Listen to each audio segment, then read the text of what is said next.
take this opportunity to officially open this public hearing and want to greet and acknowledge the presence of the Honorable Premier, Dr. Poppy Ramatuba, and the DG and your entourage. We also want to acknowledge the Honorable MAC, the Demawahai, and the HOD and your entourage. The presence of the chairpersons of the portfolio committees on public administration, Honorable Pogani, and the chairperson of the portfolio committee on treasury, Honorable Piedi. The Scopa committee members, honorable members, representative from AGSA, and the legislature staff, all those who are watching from different media platforms. Good morning and welcome to this public hearing. Today we have the Office of the Premier and the Provincial Treasury to appear before Scopa,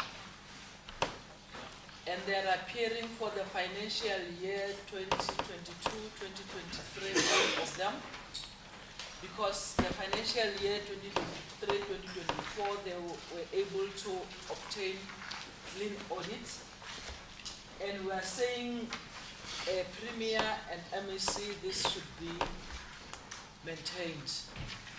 In fact, it's a gross misconduct for you to get to not get a clean audit during the 2022-2023. You should be able to lead by example. When we say people should perform, we should perform, and we know that you have been performing. And as to what happened in 2020, the financial year 2022-2023, that is why you must be able to account and tell the public what happened, because they are trusting you with the resources, and also the issue of making sure that the services are delivered throughout the province. So we demand that the two offices must get clean audits. We also want to thank you, Premier, and the MAC and your entourage for honoring our invitation.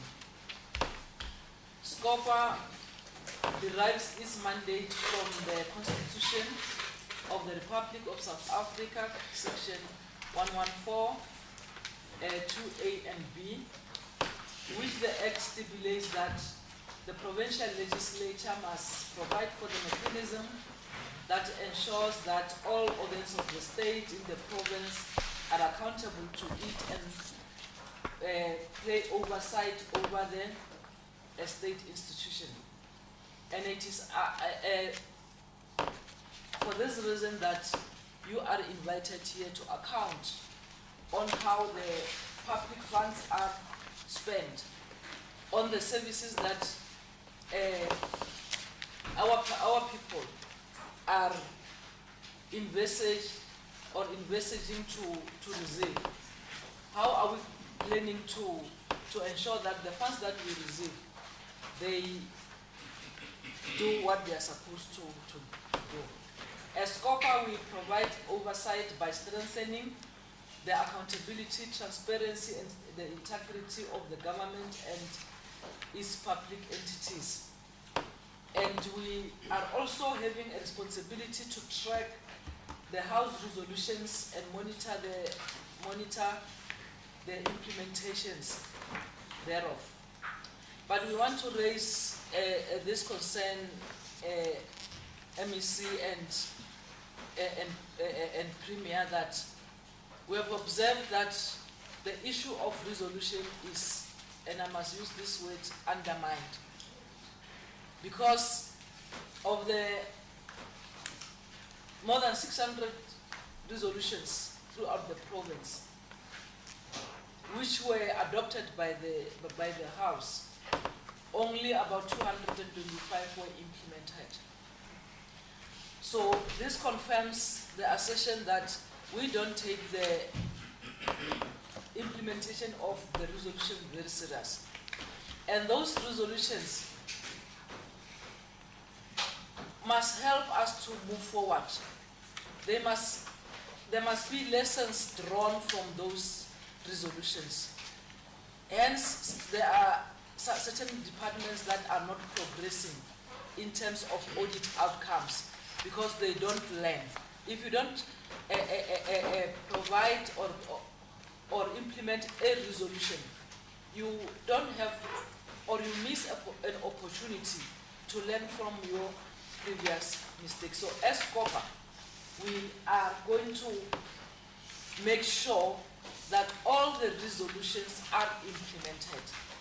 And those which are in the hands of other organs of the state, I think working with the Office of the Treasury and the Premier, we must make sure that we have a way of pushing them so that they are resolved.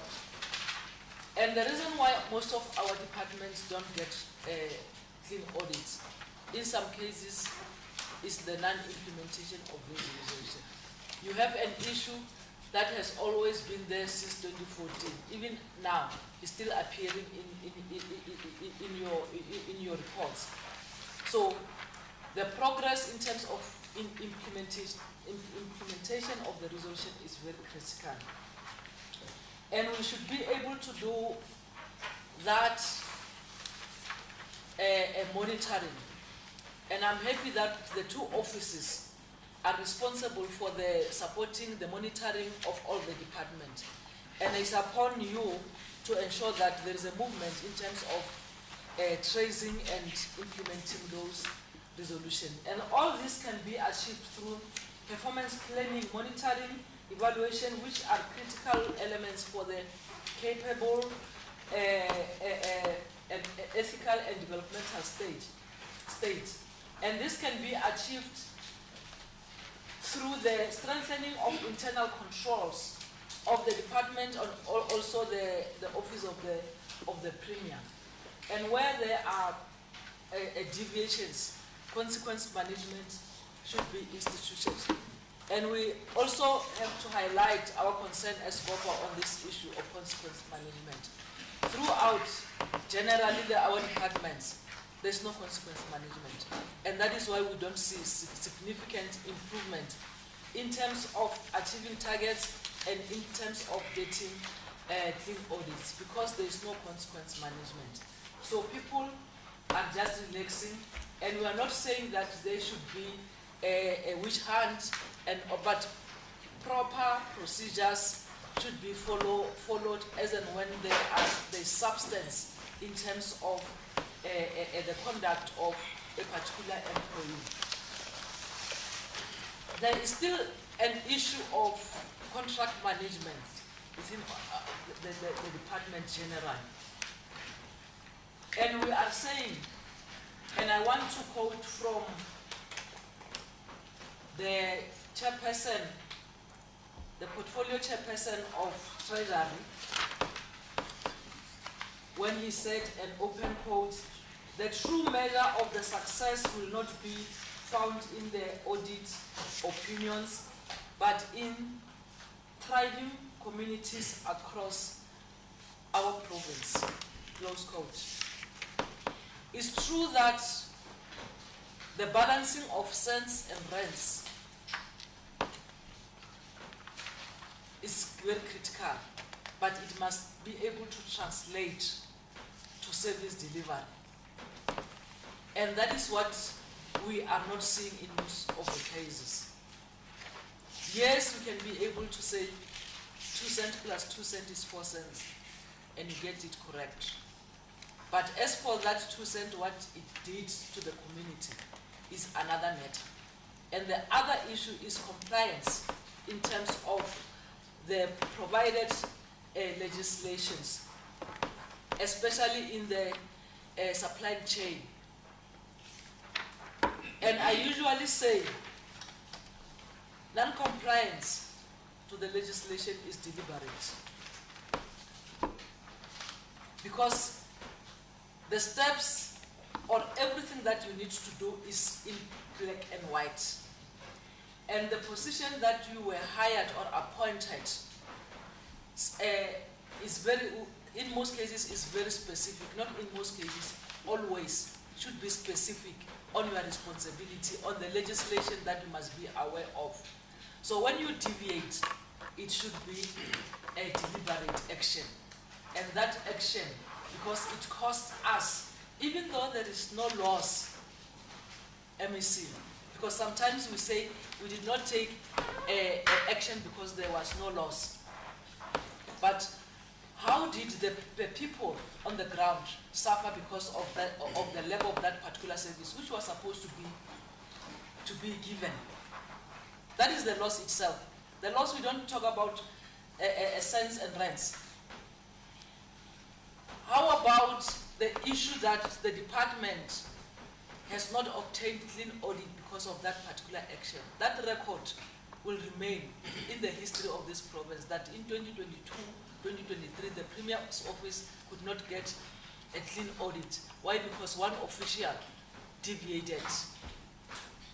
It's a loss. You have not lost anything in terms of rents, but the history will judge you harshly. That thing will remain there for the rest of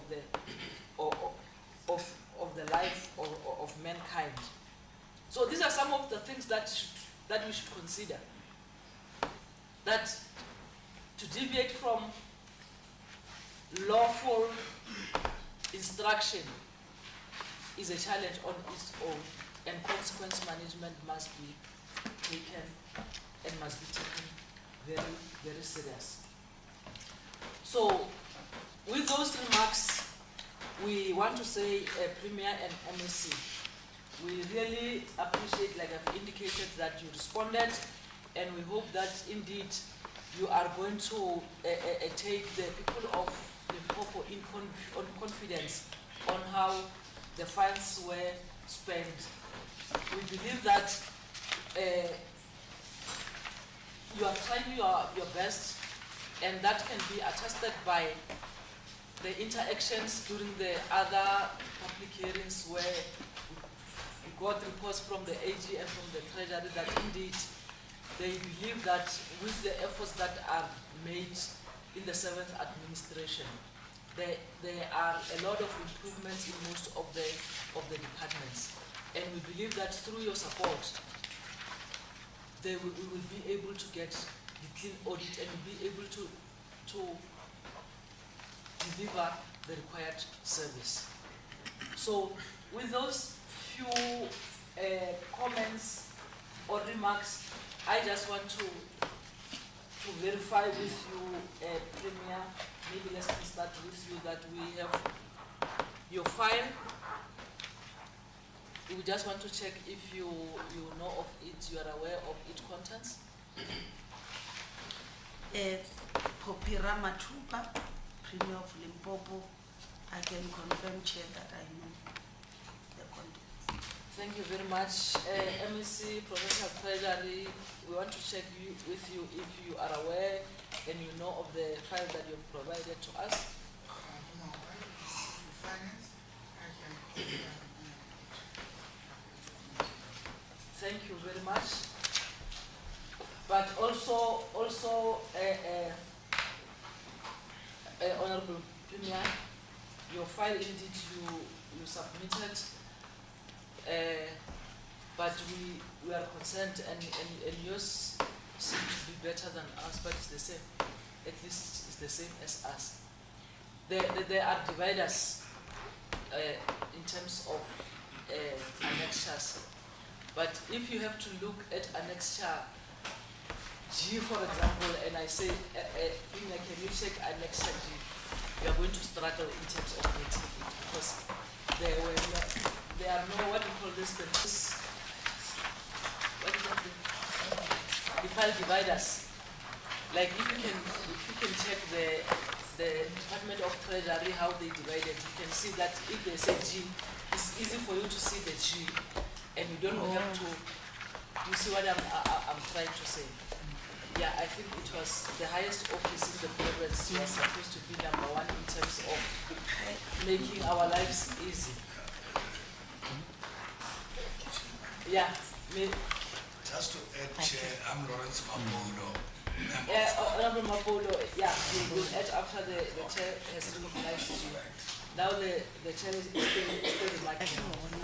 But the other thing, Honorable MEC, Honorable Mahai, you know, I know that when you are writing with a pen, it is allowed, you can use black, you can use blue.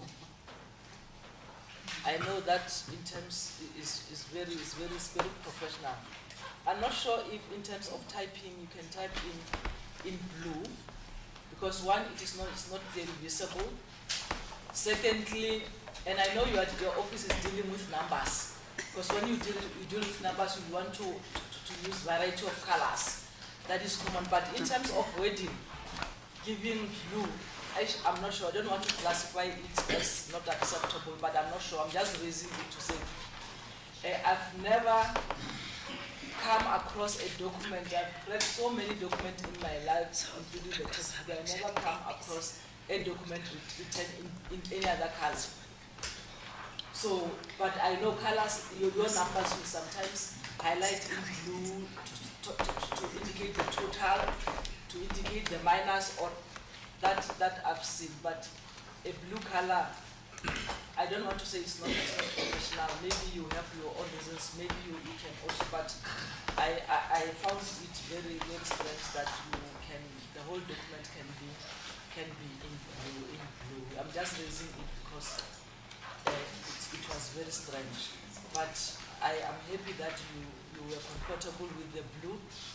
That is why you are confirming that you have seen it. The other thing is the issue of the program. We have the item on introductions. We are all going to introduce ourselves. But during the proceedings, when we speak, for the benefit of our people who are watching on different media platforms, so that they don't assume who is talking, we must be able to introduce ourselves every time we talk. If you are going to talk 10 times, it means you are going to call your name 10 times. So don't run into a risk to give us all your names, and somewhere during the session you are tired of talking about mentioning all of them and you start to change. So just be consistent up until the end. But the other thing is that we have sent you the questions. You responded. That is why we have got these files. We are going to ask you the very same questions. Members are going to ask the same questions, and you are going to respond as you responded. And sometimes after you have compiled the documents, maybe there were developments. Don't be shy to say on this issue, as much as we said here we are up to this, there has been a development, so that we don't wait for us to come and say, and then how far now? I say, by the way, there are developments from where we have stopped since we submitted. We have moved up to this far. And then from there, the honorable members, if they have follow-up questions, they will do so. But the other important thing is that the Office of the Premier and the Provincial Treasury, they have transversal issues. Most of them are the same, and in some cases the questions are the same, but you may find that the responses may differ. So what we are going to do is that we have 3 questions. The first question is on the resolutions, the regular expenditure number 2, and then number 3 is the frivolous and procurement and contracts. So we are going to ask question 1 for both the Premier and the Treasurer. And then we deal with question 1, we conclude it, we go to question 2, we deal with it, we go to question 3, just like that. so that when there are information that we want to supplement each other, we'll be able to go so without going forth and back.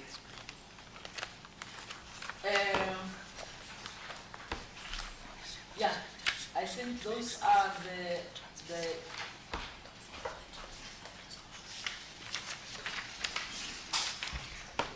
I think those are the issues that I wanted to raise. Like I've indicated, we'll move to introductions, but before the introductions, I will give Honorable Mapolo that privilege chance to say something. No, thank you very much, Chairperson. Lawrence Mapolo, member of Scopa. I just wanted to indicate that when you look at the file of the Premier, most of the department that came in that form, we requested them to go back. And it is quite unfortunate that the Premier today came with Treasury, with those transversal issues which, I don't know how to put it, but in essence, the office of the Premier Chair was supposed to pack and go and prepare their file accordingly, as we have done so with other departments. And we expected that the office of the Premier will lead by example and make sure that their file, it has been packed accordingly for easy reading. Now, therefore, I just wanted to raise this thing to say we are very much concerned about that, and it should be noted. Thank you, Chair. Thank you. And I hope it's noted. Anore Gaspedi Premier Motono Kumela Gaumua. I guess it's pretty well as Tokana. Kumela Gaumua, Ropaso Pisa, because you are with the Treasury. Otherwise, if you were alone, it was going to be a challenge. But it's noted, and I hope they are noting it as well. That it's very easy to go through the file when it is paginated and it is divided accordingly, so that you don't have to go through and pack, for you to get a particular page, you page all the pages before you go to what you want.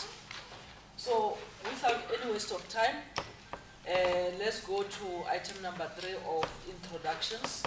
Let's start with the members of the Scopa. Starting with me, my name is Esther Mukwele, the chairperson of Scopa. And then we'll go this way. Good morning and welcome. My name is Lindy Wilson. I'm standing in on Scopa today on behalf of the Honourable Smala. Good morning, honourable members. Morning, Premier, MEC, DG, HOD, and your teams. My name is Thabo Mabocha, and I'm a member of the Standing Committee on Public Accounts. Good morning, honourable members. Greetings to you, yourself, Premier, and the entire staff, as well as the MEC and the staff. My name is Masek Apie, the chairperson of the Portfolio Commission and Treasury. Thank you very much, Chairperson, the Premier, MEC, HODs, colleagues. My name is Lawrence Mapolo, member of Scopa. Very one, the Machero but what Chairperson go Premier. Sinalanga in Pumodon Tabrini Colbert, member of Scopa. Thanks, Chair. Greetings to yourself, Chair, the honourable members, the Premier, the MEC, and the head of the staff. Pogani Maudu, the chairperson of Public Admin Portfolio Committee.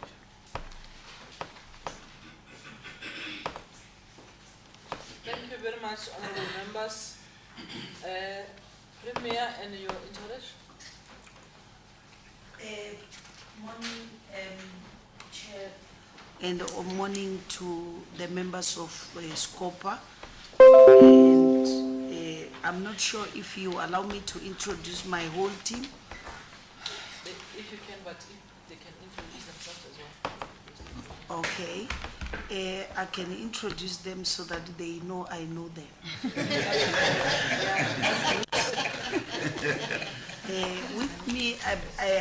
I'm leading a team of both the health, Premier's office and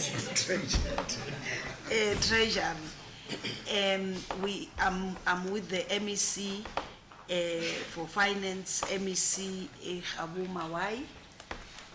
I am also with the Director General of the province, who's leading our administrator, Mr. Napen Chabele. I'm also with the HOD of Treasury, Mr. Gavin Pratt.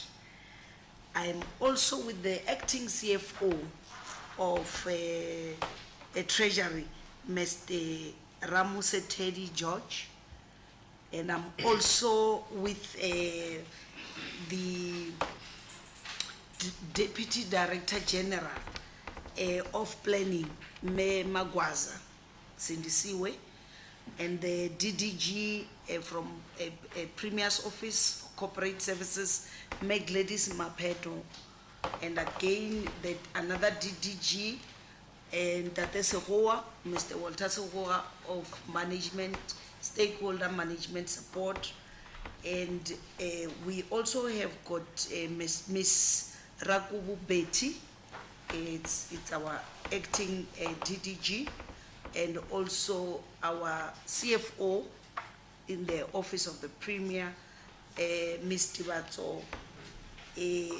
We also have the advisor to the Premier, Men Nomasonto Ndlovu.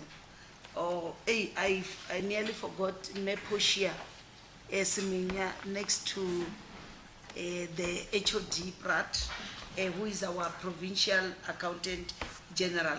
I'm sure she's familiar because she has been appearing even with other departments.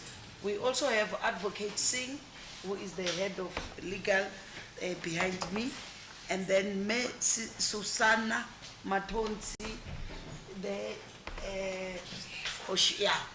she is. She's our chief director for transversal issues, and then Bondabe Ramakwera, I think is known. There is that side, and also May Magdalene Mulapo, the deputy internal control. There she is, and then Jolene Sibesho, next to.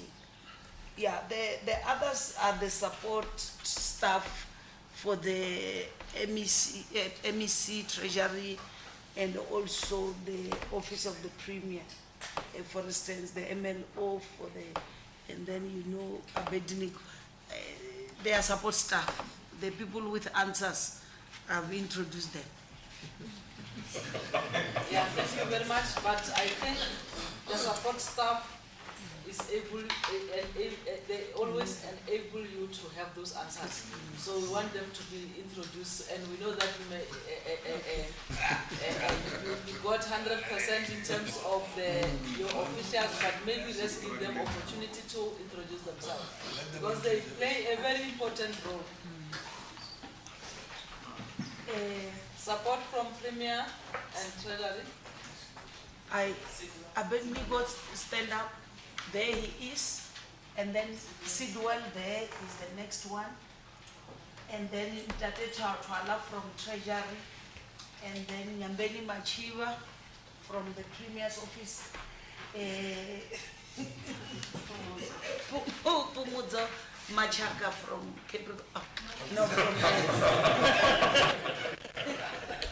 from the MEC for Finance. So I just wanted to show you that I know.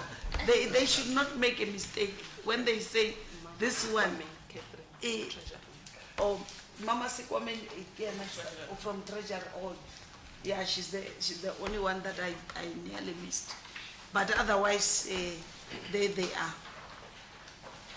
Thank you very much, Premier. Indeed, there's this saying that if you want to teach John maths, you must know maths as well as John. Because if you can only know John maths and do not know John, you are likely not to achieve. So I will really appreciate that you know your stuff, and in that way you'll be able to achieve what you are trying to achieve. So thank you very much. Let's go to the legislature staff. Good morning. My name is William Mukari, the Committee Coordinator of Africa Accounts Committee. Thank you. Good morning, everyone. Mutumelo Muleti Elizabeth, the researcher for the committee. Good morning, everyone. My name is James Linda, researcher. Good morning, everyone. My name is Dr. James Matuan. I'm the senior researcher of the EFF in the research. Morning, everyone. My name is Martin Josh, researcher attached to this committee.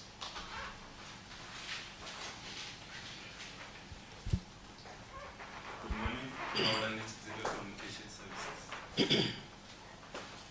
Good morning, my name is Catherine Tala, the legal advisor. Good morning, my name is Longwani H, the researcher. And Nima Samola, the researcher. Good morning. I'm Ghana D. I'm the committee coordinator attached to the Provincial Treasury and Administration.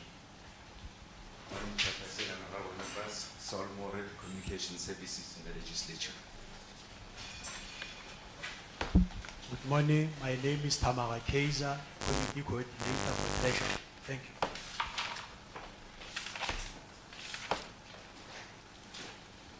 Okay, thank you very much, staff. AG.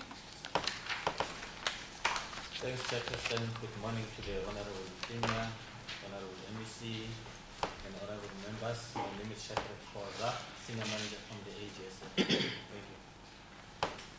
Good morning. My name is Peter Bagari, Audit Senior Manager responsible for the office.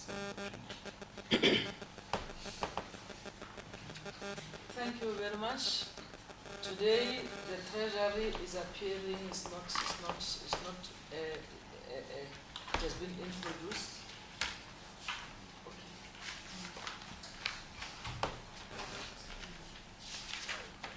Good morning all.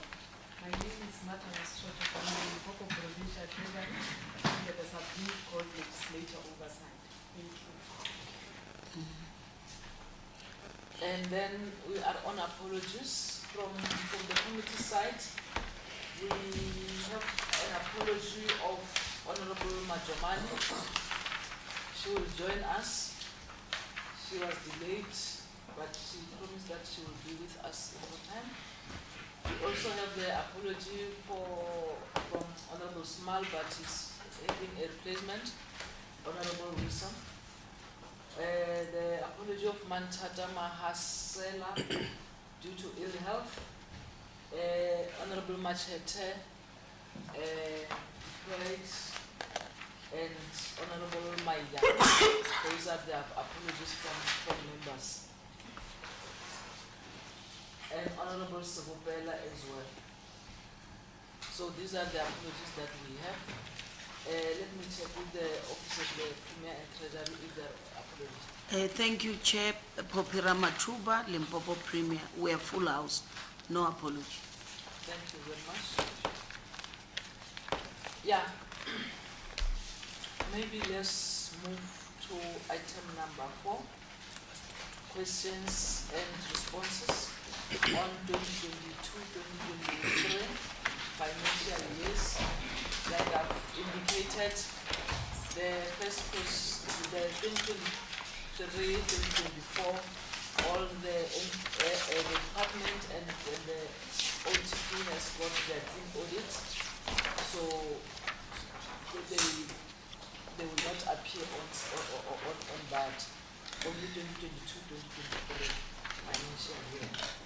So I'm going to open or request honorable members to ask questions, and like I've indicated, we are going to deal with question 1 for both the Department of Treasury and question 1 for Department of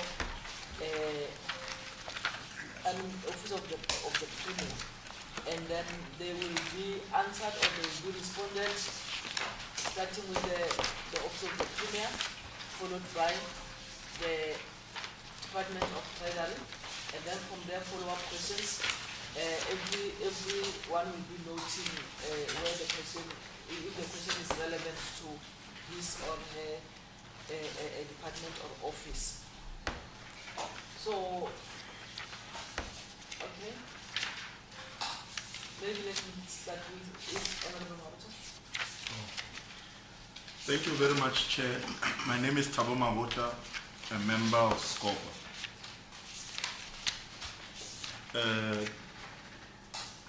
Question 1, resolution status and regression in the audit outcomes. Executing Authority. The committee has noted that the Office of the Premier has not yet implemented all the House resolutions from 2014-15 to 2020-21 financial years.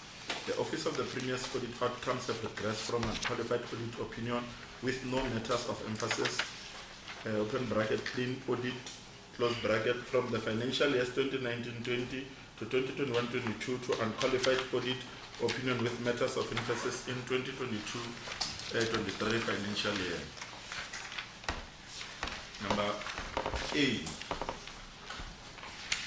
provide the committee with the status on the implementation of the House resolutions.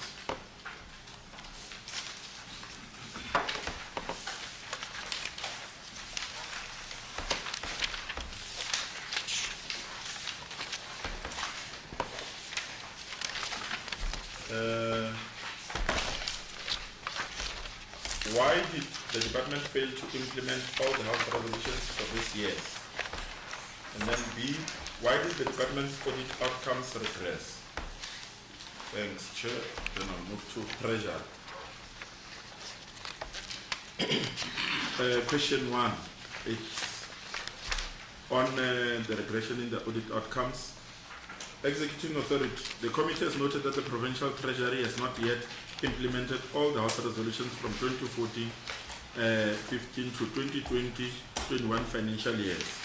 Provincial Treasury's audit outcomes have regressed from unqualified audit opinion with no matters of emphasis, a clean audit, from the financial years 2016-17 to 2021-22 to unqualified audit opinion with matters of emphasis in 2022-23 financial years.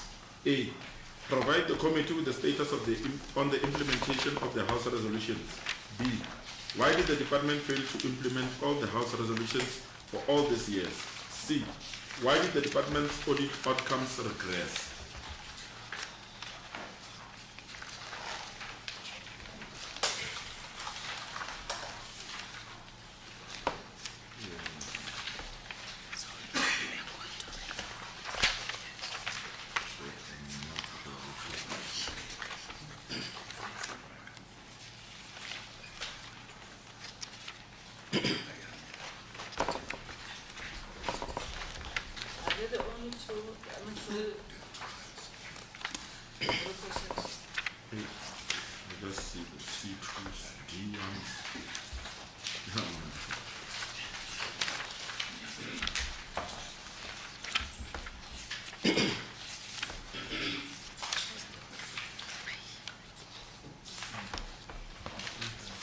I'm not sure whether A1 is another question.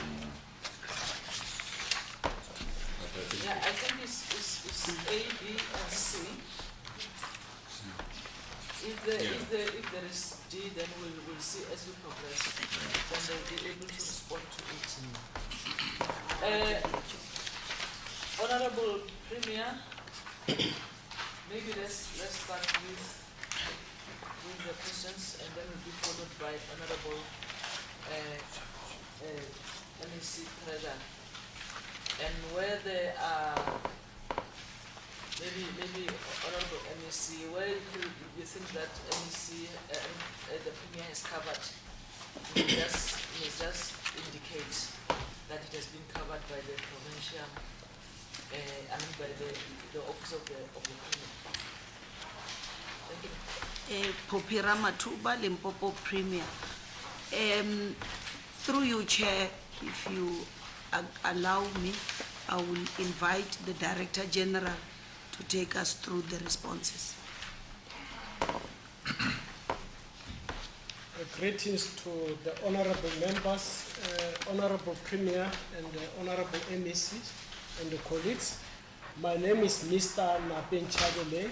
I'm the Director General for the Provincial Administration, Limpopo, and the Accounting Officer for the Office of the Premier.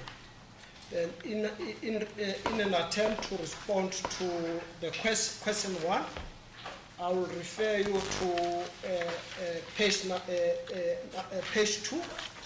which starts with A, and then I'll just reiterate that sub-bullet.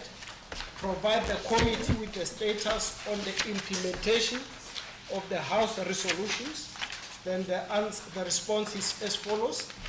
The Office of the Premier implemented 86% of the House resolutions. Out of 29 House resolutions, the Office implemented 25 House resolutions, and 4 is work in progress. The nature of the unresolved resolution is transversal in nature and will take a reasonable time to resolve as they relate to contingent liabilities, sustainability of 3D entities, and irregular expenditure in the province. I just wish to also indicate to the honorable members that in terms of the program as adopted today, there is a detailed transversal report dealing with those remaining items. Then we are then giving a high-level summary per financial year. Then I'll just present it for noting. And then in terms of page 3, we are now specific to the House resolutions related to 2014-15 financial year, which is House resolution for 23-14 dealing with irregular expenditure of 221,000. Then the response is as follows. Auditor AG report for 2015-16 financial year indicated an award for the procurement of trophies which was made to service provider that submitted the quotation before the request for quotation was issued by the Premier. Risk Management Unit in the Office of the Premier conducted an investigation during September 2016, and it concluded that there was no evidence or any indication that there was element of corruption during the process of awarding the contract to the service provider. The accounting officer recommended that if non-compliance was detected, consequence management should be applied against the implicated officials. Risk Management Unit referred the case to the Labor Relations Unit, which is basically responsible for disciplinary matters in the office, to invoke disciplinary actions, and legal services was also requested to give the necessary legal opinion. Investigation was conducted, in other words, further investigation in addition to the one which was done by Risk Management was conducted, further investigation was further conducted by Labor Relations during 2017, and the outcome concluded that the office did not violate the procurement processes when awarding the contract to the service provider.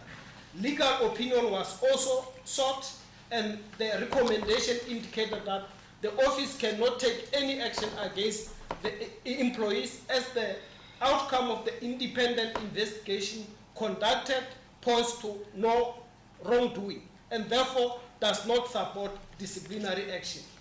Application of condonment of the irregular expenditure was submitted to Treasury during 2017. The irregular expenditure was condoned during 2018-19 financial year in line with Treasury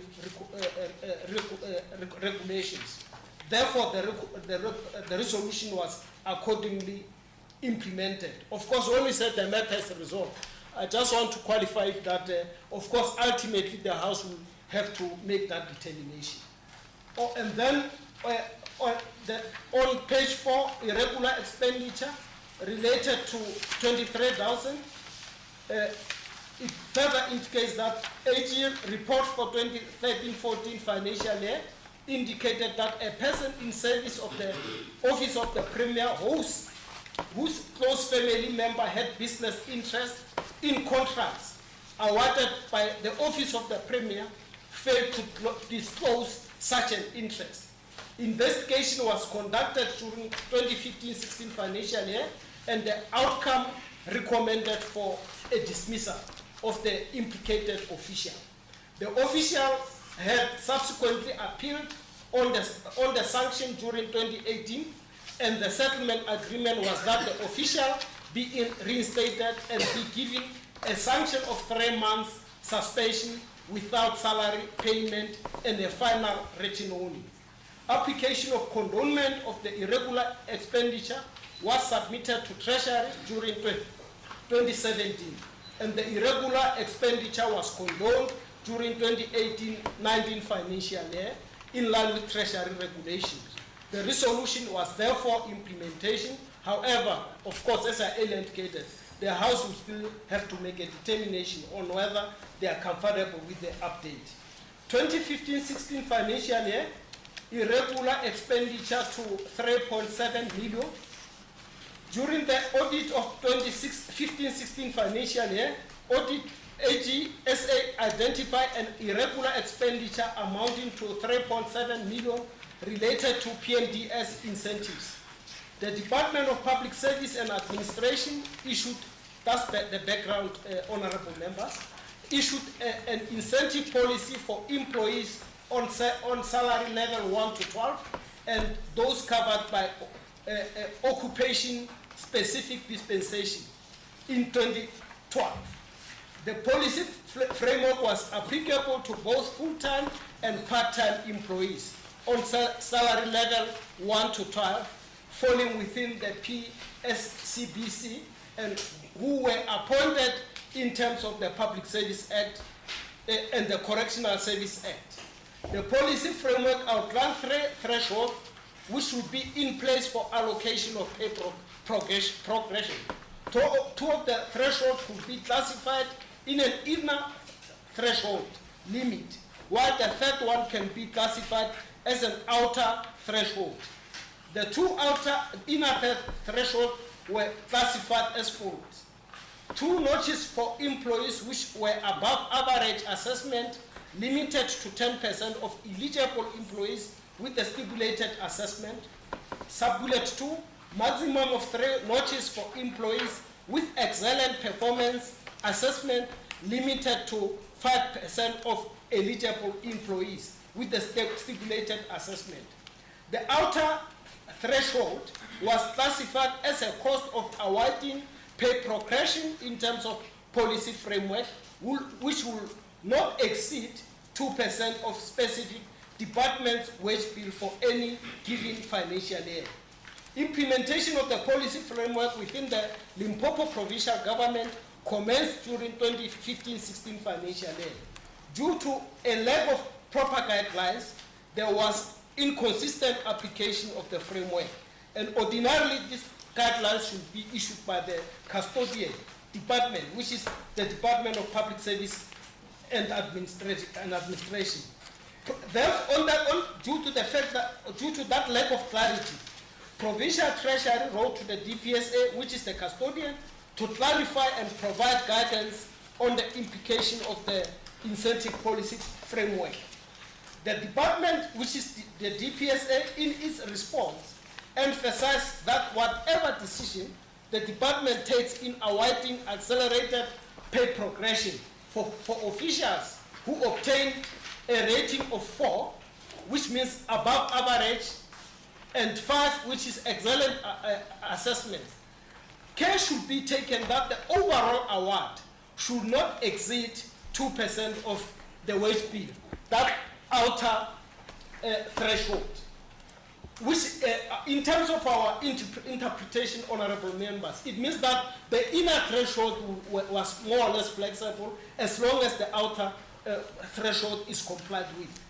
The PMDS investigation team report revealed that the 2% wage bill for 2014-15 financial year was not exceeded even after the payment of accelerated pay progression for that specific financial year. Then basically now it refers to the office of the Premier.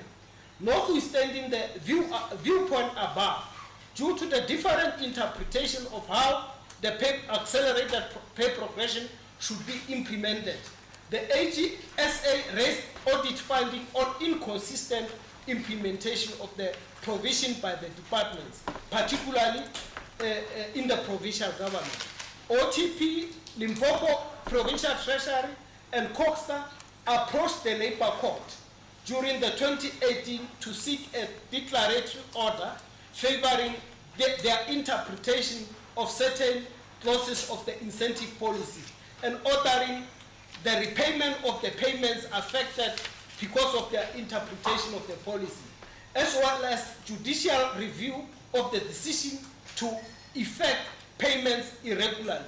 The substance there, honorable members, is that when you, there is a new, there was prior that time, when the department was expected to recover any debt from the affected employee, the accounting officer had an authority to do so, as long as it is in line with the AGSA findings. But subsequent to that, there was a court case which says that the affected employees must first be consulted and they have a right to go to court. And then the easiest option for you to recover, then you should actually go to court and request for that court order to implement. Hence, we were obliged to go to court. I thought I need to give that context to the honorable members. Of course, duly, the listed two unions, Public Service Association and how opposed the application. Because, of course, they didn't want the employer to recover those debts from the workers themselves. The court concluded that the policy was a collective agreement and consequently refused to grant the applicants, in this case the provincial departments, a declaratory order as well as the judicial review. The court further indicated that the matter must be dealt with in terms of Section 24 of the Labour Relations Act, and therefore the court dismissed the application. The provincial government, through the OTP, requested an opinion on the matter, on whether the matter can indeed serve before the bargaining council. The opinion of which was provided by a senior counsel was provided through the senior counsel. I think that other issues are just areas of emphasis. The opinion concluded by advising the provincial government to refer the matter or dispute over the interpretation and application of a collective agreement to the PSCDC in terms of the dispute resolution procedures. The matter was then referred to accordingly on the 29th of September 2021. And then the PSCBC contended that since there was no dispute, the matter could not set before it. Again, in the Labour Court, no relief could be provided to the predicament on the correct interpretation of the policy.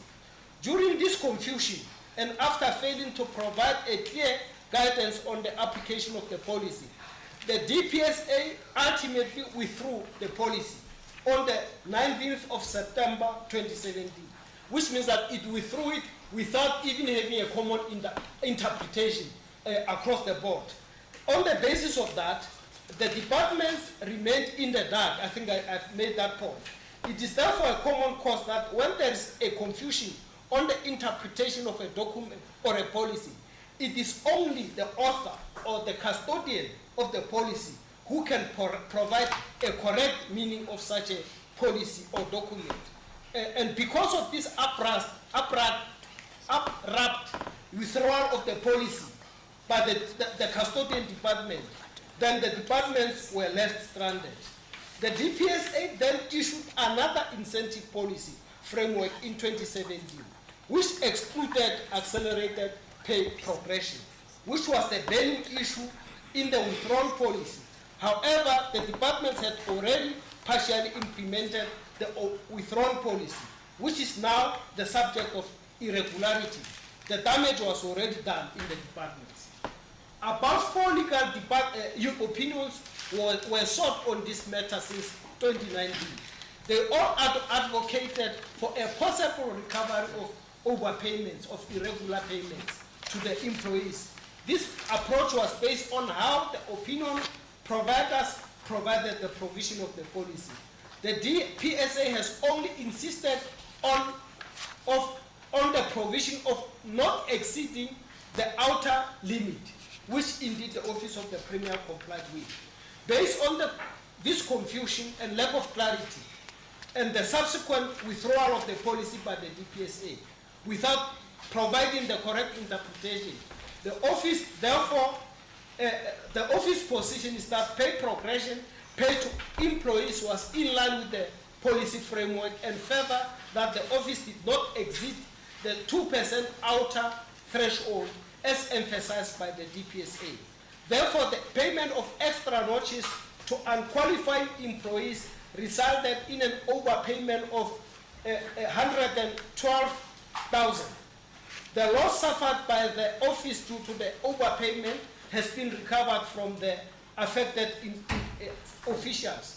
National Treasury Instruction Note of 2022-23, PFMA Compliance and Reporting Framework paragraph blah blah, detailed the accounting officer may remove the irregular expenditure if satisfied that the recommendation of the internal control and compliance functions conducted loss determination confirms that the matter is free of fraudulent, corrupt, and or other criminal conduct. A case was not opened with the South African Police Service because there was no element of fraudulent, corrupt, or other criminal conduct. Disciplinary action was taken against the responsible officials. The office suffered a loss amounting to 112,000, reaching it to the nearest zero, and was recovered. The non-compliance that led to the irregular expenditure is no longer in effect. The framework was also repealed by the custodian department. Transactions of similar nature are no longer in effect. The incentive policy framework was repealed. I think that is a matter of emphasis. Then the expenditure amounting to 3,596,000 was recovered by the accounting officer in line with the relevant paragraph, and we have actually attached the memo as Annexure A. The loss was suffered by the Office of the Premier. I think this is basically reiteration, which was also recovered accordingly. Internal control and compliance function conducted an assessment as per PFMA compliance and reporting framework to confirm that the transaction met the definition of the irregular expenditure and to determine the loss thereof. The purpose of the assessment was to determine the root causes that led to the irregular expenditure, officials responsible, any loss incurred, any allegations of fraudulent, corrupt, and other criminal conduct, or any breakdown in the designed internal control systems. After the assessment was done for the condonement of the confirmed loss was made, the Provincial Treasury was to ensure that the Office of the Premier complies with the paragraph 5.6 of the National Treasury Instruction Note as listed there. The confirmed loss amounting to 112,000 was condoned during 2022-23 financial year, referred to Annexure 3. Then it is in that context, honorable members, when we said that in our view, the matter has been implemented. 2016-17 financial year key audit findings. For the past 3 financial years, as listed there, the Office of the Premier had maintained or had material misstatements in the preparation of annual financial statements, incurred irregular expenditure, and failed to achieve unqualified audit opinion. During the subsequent financial years from 2013-14 financial year to 15-16 financial year, the office did not have any non-compliance material misstatements findings in the annual financial statement. The corrected misstatements only related to annual performance information. The office has strengthened the review process of the strategic planning documents. Assessments are conducted on a quarterly basis and recommendations are implemented. The office has also strengthened adherence to the Code of SCM practitioners, annual declaration by practitioner and bid committee members. Declarations are also made by bid committee members when are evaluated and adjudicated accordingly. The irregular expenditure for 2015-16 financial year was accordingly condoned, as earlier referred to. For the 2017-18 financial year, in terms of the stagnant audit outcomes and target not being specific, the AG identified material misstatements in the annual report submitted for audit process, which led the office obtaining an unqualified audit opinion for 17-18 financial year. The basis on the opinion was that the target was not specific and failure to achieve the planned targets. Investigation was conducted during 2018-19 financial year and recommended that Strategic Planning Directorate must review the performance information management policy and ensure compliance by all branches, and corrective action must be taken against the Director Strategic Planning. The risk management report was subsequently submitted to the Labour Relations Unit to institute disciplinary action against the referred to director. On the basis of that, the disciplinary action was instituted to the director as recommended. The resolution was therefore implemented and the matter was, in our view, resolved during 2018-19 financial year. Annual statements during 2016-17 financial year, the AG identified material statements in the annual financial statements. The material misstatements was not prevented or detected by the office system of internal control and the constitute non-compliance. The matter was referred once more to investigation during 2018. The recommendation of the investigation was that the responsible officials should not be subjected to a formal disciplinary inquiry, precisely because the misstatements were corrected. The thrust there is that that misstatement was actually corrected before a final statement, financial statement can be submitted to Treasury for audit. And then the annual, I think that, and then ultimately we got the unqualified audit opinion. The investigation report further recommended that the office to institute disciplinary procedures to prevent recurrence. Written warnings were instituted to the CFO and the Director Supply Chain Management, and the resolution was implemented. And the context here, honorable members, is that generally in terms of our labor relations regime, it is more preventative rather than, the other word, rather than punitive. And then that's all, in some instances, we found that the investigation report and the labor relations report says no, based on the material facts made available, it is therefore better to actually issue a written warning, of course, considering the materiality of the matter. It becomes a challenge when the investigation reports from labor relations and the risk make those recommendations, and the accounting officer nullifies or disregards that. Actually, in the office of the Premier, we had a case of that nature, whereby the disciplinary committee made a sanction against an official, but the then accounting officer, in her wisdom, felt that the sanction was too lenient. Then she then passed a stronger sanction outside the due process. And the organized labor just took the matter to court, to labor court, and the labor court actually reversed that thing. And unfortunately, the accounting officer was ended up being actually charged for that, I don't know what do I call it, but that is actually what happened. And then sometimes, even if at the subjective level, we want to be more stronger in terms of invoking corrective actions, but we are guided by the laws that actually that were passed by Parliament. And then I think that's another area that when honourable members deliberate on this matter, perhaps they may need to also consider that imperative without necessarily being prescriptive to the leadership, of course. And then on the regression on audit outcomes on the Limpopo Provincial Administration, that's one of the issues that I said that we've got a transversal report which is part of the agenda. Then we'll go into details as far as that aspect is concerned when we deal with that item, because there is a standalone report, of course, with the guidance by the honourable members themselves.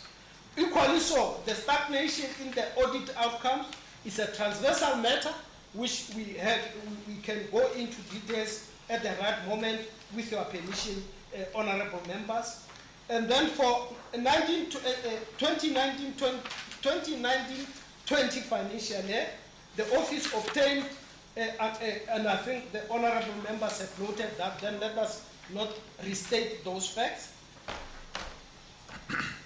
Then the subsequent issues, honourable members, regarding contingent liabilities is also part of the transversal report, which we will be happy to go into detail, subject to the guidance, or alternatively, HOD Treasury, when he deals, sees the moment, he can go direct to that, because the report was compiled by Treasury in consultation with the Office of the Premier.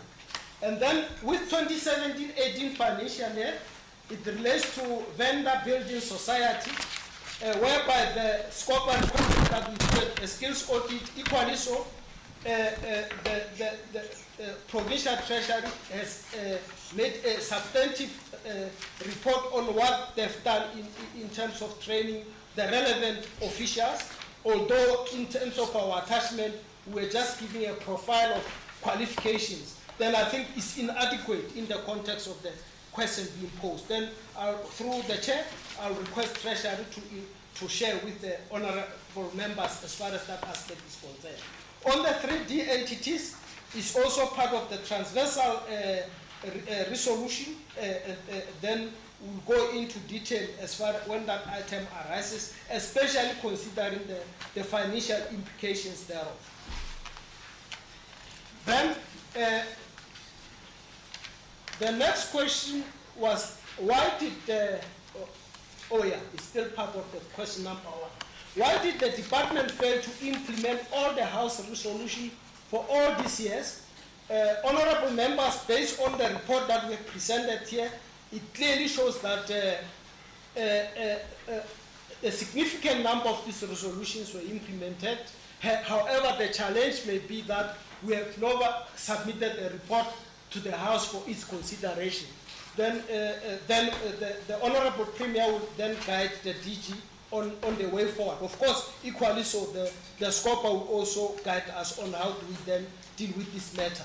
But at the technical level, I think HOD Pratt, was it a year before last, when we met with the officials from legislature to reflect on how best can we actually clear these issues. And then they said that the best way would be for the MEC for Finance to submit a consolidated report to the legislature. And then the legislature can deliberate on it and make a determination. And then I'm advised accordingly that MEC for Finance did indeed submit the report, but HOD Pratt would give the necessary details.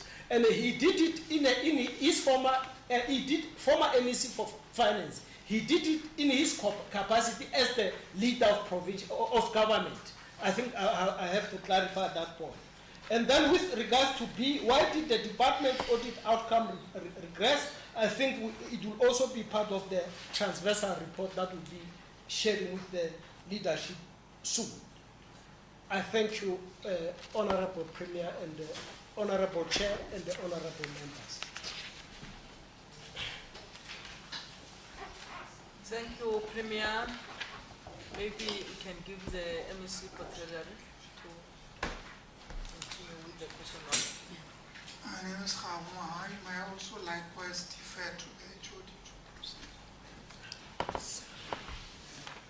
My name is Gavin Pratt, Head of Provincial Treasury. Good morning to all the honourable members.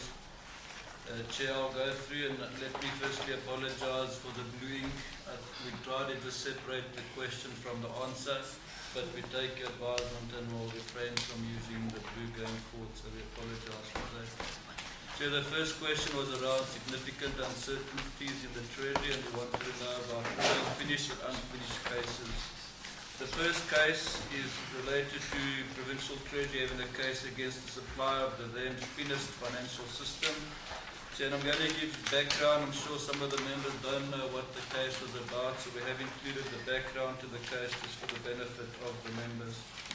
Finished is an integrated system that was implemented by the Provincial Administration to handle financial transactions which relate to procurement. The reason why the province implemented Finished was to have an automated procurement system that could interface with BAS, the Basic Accounting System.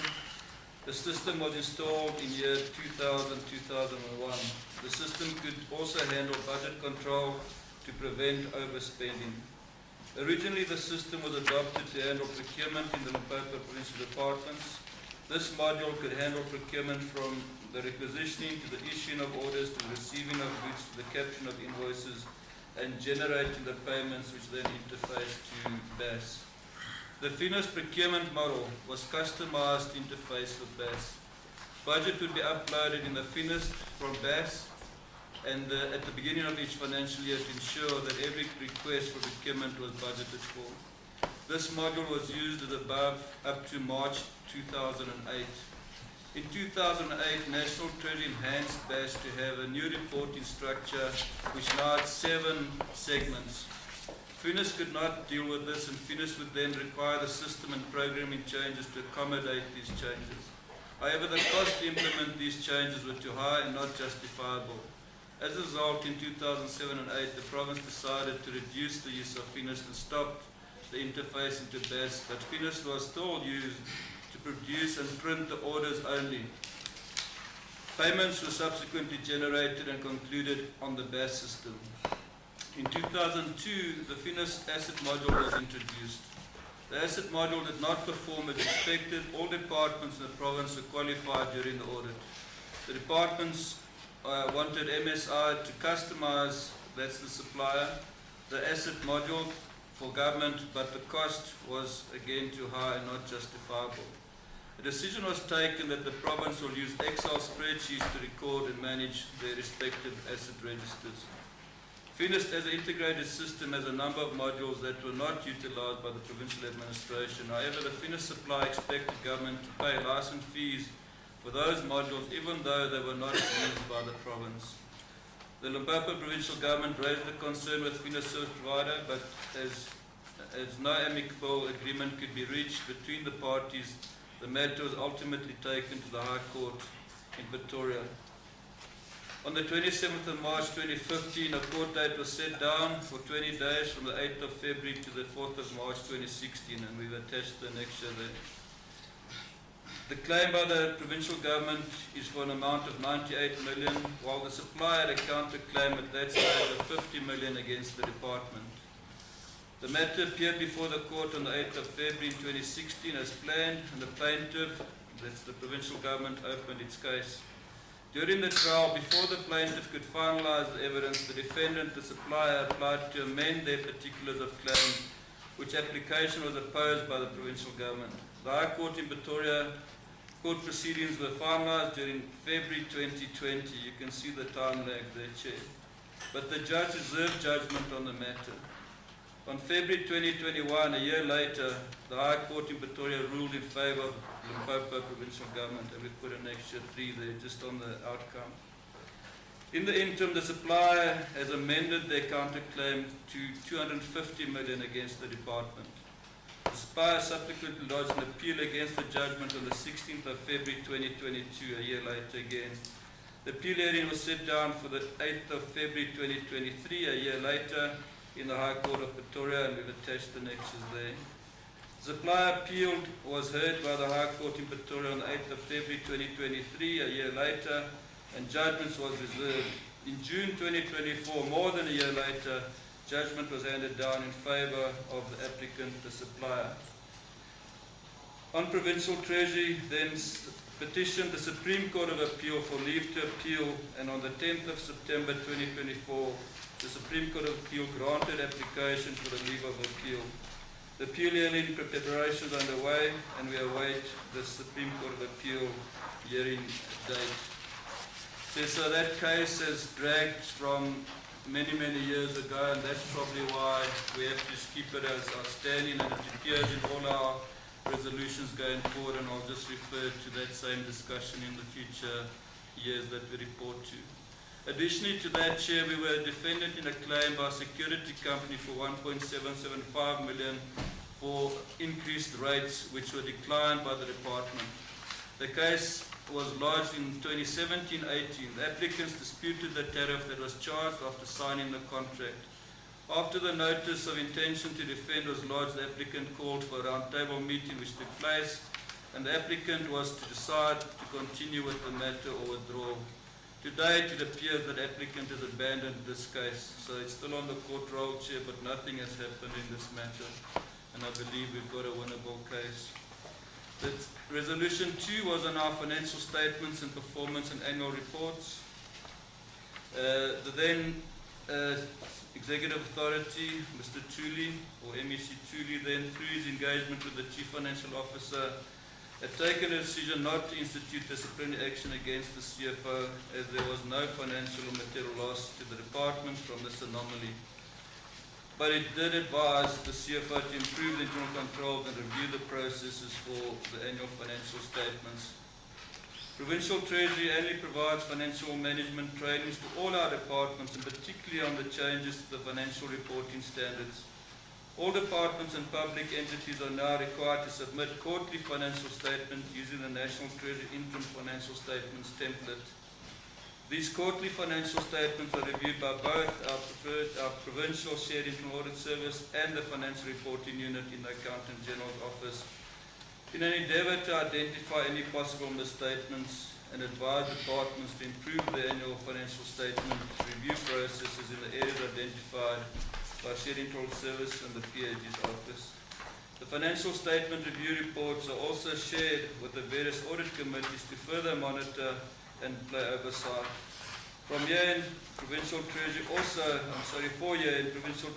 issues an annual circular which prescribes the date of submission of the annual financial statements to Provincial Treasury to enable the Internal Audit Unit and the PAG's office to review the annual financial statements prior to submission to the Auditor General. The same set of financial statements are also submitted to the Audit Committee for further review and advice before submitting to the Auditor General.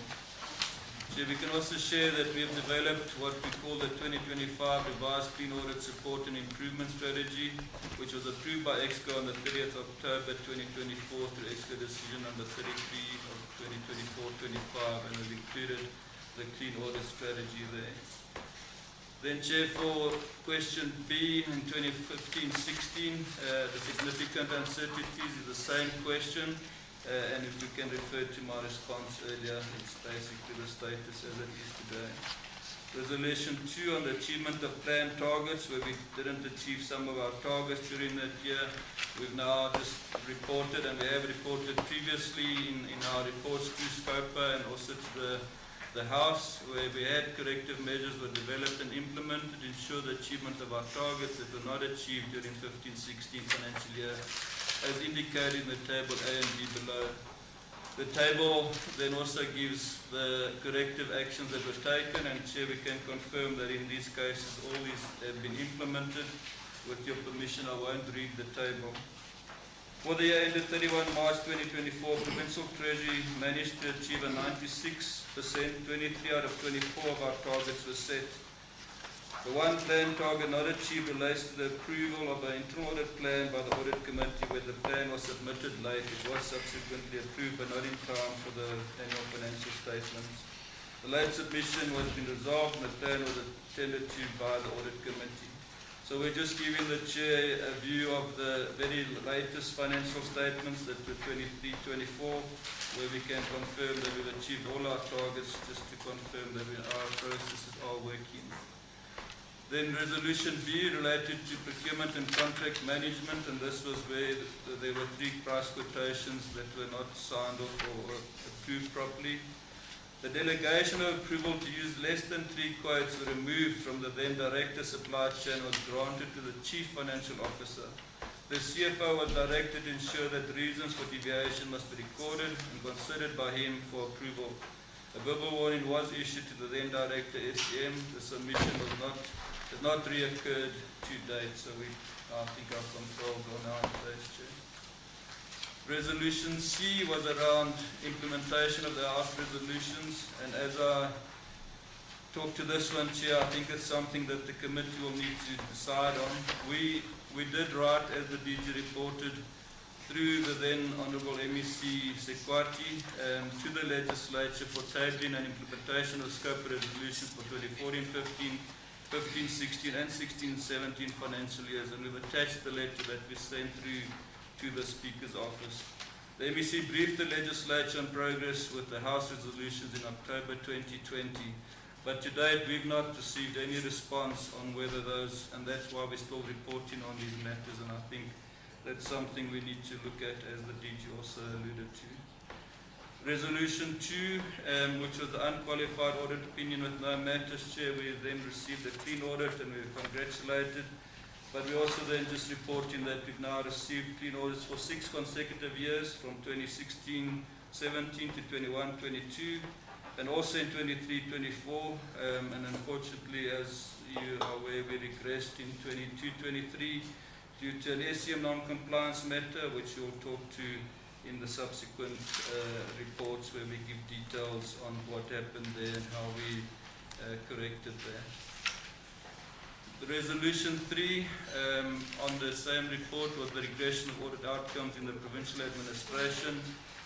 Chair, yeah, we just again giving an update. We have developed a clean audit improvement strategy, as I reported, Annexure 7 in October 2024. In 2019-20, the province has shown a tremendous improvement in the audit outcomes, despite the COVID-19 constraints. The working relationship between the AG's office and the provincial departments and entities has been realigned to deal with the COVID-19 constraints, and there has been further improvements as reported below. We do include a table there up to 23-24, where you'll see the clean audits, where we've now received 4 clean audits, the first time in our history. However, we did get a regression from the clean audit to unqualified for economic development, and the regression in social development, which is still being disputed. And it's the first time now we've actually seen health improve from a qualified to an unqualified audit. So just a narration then, or analysis. For the 8-year period 2016-17 to 23-24 financial year, the provincial departments recorded improvement in 7 audits, of which 3 are new clean audit outcomes, namely of the Premier, Legislature, Sports, Arts and Culture. In total, the provincial departments achieved 4 clean audits for the first time in 23-24, with Provincial Treasury gaining its clean audit in 23-24. During the 8-year period 2016-17 to 23-24, 6 departments received clean audit outcomes, but all have at various stages regressed to unqualified audit outcomes, which is a concern. The 2 departments that have not yet regained their clean audits in 23-24 were the Department of Economic Development, Environment and Tourism, and Transport and Community Safety, and we trust that they will join us in this financial year. The Department of Health improved from an unqualified audit opinion to an unqualified audit opinion in 23-24 for the first time since 1920. 3 departments have a negative audit outcome, where the Department of Education, Public Works and Roads and Infrastructure, and the Department of Social Development, which is still in dispute with the AG. While the Department of Education has remained qualified for a whole period, Public Works, Roads and Infrastructure regressed from an unqualified audit in 1920 to 2021-22 to qualified for the last 2 years, 22-23 and 23-24, and Social Development regressed in 23-24 after 4 unqualified audits from 1920 to 22-23, and as I said, we're still in discussion with AG on that one. For our public entities, over the 7 years, we've also seen improvements, Chair, from 2017-18 to 23-24. We've seen improvements in 3 of our entities, namely Tourism Agency, the Gambling Board, and from an unqualified audit opinion to a clean audit opinion. It's the first time we've received 2 clean audits in our public entities. The Limpopo Gambling Board managed to retain its clean audit status since 1920 to 23-24, and the Limpopo Economic Development Agency recorded, sorry, that should be the leader, yes, sorry, recorded a qualified audit outcome for the period 2020 to 21 to 23-24, mainly due to audit challenges in the entity subsidiaries that have been attended by the shareholder department, leader and provincial treasury. So leader agency as the agency is unqualified, but the subsidiaries do then as a group pull that one down, Chair. Road agency remained unqualified through the audits. So the next question was around investigation reports. These are all the forensics that we've done, and we just wanted to have an update. We can report that as Treasury we don't have any investigations in the department. However, we have instituted a number of investigations in other departments and entities, and also into the VBS matter, as you may well be aware. Departments and entities have investigated and reports handed to the departments and shareholders and or boards to implement the recommended corrective actions. Below is the table of all the cases, Chair, and I'll just quickly list them. In agriculture, it was around the procurement of laptops, and that investigation and all the recommendations are implemented. Then there was also a fencing contract that had irregularities, that's also been implemented 100%. Then we had an issue around the occupation-specific dispensation payments in the Department of Agriculture, where people that did not qualify for OSD were given OSD. We had 5 recommendations there, Chair, and this report is not yet concluded. Then we had the agriculture, the Norjax, or what we call the tomato paste case, where they procured a evaporator for tomato paste. Many irregularities are found there. And there are 2 main recommendations with 13 sub-recommendations under the first and 6 under the second. And that's still in progress, and it's also now with the Hawks. Gateway Airport, we investigated tender irregularities there. We had 38 recommendations. So most of these have been implemented, but it's also where people have left the employ of the department, where there are still gaps on taking action against those. GNT Pension Fund, we investigated the irregularities on the payments to the pension fund. There were 6 recommendations. Some of those have also been implemented now, Chair. A case has been opened also with the South African Police Service, and there is an additional audit that we're going to do where the concerned group is not happy, where they believe that their members were not paid the correct amounts, and we will follow that up, where an actuarial scientist will try and determine whether these members were paid incorrectly or not. But the fund has been liquidated, Chair, through the trustees of the pension fund, and the matter has now been held by an insurance company where the money is being secured. Then the VBS matter, Chair, we've just listed all the municipalities there with their case numbers. All these cases are with the Hawks and been investigated with the Hawks, and I'm sure in the media you've seen some of them also gone through court cases and some arrests have been made.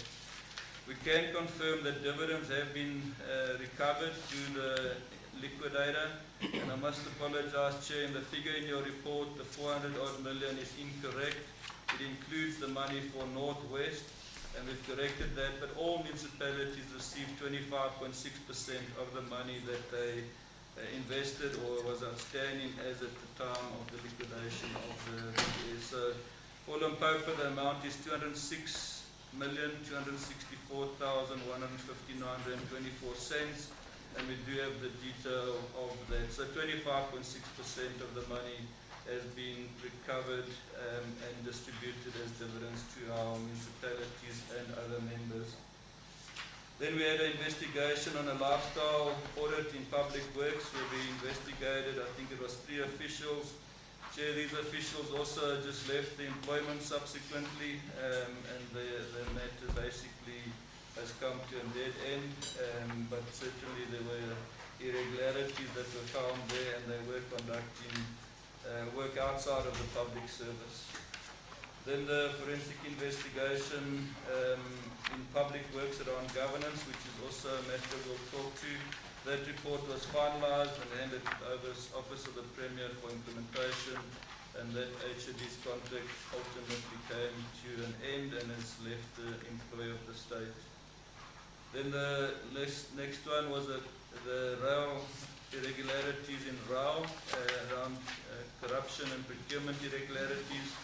This report was also handed to the board and to the shareholder for implementation, and we are seeing now, Chair, that these are being dealt with. Previously the board had some issues and didn't want to implement, but we see now. But again, Chair, as we speak, most of those people have left the employ of the department or the agency, which then is a challenge for us going forward. But we can report that there's also an SIU investigation that's been conducted in the road agency Limpopo. Then the last one was, or second last, sorry, was irregularities on a security tender in social development. 11 recommendations were implemented or made there. Subsequently, the HOD also resigned, which the irregularities implicated him, and it's certainly an irregular expenditure that we're also dealing with at the moment. And I think the challenge, as I said, is people leaving the state without us being able to take decisive action against them. Then the last one was in sports, arts and culture. It related to the Mapungubwe Arts Festival in 2013-14 to 2017-18. Again, Chair, irregularities were found here. This matter is also with the Hawks, where the Hawks are investigating the lottery fund irregularities, not only in Limpopo but in other places. And this matter is part of that investigation and is now with the Hawks for further action. Then in 2016-17, Resolution D again relates to why we didn't respond to the questions, and as I said, we did write to the House in October, and the MEC did table those reports as I reported earlier. Resolution D is the exception litigation, which again comes back to the finished matter, which I've reported to previously. Resolution D3 or Resolution 3, was around the irregular expenditure, and I think DG covered me quite adequately there. Our situation was pretty much the same, where we paid accelerated pay progressions with this policy that no one can give us a clear direction. And it has been cleared in our 23-24 financial statements, which are audited by AG, and this matter, as we're concerned, is now closed, Chair. Then the 3D entities, the resolution was that we must start taking the 3D entities off the fiscus funding, and whether we've implemented that or not. And we can report, Chair, that we have implemented the House resolution to review the allocated funding to the provincial government business entities or the 3D entities in the province, with the aim of relieving the fiscus from continuous funding from 2020-21 and over the MTF. Provincial Treasury providing funds to the two 3D entities in the province, namely Guard and Leader. The baseline allocations for the two entities were reduced by 25% on a reducing balance method over the MTF period, and we've just highlighted in the table there, Chair, where you can see the reductions that we've taken from the entities, except in 24-25 due to the next resolution, which we'll talk to as we get there. So we did implement the resolution and we did reduce it by 25% per year to then take them off, but then we had a subsequent resolution that was made in that case. Then the allocations that were made in 24-25, Chair, this was then the second resolution, which I'll talk to later, but it was basically said that we could fund them for this year, but not the 2 outer years. And we did fund LEADER in 24-25. Towards the bottom of the table there, you'll see LEADER agency was then funded 470,000 for their non-business operations, being the old LIPSA and the old toll that we then funded as advised by the House resolution.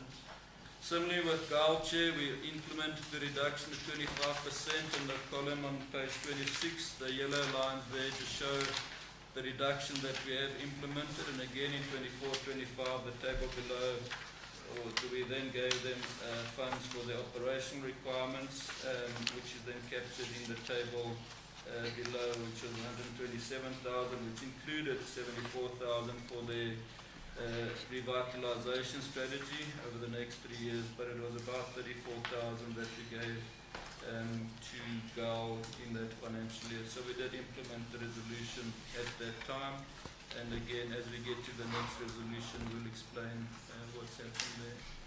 So on the BBS matter, the issue here was the committee recommended that we reconsider, or that I reconsider the presiding officer's sanction, and I really just outline in the report that, as DG alluded to, that I don't have that power, but I can share with you, and maybe just to respond to the specific questions. In 2018-19, an investigation team from BDO investigated the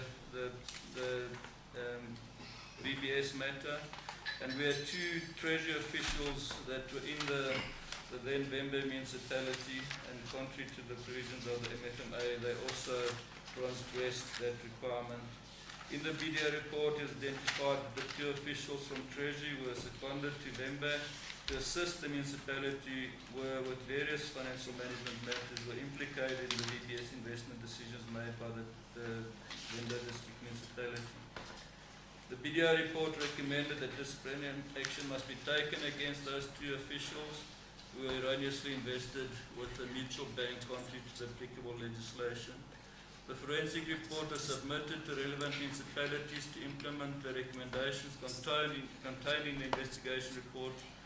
Before the Vembe municipality could implement for the 2 officials were transferred back to Limpopo Treasury, it was therefore necessary and prudent for Treasury to implement these recommendations and effect the same. The disciplinary process was duly initiated by Treasury against the 2 officials, where the chairperson was appointed to handle the proceedings, as well as the employee representative, and the 2 officials were charged and given an opportunity to appoint representatives to represent them during the proceedings, and they chose to represent themselves. The proceedings continued to finality, where sanctions were arrived at as per the Resolution 1 of 2023 and the SMS handbook. The nature of the offence and mitigating factors determined the sanction imposed on the officials. The proceedings found that both officials were guilty of not complying to the municipal rules and regulations. Since they were both officials from Provincial Treasury and should have known better what was required in terms of the municipal rules, their conduct was unacceptable and a gross misconduct. The chairperson determined that the appropriate sanction of such misconduct was either demotion or dismissal. Given their mitigation factors, both officials were imposed with a sanction of demotion. However, before it could take effect, one official resigned from the public service. In order to ensure that the resigned employee does not come back to the public service with adverse previous misconduct, the department enlisted his information on personnel. It must be noted that after the sanction was imposed and the officials given opportunity to exercise their right of appeal, one official chose to resign while the other accepted the demotion.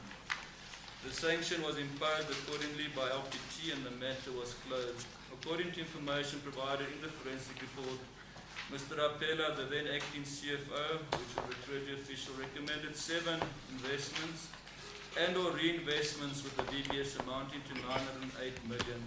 And Mr. Nwepe, the acting MM, approved 8 investment and or reinvestments of funds totaling just over a billion, 1.008 billion. And you have requested a table for the investments which we've included at the end of this report. Subsequent to the return of the 2 Treasury officials to Provincial Treasury, the Vembe District Municipality made further investments totaling 510 million. These investments were recommended by the then CFO, Mr. Machivi, 60 million, and the acting CFO, Mr. Mantata, 450 million, and approved by the municipal manager, Mr. Rabadu, 60 million, and acting municipal manager, the same, Mr. Machivi, at different stages, and the table is a reference. As reported in the video forensic report on page 153, an amount of 336 million was invested with VBS, which was not paid back to the Bembe district municipality. From this information, the investments not recovered from VBS relate to the last investments which did not involve the two provincial treasury officials, and this was taken into account in determining the financial sanction of demotion for the two treasury officials. The Public Service Coordinated Bargaining Council Resolution 1 of 2023, the Disciplinary Codes and Procedures for Public Service Clause 7.4 prescribes that if the Chair finds an employee has committed misconduct, the Chair must pronounce a sanction within the referred to in Clause 730, depending on the nature of the case and the seriousness of misconduct, the employee's previous record and any mitigation or aggravating circumstances. Sanctions consist of counselling, a written warning valid for 6 months, a final warning valid for 6 months, suspension without pay for no longer than 3 months, demotion, a combination of the above, or dismissal. Clause B says if an employee is demoted, he or she may only after a year apply for promotion to a higher advertised position without prejudice. Chapter 7 of the Department of Public Service and Administration SMS Handbook, paragraph 4, also prescribes pretty much the same, and I won't read that, Chair. In determining the final sanction, the demotion on the 29th of August 2019, the presiding officer took into account that the municipality did not lose any capital funds through the investments made by the two treasury officials, and found that demotion was the appropriate sanction in the given circumstances. Both officials and the hearing outcome were communicated to the officials on the 12th of September 2019. Based on the presiding officer's disciplinary hearing report, the sanction was supported by the accounting officer. It must be noted that the House resolution for the financial year 2017-18, in which it was resolved that the accounting officer must review the sanctions meted out to treasury officials who were deployed to assist the municipality because of the sanctions is not commensurate with the offence, was issued on the 17th of July 2020, almost 10 months after the sanction of demotion was issued to the two affected employees. The accounting officer has been advised legally that it will be unfair labour practice and irregular for the accounting officer to interfere with a duly regulated process in which the sanctions were granted due to the accounting officer originally supporting the sanction and the time period that has lapsed since the sanction was issued. Further also, we were advised that both employees have since left the employ of the Provincial Treasury. Based on the above, the accounting officer did not review the sanction of the presiding officer as issued in the 26th of August 2019 as it may be unfair labour practice. So then we've included the tables as requested in the question. The question further asked is, again, why did we fail to implement the House resolutions, and I think we've responded to that. Why did the department's audit outcomes regress, and I'll need to just touch on this. It is in a further question. Maybe I need to just deal with it now, Chair, through you.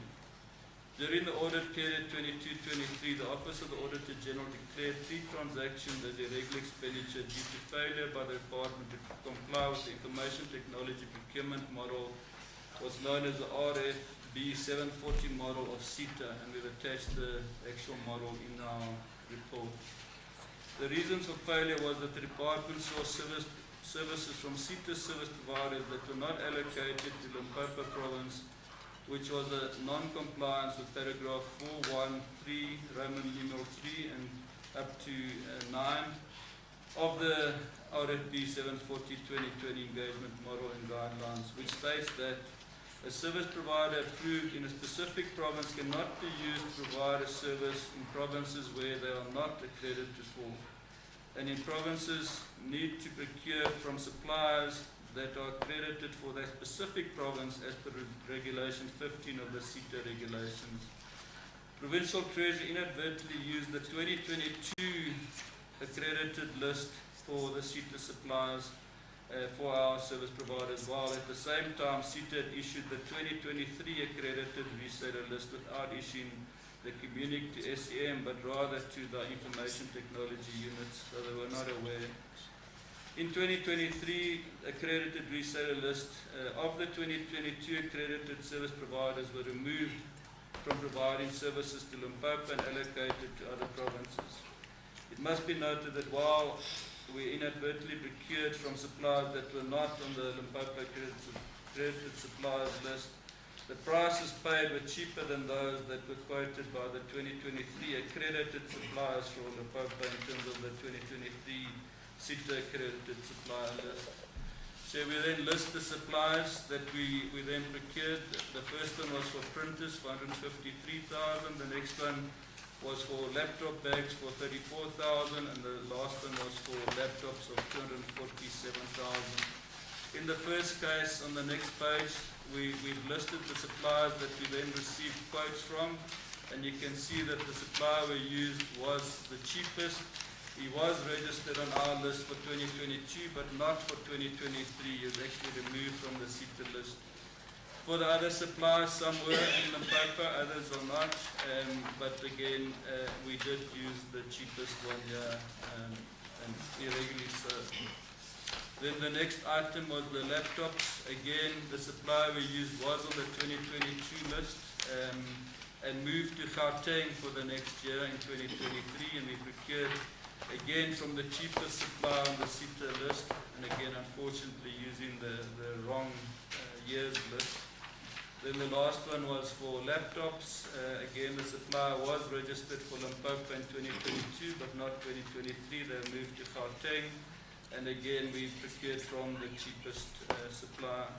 So during August 2023, the department became aware of the attached Annexure N, which is an interim procurement process for ICT goods and services below 500,000, issued by CITA on the 10th of October 2017. The interim arrangements were that the procurement for information technology service will amount below 500,000. Departments should utilize the CSD to identify service providers for provision of information technology service. So they basically said then, you can use the CSD, you don't need to use the list because the lists weren't there. Several engagements ensued between the Department and CITA seeking clarity and understanding of that specific interim arrangement in 2017, and you can see the attached emails in Annexure OP. CITA then reiterated that the specified interim arrangements were still in force, and we attached their letter to us. We did try and convince AG that the letter was in force. They subsequently had meetings with National Treasury and CITA, and they were clarified that exemption was not relevant anymore, and we had to use the supplier list, which we then used the incorrect list. So we then considered that, Chair, those three transactions were irregular after complying with the PFMA compliance framework. The department instituted disciplinary action against the officials, and we've attached those letters in T&U. In the transgressions, there's no losses were incurred. It submitted same for condonement to the Regular Expenditure Committee in March 2025, about a week ago. Chair, we don't have the outcome there yet. Chair, I think that's the first question. Thank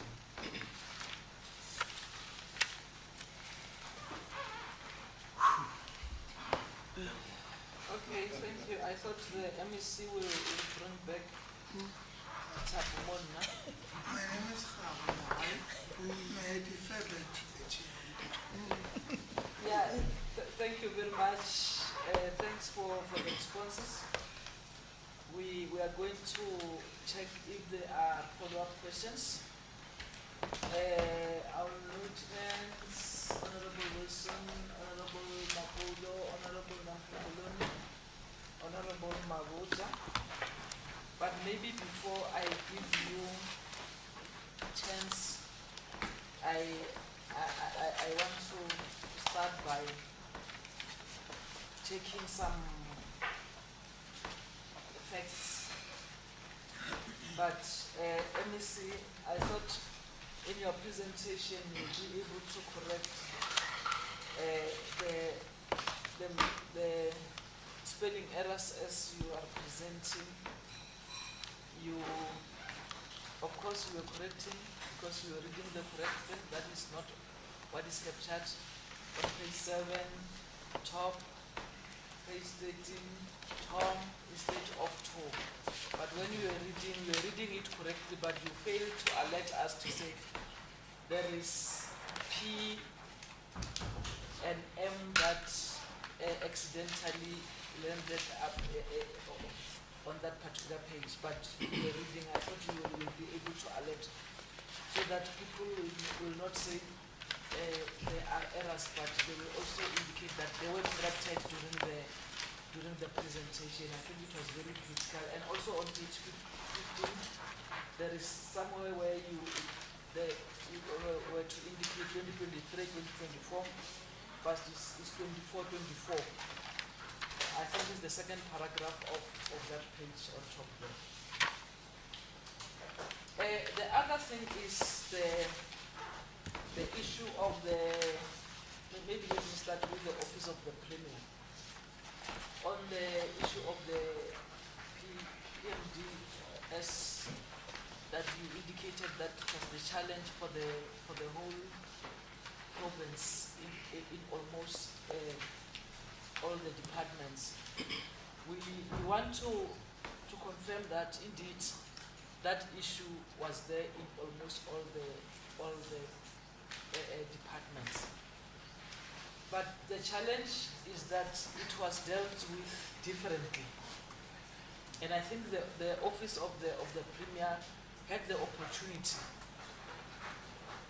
even if everybody was confused, but at least to come up with one confusion that the whole department will be able to follow.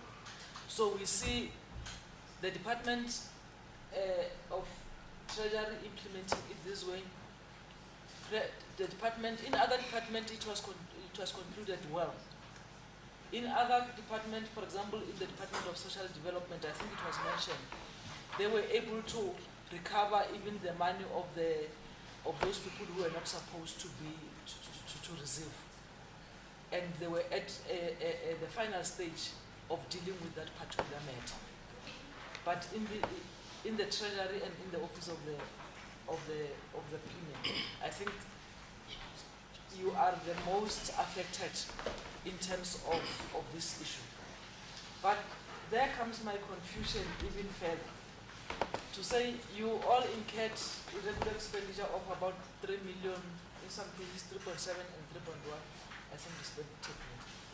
But the Office of the Premier indicated that out of the whole confusion, there was 112,638, which was paid erroneously or overpayment or something like that. But it was later recovered. But as it goes further, it was condoned. I don't know, maybe Treasury will assist us, because according to the trend or your regulations, you'll only condone when there was investigation, consequence management, and you are satisfied that all the processes have been followed. But in this case, it has been covered. So why condoning something that it has been concluded? Because we take it that if it has been recovered, then this closed shop is done. So here, the same amount, one is saying recovered, and then going forward, it is a condoned. The other thing is that there is a mention of the consequence management, where the department has taken action, but even before that, on page 4, I think we refer to page 3 and 4 of the Office of the Premier, where you indicated that one, the risk management has conducted an investigation, and then they made recommendations. Later, on the same matter, the labor relations done also the investigation. And Premier, my confusion is when the labor relations section conducts the the investigation. My take will be, it will be on the matter or the recommendation by the risk management vis-a-vis whether the employee or the employee has done wrong or not. But the Labour Relations Act went into the substantive issues whether there was a wrongdoing in terms of irregular or whatever. I don't know the jurisdiction. That's why I'm and it's not only once, because even in the Annexure R and O, they're talking about the investigation by the Labour Relations Act, whereby the Labour Relations Act, the Labour Relations officer or whoever will even come with the recommendations to say, no, we think this is not an irregular or whatever. I want clarity in terms of the jurisdiction of the labor section. Whether is it there in terms of relations between the employer and the employee, or it can even determine whether the people have done wrong and recommend charging them, and who's going to charge them if they recommend such. So there's a lot of issues around that particular thing that we need clarity. And on page 7, annual finance statement, there's just an investigation by who we don't know. And on page 10, there's a technical, on 3D entities, there's a technical committee that was recommended, but we don't know, or we don't get the role that the committee is playing, or even progress made, because indeed, Premier, there are a lot of challenges in our entities, and we hope that the establishment of this technical committee would come up with a strategic responses that will assist the department. So we want to know what is the progress, where is the report where they can give us the recommendations or what they have done up to so far. But the last thing, so that I give others chance, there is a case where one employee, and I'm not sure is the one that we're talking about, one employee was charged and dismissed, and the matter was taken to court, and later the court said no, the decision was not correct. I don't know what the court said. They just said the appeal was granted by, or he won, that the person has won the appeal. So my question is, on what basis? You don't tell us, or what was the appeal about? Was it about the procedure? Was it about the substantive issues? And then what was the outcome? Yes, you are indicating that the matter was reversed, but later there was 3 months suspension or the 3 months without pay. What you don't tell us is that after the court, did you start the hearing again to come up with another verdict, or these 3 months was a settlement in court after they did not agree with the dismissal? They said no, let's go for a middle route, at least suspension with 3 months. So we just want to understand what happened there. So maybe let me give the other members chance to ask questions. Honorable Wilson. Thank you very much, Chairperson, and thank you for allowing me to go first. I do have to leave very shortly. But I think a lot of my questions you have covered, Chair. There's just a couple of things that I'd like to raise. One of them is the disciplinary actions, because a lot of this report is about disciplinary actions that have taken place. And I understand that there is a Labour Relations Act, and because the feeling is that a lot of these actions are really punitive. Okay. But obviously the law dictates. What concerns me about a lot of these reports, the CFO is not being held accountable, just the employees who were responsible. And quite frankly, that concerns me, because at the end of the day, the CFO is the accounting officer for any department in terms of any financial mismanagement, irregular expenditure, fruitful and wasteful. And yet every single one of these reports saying, no, the CFO was not charged. The CFO is accountable. And this shows, when you see the number of cases that we've got here, just on a few pieces of paper, this clearly shows that we're not holding the accountable officers accountable, or that the accounting officers are not holding managing the financial controls, which gives me a big concern with regards to management by certain individuals. It is nice to see that irregular expenditure and some of the fruitful and wasteful is being dealt with, and that it is being reduced. However, the figures that we see before us are still astronomical. I understand that the HOD Treasury saying, look, a lot of these cases might still be in court, and there's a lot of cases that still need to be resolved. It's always a problem when you're dealing with transversal issues. As much as we'd like to see them off our books, they don't necessarily come off as we like them. Very concerned about 3D enterprises. I'm not the first person to raise this. And the agreement was that sort of the last year was the last time that they would be getting funding. And I raise this particularly because we've just seen what the executive from Leader earns and what they've been claiming for S&T. A couple of them earn more than the president. How are we accepting this? And what are they bringing to the table? They are costing a fortune, and yet we complain insistently that they are not sustainable. Well, I'm not surprised they're not sustainable. I would also love 370,000 Rand a year S&Ts. Where is the accountability? I mean, it's just the most insane thing to have actually seen today. And I think this requires some serious reporting and investigating, and I'd really like to know what those executives actually do to earn that kind of money. The president might as well resign as the president and go and work for Leader in Limpopo. He'll be a lot happier and a lot more stress-free. And finally, and this is adding more, I think, at the office of the Premier, we were going to have this discussion in the House this week, and that is the role of the Public Service Commission. It is a very, very critical entity.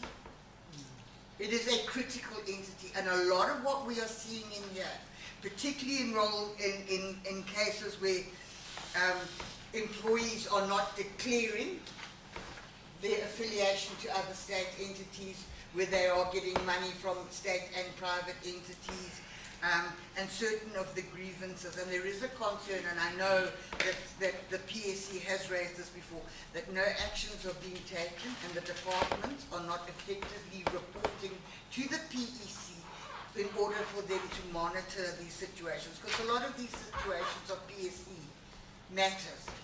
I just want assurance that we are doing what we're supposed to do in terms of reporting back to the PSC. I know we have a report where some of the departments did not, and that always raises a red flag. If they're not disclosing certain actions in their departments for the PSC to oversee, and I'm not saying this is the case, it creates a perception that things are not as they should be, and perhaps some things are being swept under the carpet. We don't want to be faced with that situation. And finally, my concern is, and it's so sad that we've got to have so many matters with SAPS and the Hawks and SIU in Limpopo. It certainly does us no good at all, and it's disheartening for those of us who fight so hard in Limpopo to have to be facing that situation. And finally, my concern always is that we did have this, and I think the biggest issue was in health on contingent liabilities with regards to medical legal claims. But the HOD and his team did grace the portfolio and come and put us better in the picture how this is managed, but it will still be a concern going into the future. Thank you, Chairperson. I'm done. Thank you, Minister. No, thank you very much, Chair, Lawrence Mapolo, member of Scopa. Firstly, one will just kick off with the first one to say, I need a very in-depth clarity, especially around the role of this monitoring unit within the Treasury. When you look at page 14 of the report of Treasury, we don't see any evidence which prepared to ask for implementation of this development audit. I think we need that evidence so that we can be certain. E.g., for an example, evidence of the information contained from page 14 to 19 of your strategy attached here on Annex 7. That's what I'm trying to say. On page 20 of your strategy, you have committed that you will be able to report on bi-monthly. And we expect that report to be covered within from 14 to 20 pages. I don't see it. Because you need to assist the department and these entities to improve. But I don't see it. Exceptional litigation. I'm not putting any preamble on my question. That's straightforward. Exceptional litigation, unresolved matters. Give us the total amount that we have spent around the issues. Because one can see it inside. And later we'll follow up with other issues shared. And I don't think the department seated here, Chair, have trained all entities and departments. Because themselves also, I think, I would say they're not in the ICU, but somewhere between high care and ICU. Therefore, it tells me why you can't be able to do what is expected from you to do to others. That's what I wanted to do. And especially on this training, aspects on MCS, CREP, and other related areas of training. I see nothing. Thank you. Thank you. Honorable Nempungulu. Thank you, Chairperson. My name is Nempungulu Netisi. The first one, on a preamble, the Chairperson indicated and they used the word that the department is the office of the Premier and the department are undermining the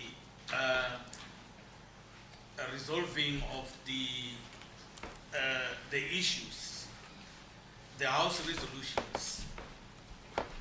And tapping from there, Chairperson, I just want to know from the office of the Premier and the Provincial Treasury Department, when last you have submitted the updates on House resolutions.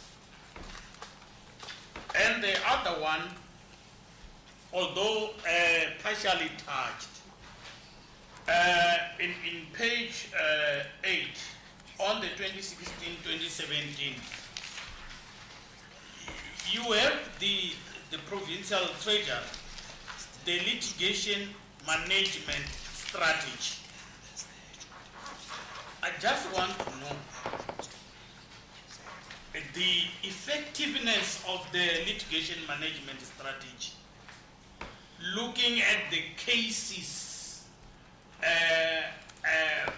when they are reduced, they are going to be increased, and the subs and the attorney, the state attorney and other agencies are delaying on those cases. But I don't see you sitting here as a member that indeed the litigation management strategy is working and effective. You must know that if this one is working, then we will render effective service delivery to the people of Limpopo.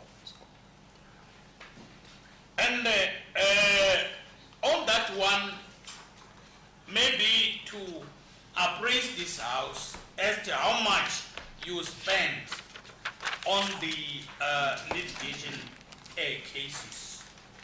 And the other one, Chairperson, is just on the 3D entities as indicated by the other member and also by the Chairperson. you formed the 3D Entities Technical Committee. And the leader, as we are speaking, is technically insolvent. And the girl also generate only 10% of their income, and the 80% is coming from the government. And we are now saying in 2029, 2030, these entities must sustain themselves. Sitting here with girl generating 10% of their income and obtaining or getting 80% from the government, from the money which is supposed to be used for the effective service delivery for our poor people in Limpopo. Now, can you ascertain, sitting here, that indeed in 2029, 2030, those who are in this committee on the quarterly basis there, can you ascertain that indeed this girl will be sustainable, or sustain itself, or self-sustainable? And the same applies to leader, or we are just writing things for the sake of compliance. And the other one, as already indicated, can this committee also look at the salary of those people? You see, sitting here all over, they are earning more than the premier, more than the president of the country, hence they cannot sustain themselves. Are we making a scheme for the salary of the people only, and not looking at the service delivery for our people? Are we saying that? So really it's a cause of concern. I think if you are in this committee, you must look at that, whether it's above market value or so on. And on the same one, on the last one, on the girl, they have their own master plan. I don't know whether it's being utilized or it's just a framework which is there for compliance. I don't know. I don't see it working, and also extending to cargo, and also resuscitating of Mpepo airport and other airport, and also the relationship with the private airports around the province.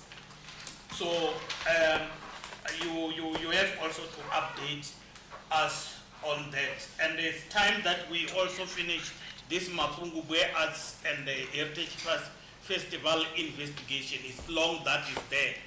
I mean, we will retire until, we'll retire when we are speaking about this investigation, we'll die and leave this issue here. And then the last one on that is that although you regressed in 2022, 2023, and then you come back the following year, which is commendable, but I just want to know what was wrong with the regression, because you were doing well, but in 2022, 2023, then you regressed. And when you regressed as a father of the other departments, what other departments will do? Yeah, I think those are my questions, Chairperson. Thank you very much, Honorable Mabocha. Thank you very much, Chair. My name is Thabo Mabocha, and I'm a member of Scopa. Chair, I would like to ask the Premier that, look, there are 4 outstanding resolutions. What is the plan? Because it seems like these are legacy resolutions. What is the plan of your office to ensure that these resolutions don't become a recurring? Each and every year we are going to meet here, discuss the same issue. What's your plan in terms of resolving this 4 outstanding resolutions?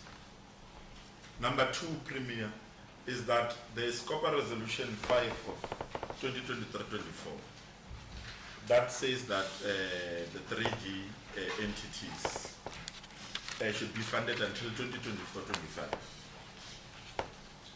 2024-25. Is there a plan? Is there a plan to ensure that these agencies, because sitting where I am now, I don't see them being able to sustain themselves beyond government bailouts. So now, is there a plan, or are we going to come back here again and revise this resolution and enable them to continue getting government bailouts? But when you look at the sustainability of the entity vis-a-vis what my colleagues have already said, you will see that there is a serious mismatch. Our people are not getting value for their money. I mean, Chair, I see in this report that there's someone who claimed S&T for close to 800,000. It doesn't make sense, Chair. So I'm saying that, Chair, can our people get value for their money? Can we pay what makes sense? These salaries here, they are really scaring us. But now, Premier, there's an issue in the province whereby most departments that appeared before this committee, fortunately, were ending with you. Most departments and treasury, most departments that appear before us, whenever they are supposed to take action, they will tell us that this matter is prescribed. There's nothing we can do. So, how long are we going to use that excuse? Because my understanding is that in the department, there are people who are hired to do certain functions. There is legal, that must make sure, I'm not sure whether it's legal, but I'll talk to legal, that it is supposed to monitor these things that they don't prescribe. You know, before it prescribes, you just write them a letter. You just write a letter and then the prescription won't affect this particular case. But there are many cases, and I'll give an example. There are many, don't want to deal with them all. There's a case of David, whereby we are told that the state attorney has written to the department informing them that they are unable to get the address of the service provider. But the service provider is still doing business with government. And you know, the sad part is that this person has been paid a lot of money to render a particular, to bring Davido to perform for our people here. But our people never saw Davido. And it's a serious injustice, Premier. We can't just turn a blind eye and say that we want that money. Now, I will also talk to the legal unit within the departments. I have not done, I mean, we have been meeting with senior legal advisors and what here. Sometimes when you are lucky, you meet with a director. But one thing that they complain about is that they are under-resourced. Number two is that they don't have the necessary competencies to can, even if the state attorney is unable to execute their mandate, be able to chip in and say, but this is my matter, this thing can't just be declared a default judgment. I'm here, I'm going to defend this matter. But, you know, because there is, to some certain extent, some collusion between these plaintiff attorneys and the ones that represent the state. They collude, throw javelins, and then someone will meet something on the other side, and then the state will pay unnecessary monies because people are making deals. So, but the other thing, there's no sufficient capacity. and the state is paying a lot of money year in, year out. I don't want to talk about health, you know it very well. The minister was currently in the news talking about the bill that the province is supposed to pay. So, but if these units are capacitated, premium, I think the state will save a lot of money in this regard. Now, the other thing that we have observed, and it's even in these reports, is that where there are serious violations or serious acts of misconduct, the consequence that is meted out is that no, we've written a final written warning, and then this final written warning will only last for 6 months. Therefore, we'll just wait 6 months, will last, do it again, get another written warning, and then until this particular individual goes for pension. Now let me get to treasure. Let me see. Earlier on we were with the AG. The AG was informing us that there are certain monies. You are the ones that condone departments when there are certain monies. I don't know the proper accounting term, but I think you understand. You condone certain monies.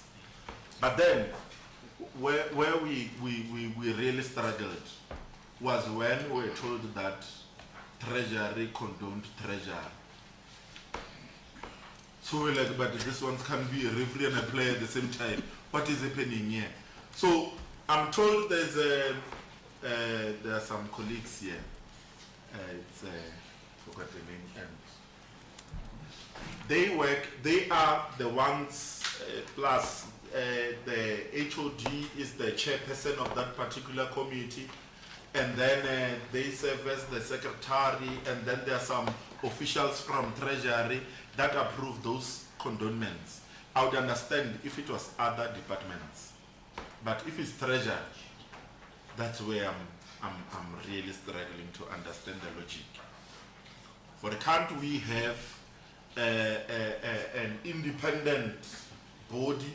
You will just fund it. Maybe it will be funded by the Premier to deal with this matter. Because now, if these people are reporting to the HOD, and because the HOD is conflicted on that particular matter, he recuses himself. But obviously, these are his subordinates. If anyone talks too much there, he will be processed. You see? So we want you, MEC, to give these people power so that even if the Department of Treasury is doing wrong, they can be able to have the necessary teeth to buy it. Now, my questions are made, but there are investigative reports, MEC, and your document is still written confidential. We don't know whether those reports are not clearly outlined. Is it due to this confidentiality clause on this document? But there are investigative reports in your document, MEC, whereby the investigations are concluded. There are recommendations that have been made, but we are not privileged with what those particular recommendations are. So I think that it's a serious disservice to us as these members, so that we can at least understand. At least we have outlined the natures of the investigation, but you just write there are 5 recommendations. What are those recommendations? So it's a serious problem for us. Now, lastly, MEC, you have developed a clean audit improvement strategy of 2025, and you are calling it revised. Now, my question is, how many strategies have you adopted in the past, and how efficient, or if they produced results? And this one, isn't it just a cut and paste and then just a branding of a new cover page to say it's a new strategy? Because what we want in the strategy, MEC, is that we want to see results. We want our departments to achieve clean audit. Therefore, what are the timelines that you are attaching to this particular document to say that by this time we will be having, we are anticipating at least, or so many departments would be, there's potential, so many departments would be having the clean audit.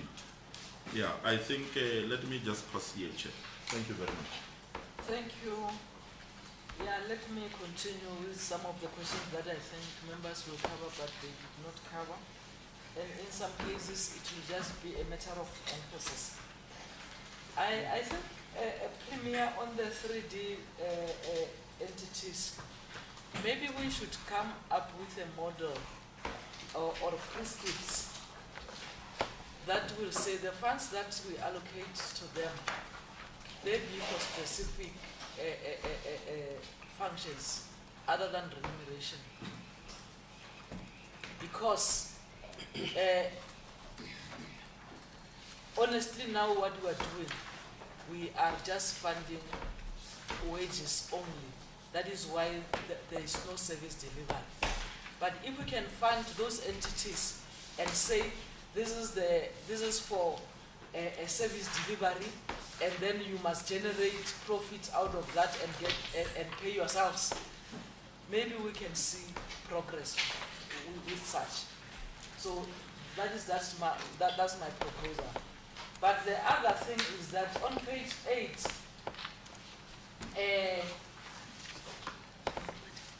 on page 8 of the Treasury, on the issue of the finance claim, you are indicating that you had a roundtable meeting with the applicant, but since then he has not come back to you to indicate whether he or she is comfortable with the agreement around the table, or he or she is proceeding with the court.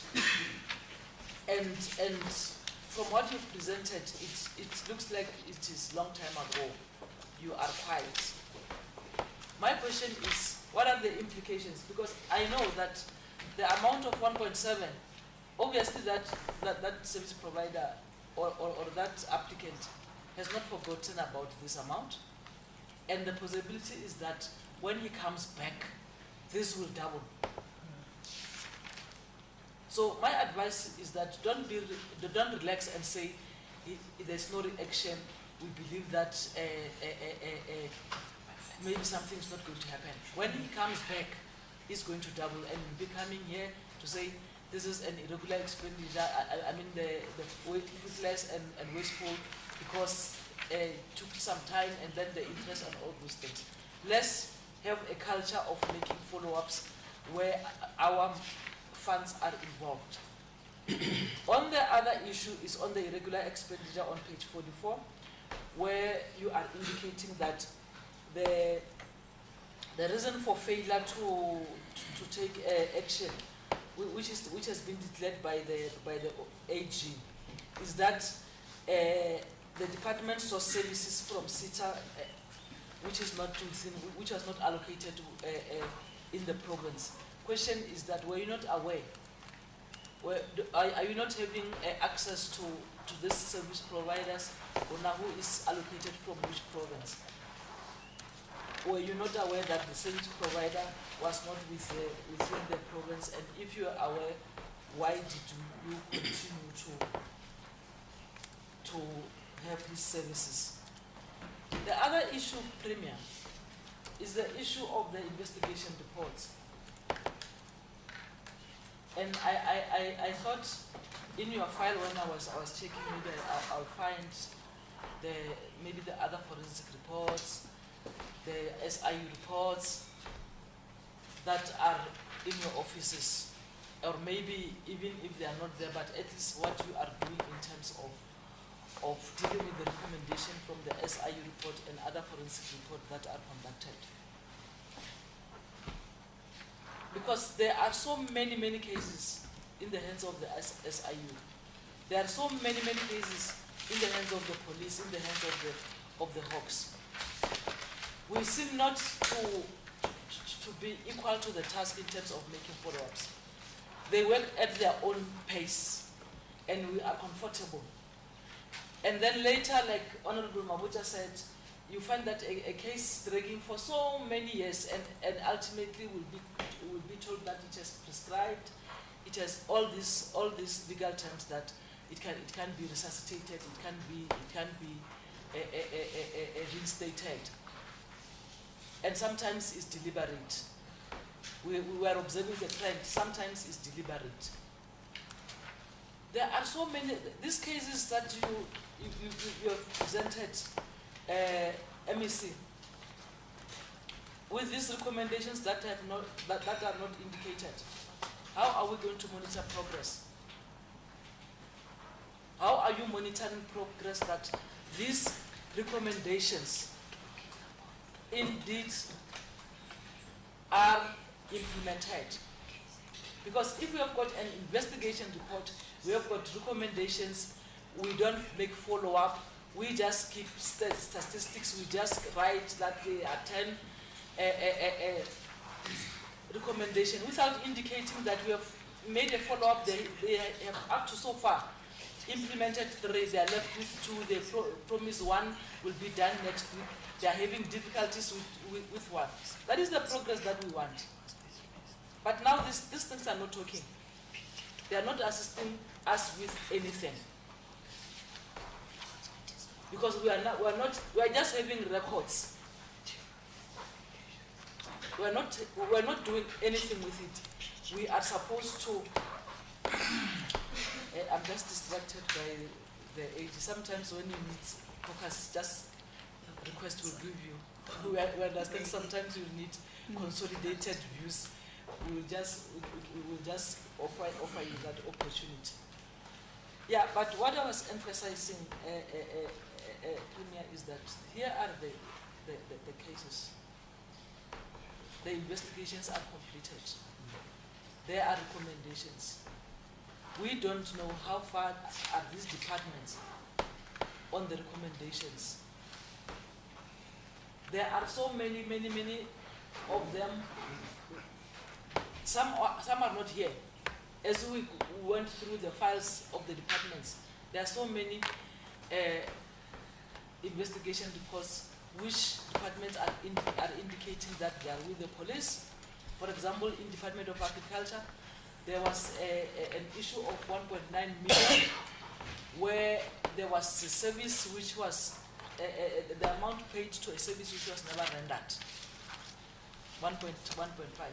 And it is a case of more than 5 years. It's not there on the case roll. We don't have a case number.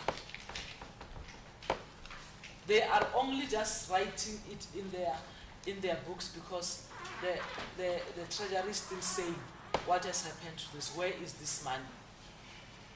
By the day they will get maybe a clean audit by a miracle, that case will disappear forever and will never be able to trace the 1.9 million that was paid for a service that was never rendered. So the seriousness of the issues of the investigation report, and we know, Premier, that even in the office of the Premier, there are investigation reports that are concluded, need implementation. So let's just ensure that whenever there's a recommendation, let's implement it, let's follow up to the latter until it is clear. If we want the province to get clean audits, all the department, is when we deal with the resolutions, is when we deal with these cases, because as long as these cases are not concluded, they will always be raised by the treasurer as findings, and we'll never get the clean audit. So I wanted to raise that issue so that we note it and we make sure that we do the right thing. And we propose that MEC and the Premier, at one stage after this hearing, we should meet as the three the two offices and us, so that we invite the SIU, the Hawks, so that they brief us. They should, but I think that even if it is not us, but somewhere they have to give us. I know with us, as Scopa can do it. You are mandated to. We can. The Constitution allows us to do that. To call them to be able to give progress on all those resolutions, so that we must not deal with the same issue many times. And then the other issue, Honorable Premier, just want to raise them because they are sort of raised by all departments. Almost all the departments, except your office and the treasurer, because there was no question on fruitless and wasteful expenditure. But I believe that you are also affected. Almost all the departments are affected by fruitless, wasteful expenditure of interest of ESCOM, municipalities, Telkom. And when they were appearing, we said, in the interest of time, please don't present on that, because almost all of them, they were saying, we engaged the treasurer. And we even said, in your executive meetings, because this thing affects all of you, at least start to talk about it. And we, as Scopa, we will present this formally to the two departments, because I think these two departments, or the department and the office of the Premier, have that capacity to guide. To say, in this case, because they say, all the departments are saying, the bus run and the issuing of the invoice are in such a way that when the invoice is received today, the run is, well, maybe was yesterday. So it means they are always receiving the years. So obviously, so if that is the case, it means that is a guarantee that the fruitless and the wasteful expenditure will be there for all the days of our lives. And I think we can come up with a way to say, either we adjust our run, or we talk to these entities to say, we're giving it to you. In fact, we're not prescribing how you will, or how you can deal with it. And the other issue that was raised, the issue of implementing agencies. Our IDT, our Mvula Trust, especially the IDT. Whenever there is a project and there is an irregular expenditure, if you check or you link it with non-performance by the IDT. I'm just mentioning one, but most of the implementing agencies are not performing. Yeah, and then the last one.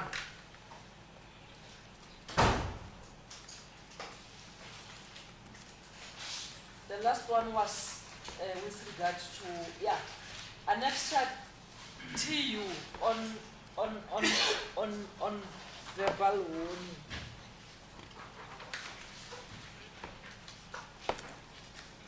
Consequence management. And there was somewhere a Premier where the process was regarded as progressive something to indicate to the person who has committed or who has disregarded the law or the legislation, to say you are coming to progressive hearing. Don't worry. Sit down and tell us what happened, but you must be assured that it will be progressive. And it's good to be progressive, because sometimes it's used to motivate workers to say, no, we can't punish you, you are doing a good job, and at the same time there's an element of ethical dilemma to say this worker has done this challenge, but he's doing well, so what do I compromise? So such things. But I must assure you that if we don't take required action, we are still going to have some challenges. Like I said, we don't say let's go in a charging spree. The Labour Relations Act is very clear to say the issue must be based on fairness, both procedural and substantive. That is the basic principle. And there's no progressive in this, or there's no non-progressive. It's fairness. The administrative justice in terms of the Constitution must be fair. That's the first thing. So what we are seeing in terms of consequence management is not different from what we've been observing in other departments. So in our, the whole province premier is compromised in terms of consequence management. Of course, in some department here and there, they will seem to be institution this, but in most cases, generally, there is not there. There is no consequence management. You'll find a lot of written warning. But what I want to raise here is it DG, maybe this time, but through the premium. Is there anything like verbal written? I call it verbal written because this verbal this time is written. What do you call it? Is it verbal written warning, or is it verbal just recorded? In terms of dispute resolution, what is it? To me, I don't know, but maybe you have a better way in terms of Public Service Act, where you have got a verbal written warning, or where you have dictated that a verbal warning should be written and should be acknowledged. But in terms of Labour Relations Act and grievance procedures, maybe I must acknowledge that I need a lot of new things with this department today. That's my concern, to say, if you said that was verbal warning, why do you have to sign and give that particular and acknowledge? And without you are removing that issue, or a verbal written warning must not be with juice. Now you are such issues. That's why I'm raising it. So these are some of the issues I thought. Let me just deal with these issues because they were not raised. But these are our questions. Thank you. Okay, the last one, Honorable. No, thank you very much, Lawrence Mapolo, member of Scopa. You know, I forgot one important area out of these three entities being guard. I don't know as to whether this is directed now to the Premier.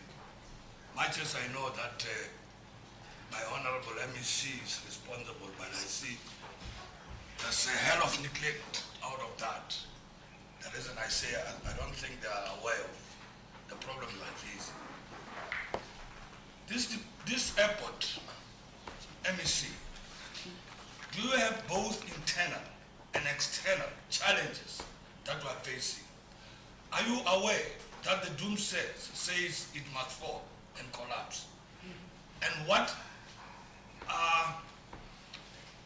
are you doing with this other airport like Hoedspruit? The Hoedspruit airport. Today the Hoedspruit airport, people are coming in and out. More than here. Firstly, this one, yes, it's expensive, but I can't wish for it to be closed. Now, your officials within all the department traveling out of Polokwane, going to Gauteng, how many have your MEC have registered? He doesn't know how many seated there that they are using this. And I think we need to start encouraging our own officials in the department.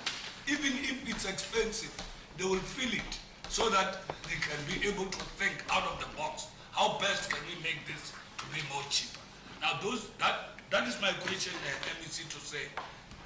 We have also other airports, the Pepus and the others are right inside the bushes. Come June time now, you are going to see a lot of planes which are not even registers going up and down. We see them. Right in the bush, they're coming here, they're calling them what? Trophy hunters. The HOD might know them better. Yeah, he knows them. And I've got a serious problem that all those things are not monitored at all. People are coming out and in and out of this. You are speaking of our own black people who are foreigners. There are foreigners who are using that Hoedspruit airport. There is this thing called Eastgate. May you go in that and tell us exactly what's happening in Hoedspruit. We need a clear report. That airport is killing your own airport here, which we are expecting our children to come and inherit. And it will be closed, HOD, through you, Premier, because there's full of J-calls and rabies there. I think they will be the only committers of that airport. Now, please let us investigate all the Smalanyan airport, especially the Hoedspruit one, and there is licensing and other things. Thanks. Thank you very much. Any comments? No. Just one. My name is Thabo Mabucha, a member of Scopa. Yeah, Chair, it's on the remuneration of board members. Remember, there was one question that was deferred to the Premier, whereby in that case there were board members who wanted to sue an entity. I'm not sure whether it's legal. They wanted to sue that entity close to 15 million due to board meetings. So I just want to check if there's a standard remuneration for board members, because it seems like there's easy money in these boards, and it must not, the bar must not be that low. It must be very clear already. To be a board member, it's just like you are volunteering your expertise to your province. Because if it's considered as a business transaction, that's why we're going to be sued this large amount of money. That was my question, Chair. Yeah, thank you. Premier, as I'm giving you opportunity to respond, don't be surprised that we ask certain questions that are not part of your submission. These are the questions that we realized they're common, or they were the departments were unable to respond to them. So we said no, the only way we can be able to get answers is through our mother. But we are also saying, if you feel that you still need to research them, it's still fine, you can just note them, and then we'll have another space where you can be able to detail everything, so that we don't put you under pressure and we don't be unfair to you to raise issues that are not part of your responses. But if you can respond, you can respond. Those who you still want further information, just note them, but we will need that privilege to get answers as we give you. Thank you, Chair Dr. Popi Ramathuba, Limpopo Premier. Let me appreciate all the questions that I've received from honorable members, which I must reassure you, Chairperson, all the questions that you've asked are relevant to our appearance as both Office of the Premier and the Provincial Treasury. And in our transversal report, we were going to be addressing them. So you have actually assisted this process, because we, in response to this question, we will be addressing even the subsequent questions that were to follow up. Maybe before I hand over to the HOD, MECs, and the DG, let me just make some few remarks on some of the questions that you have asked, which I believe some of them would directly affecting the Premier. When you talk about, for instance, making it a norm to final written warning as part of consequence management, we just want to indicate that I think the DG has tried to explain some of the predicaments that we find ourselves in, especially when you had to balance between the labor processes and what you think the transgression will definitely require. I would give an example from what the DG was indicating. We recently had, I think last year there was an issue of social development. A public protector made a finding after investigating certain appointments that had flouted the process, the recruitment process. Immediately when the report was out, now you have an HOD resigning, and the Premier rejected the resignation because it was a 24-hour resignation, which was within the Premier as jurisdiction. Now the official then gave a notice of 4 weeks as per the law. Now there is no way that the Premier will reject that, because the law still says if an official is not yet charged, you can't stop them from resigning.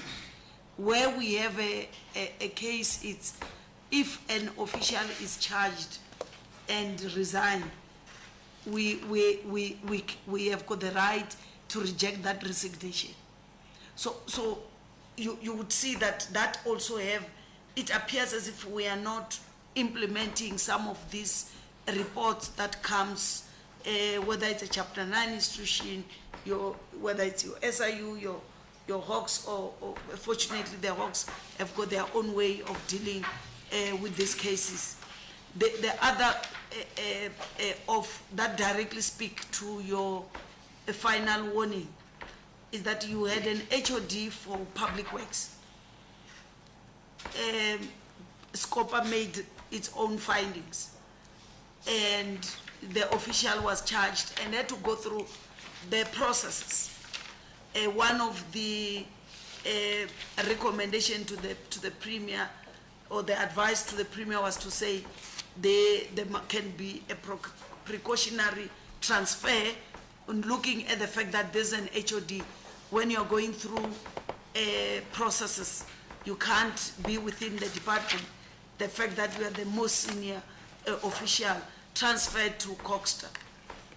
And while in Coxter, the process was done, and the finding, its final written warning, through the recommendation of the panel. Now you can't come as the Premier and say, I hear you, panel, but the Scopa recommendation here would want actually this person to be kicked out of the system. There's nothing you can do.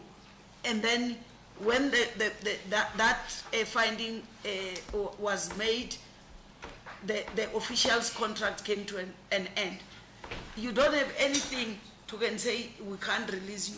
So sometimes it might appear as if we don't want to act on officials who are found wanting when it comes to their duty. So I felt that would be the first issue that I wanted to raise. The second issue, which directly speaks, but even having said that, there are many other officials who have been charged and were dismissed.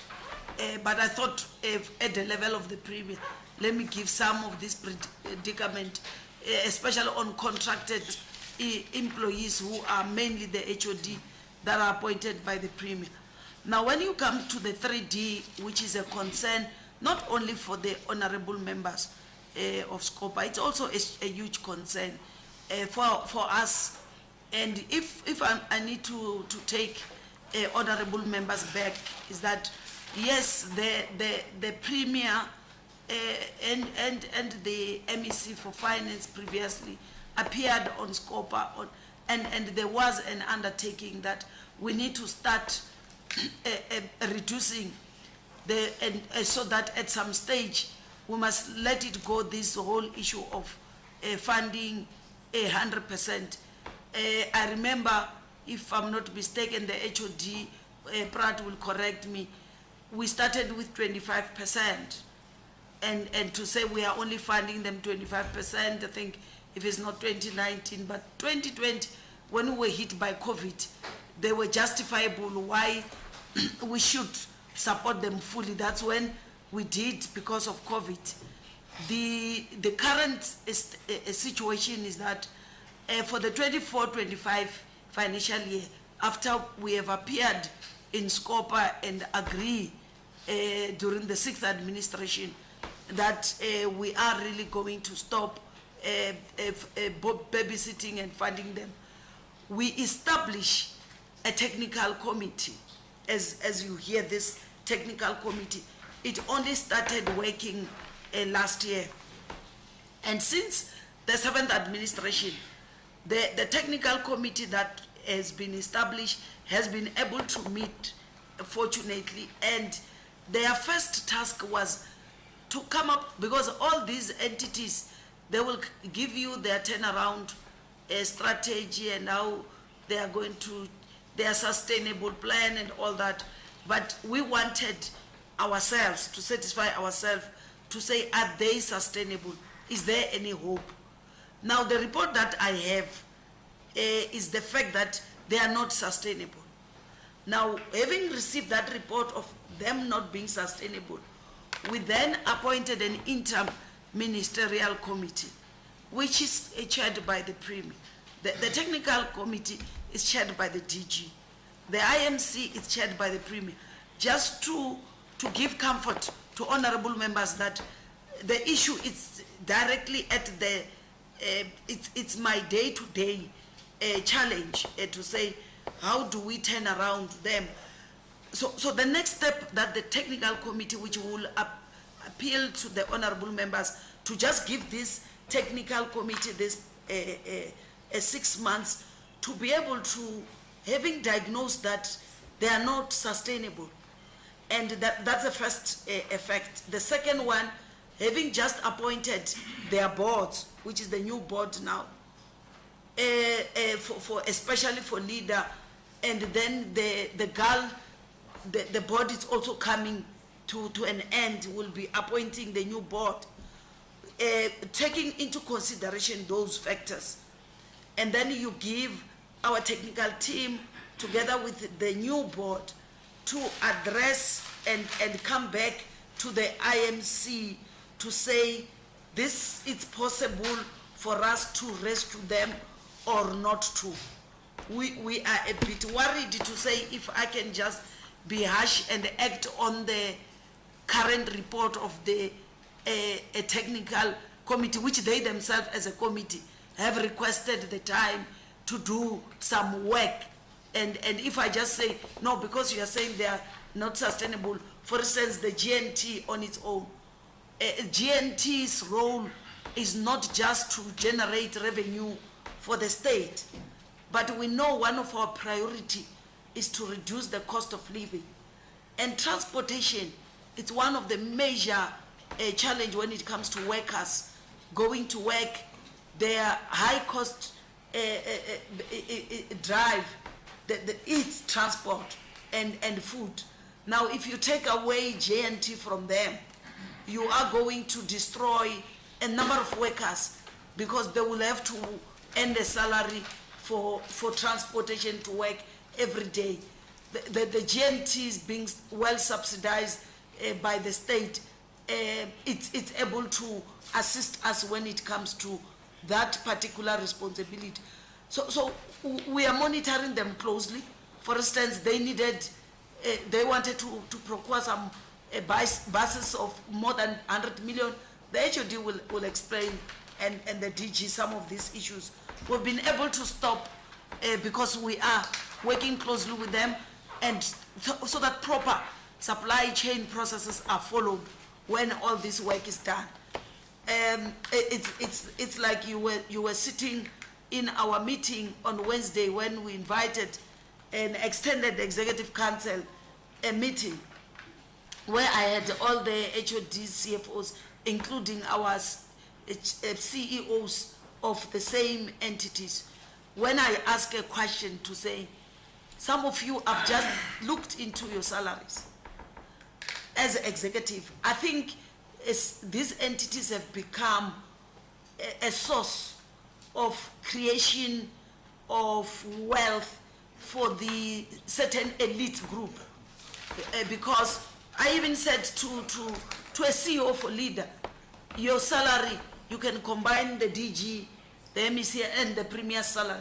They don't come closer to that. I was that brutal as when you hear them saying, I do not like them. I was very brutal to say, you were created for you to be able to create employment, to assist the state to grow its economy, and thereafter growing our economy, an inclusive one for that matter, we should be able to create more jobs through the work that you would have done.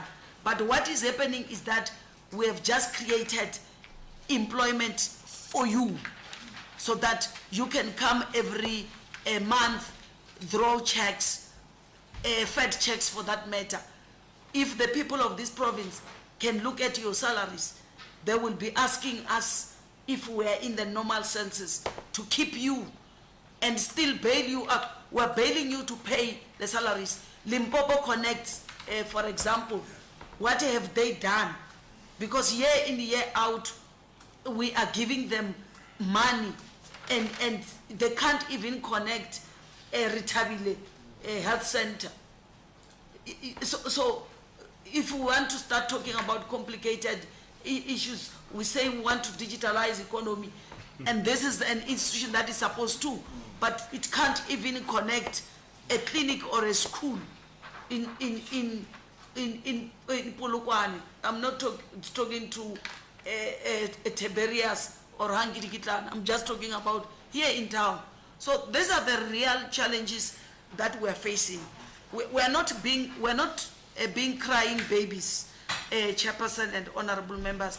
We are just stating the reality and the facts, and to say we are in the process of dealing with them to really understand. We'll come back to this house just specifically to deal with all these 3Ds and tell you each and every one of them that this one we are closing shops, this one, this is what we are doing.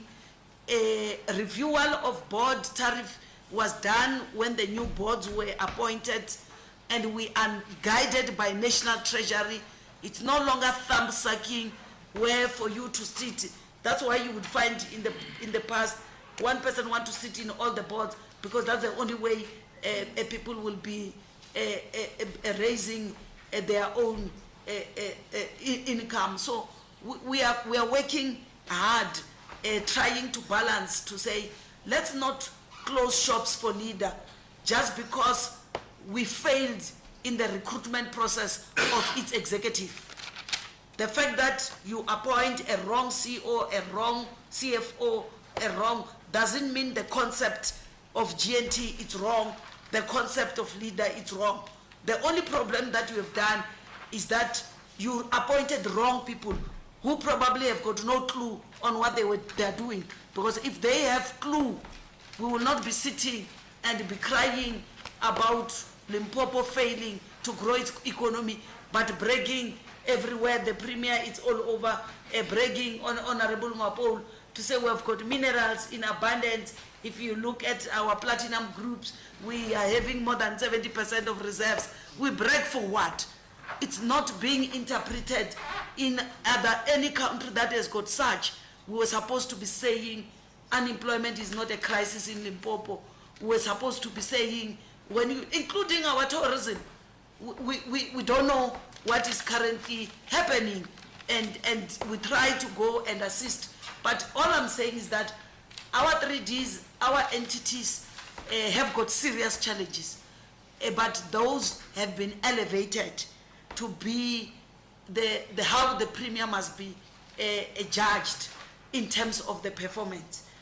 It just like when the MEC for education is worried about grade 12, MEC for health worried about life expectancy. The premier is worried about these 3Ds. If they don't work, we must find a way. And if it means firing each other and taking each other to court, that's what we're going to do. But we cannot continue with the status quo. And the premier will be so much unpopular because these are people with money and they're able to mobilize out there to say, Makahambe, but I'm used to that. Thank you, Chair. Yeah, thank you, Premier. Still on that, indeed we confirm that the role that leaders should play in this province is really necessary. But we are saying it must work, and we must make it work, because we are making it to be leader. We can't make leader and then leader yaroholela in terms of not performing, in terms of just using the resources from the departments that were supposed to be used by ordinary people, remember. And then we leave it like that. What you are saying, we say, from your office, just make sure that there are processes and there's monitoring.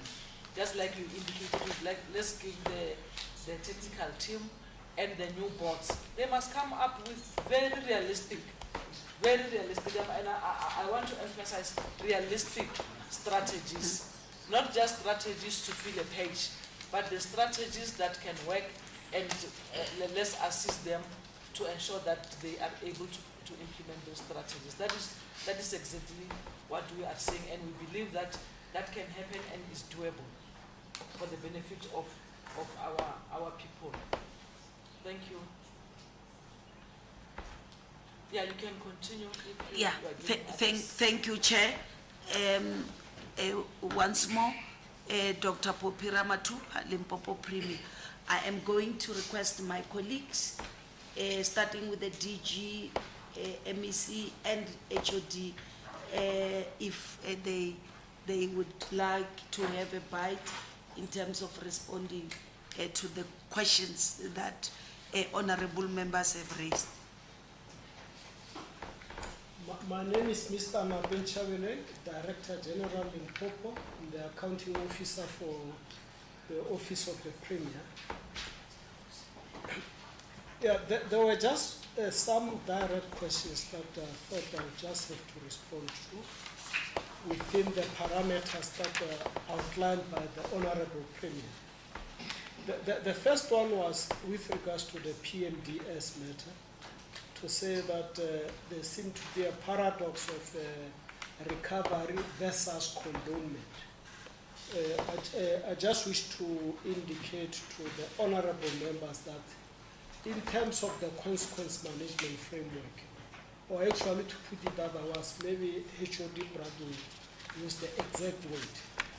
When there is an AGSA finding against the department, then the department is expected, or the accounting officer in particular, is prepared to act with an intention of clearing that finding. And then in the consequence management framework, and of course other sections that we shared with the honorable members, we also indicated what the accounting officer is expected to do. The first thing is to commission an investigation. Which means that by definition, it is not necessarily a labor relations investigation. It is broader than that. And then after the investigation report has been submitted with recommendations, the accounting officer is then expected to implement the recommendations of that report.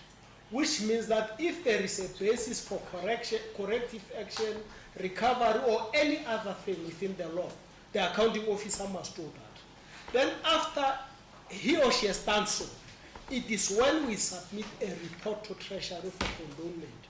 And then the condition for Treasury to condone or not condone is to actually be to check whether we have followed through all the minimum requirements. That is basically the thrust, or what the honorable members refers a contradiction or a paradox rather between recovery and condonement, which means that if you have to recover, then you should first recover and then thereafter submit the report for condonement. Then there is that kind of a causal relationship. And then in terms of the context of the Office of the Premier, the honorable members also wanted a clarity to say, why does the Risk Management Unit commissions the investigation, finalizes it, submit it to the accounting officer, and then later labor relations kick in? As the honorable members have said, it is essentially about, at the core of it, is about issues of jurisdiction. The mandate of risk management, actually in most departments, they call it risk and security management.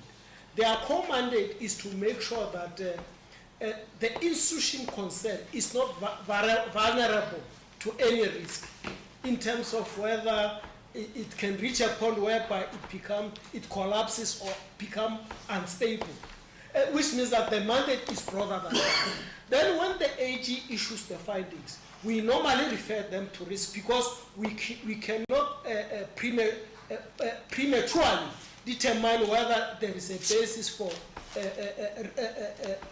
disciplinary process to unfold.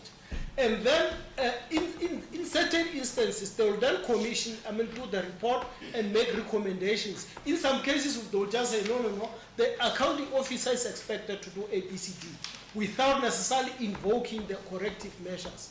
But where there is a need for corrective action, that's when the labor relations kick in. And then, of course, one of the key issues of the labor relations will be to check the veracity of the information and then, guided by the applicable prescripts, including the Labor Relations Act, they will then formulate the charges if there is a basis for a charge sheet. And then the disciplinary hearing then will then unfold accordingly. That is basically the conceptual relationship between the two. And then on the role of the, I think the 3D entities, the Premier has elaborated on, the Honorable Premier has elaborated on the matter and even issued some kind of the way forward, which will then make sure that it is done. On the issue regarding the dismissal matter versus the appeal process, because it has happened a while back, I may not remember exactly the substance of the matter. But my understanding, but we have colleagues here who are dealing with labor issues, then if honorable members want further details, they will definitely do that. But the thrust here, honorable members, is that we commissioned the disciplinary process internally. And then the sanction was a dismissal. However, this colleague, or this former colleague, was between level 1 and 12, which means that he was entitled to appeal accordingly. Hence, then ultimately they went to the labor court, and then on the basis of that, when we then considered the merit of the issue, then we then opted for a settlement. But equally so, it is within the framework of the law. And then generally, without exaggerating the point, generally, the 3-month suspension without pay is one of the worst sanctions you can do outside dismissal. And I think generally that's the case. But of course, it is open for debate and discussion. But that's my understanding of the law as far as these issues are concerned. And then on matters related to the CFO, why did we not act against the CFO? Equally so, as we have said, there should be a basis upon which you take action against the CFO. And then if the investigation report, for whatever reason, says that no, charge the following, and ordinarily or consciously or unconsciously, it excludes the CFO, it is normally very difficult to take that action. And perhaps that's an issue that maybe for policy review, further research, the honorable members may consider. How do we then deal with this predicament? And then, of course, on the unwanted expenditure, the HOD was very elaborate to say, but equally so the honorable member accepted that indeed we are beginning to reduce the unwanted expenditure, although it is still very high. And I think for the 7th term of the administration, we want to assure the honorable members that we will actually intensify this exercise. By the way, when you do that analysis here, the unwanted expenditure, in terms of the report submitted by Provincial Treasury, the bulk of the remaining unwanted expenditure is with one institution, RA.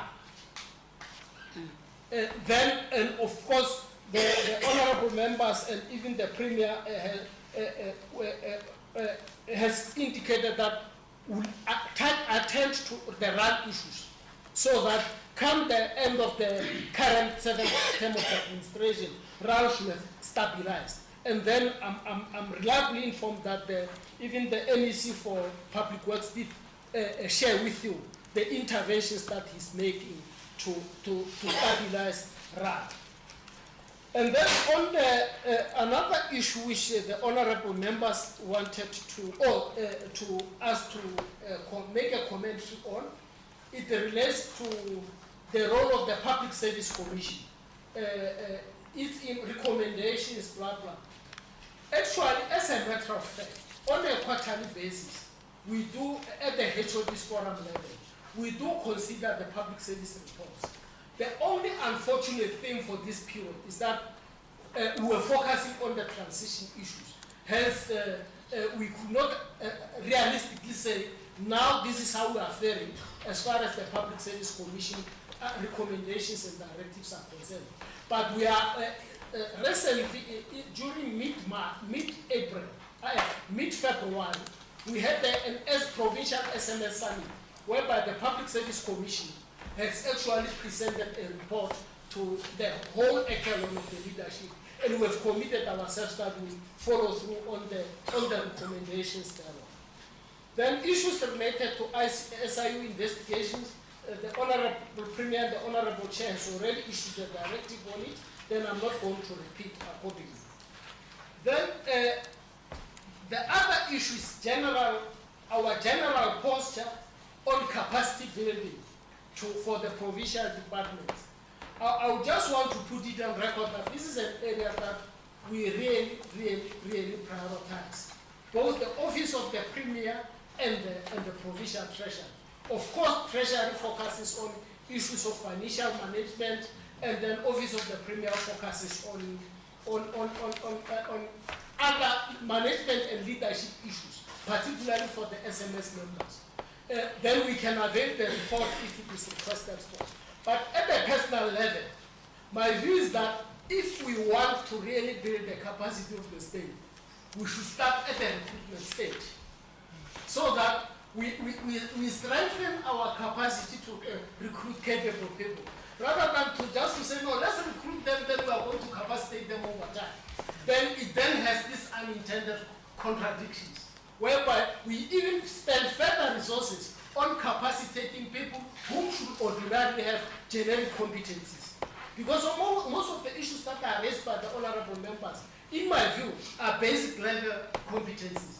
Of course, by so saying, I'm not negating the importance of further skills development for the public service, which I already said we are indeed focusing on that. I think those were the main issues that, and then others it will be more follow-up, like that issue of SNT, 100,000 for an official in one entity. To be honest with you, I was not aware about it, but we will follow up through. It's 800. Yeah. Yeah, then we'll follow up on it with through the Premier, so that we just understand what went wrong here. And then I think those are without delay. Oh, on consequence management at the level of principle. Actually, since we have appeared before the Scopa last time, the Scopa indicated that due to all these challenges that we have observed, perhaps the Office of the Premier must play more of a leading role on implementing consequence management framework. And we subsequently developed a strategy or a framework which was submitted to EXCO. EXCO endorsed it. And the parameters of that strategy, briefly, is that if the HOD or the accounting officer fails to invoke consequence management, the MEC must then come in. Simple as that. Then if the MEC fails to invoke, to take action, then, and sometimes I'm conflicted here, the DG should advise the Honorable Premier to take action. And then you understand, Honorable Members, because sometimes I'm a short sword for my fellow HODs. But at the core level, that's what the framework is. But then it was adopted early 2024, if my memory serves me well. Then, of course, again, due to transition issues, we did not really commence with the implementation. But now, the Premier has said that we need to actually expedite the process to make sure that things are done. Hence, he convened a special expo this week to deal with these matters. Then I'm very optimistic that going forward, things will start to turn around. Because, in short, the thrust of the last term of the administration was mainly focusing on stabilizing the administration. As the honorable members know that some few years back, the province was put under Section 100. Then we were actually starting from the beginning, if you like. Then I think now we're stabilized, and then we'll then go into the sustainability phase. I thank you. Thank you very much.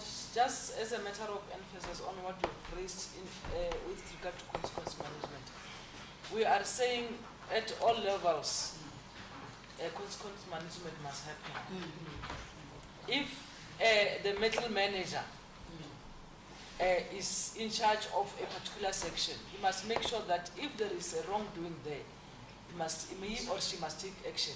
If he can't do that, the manager, just like that, until we have got the HOD, just like you are indicating. The other time we were talking about gas to pay.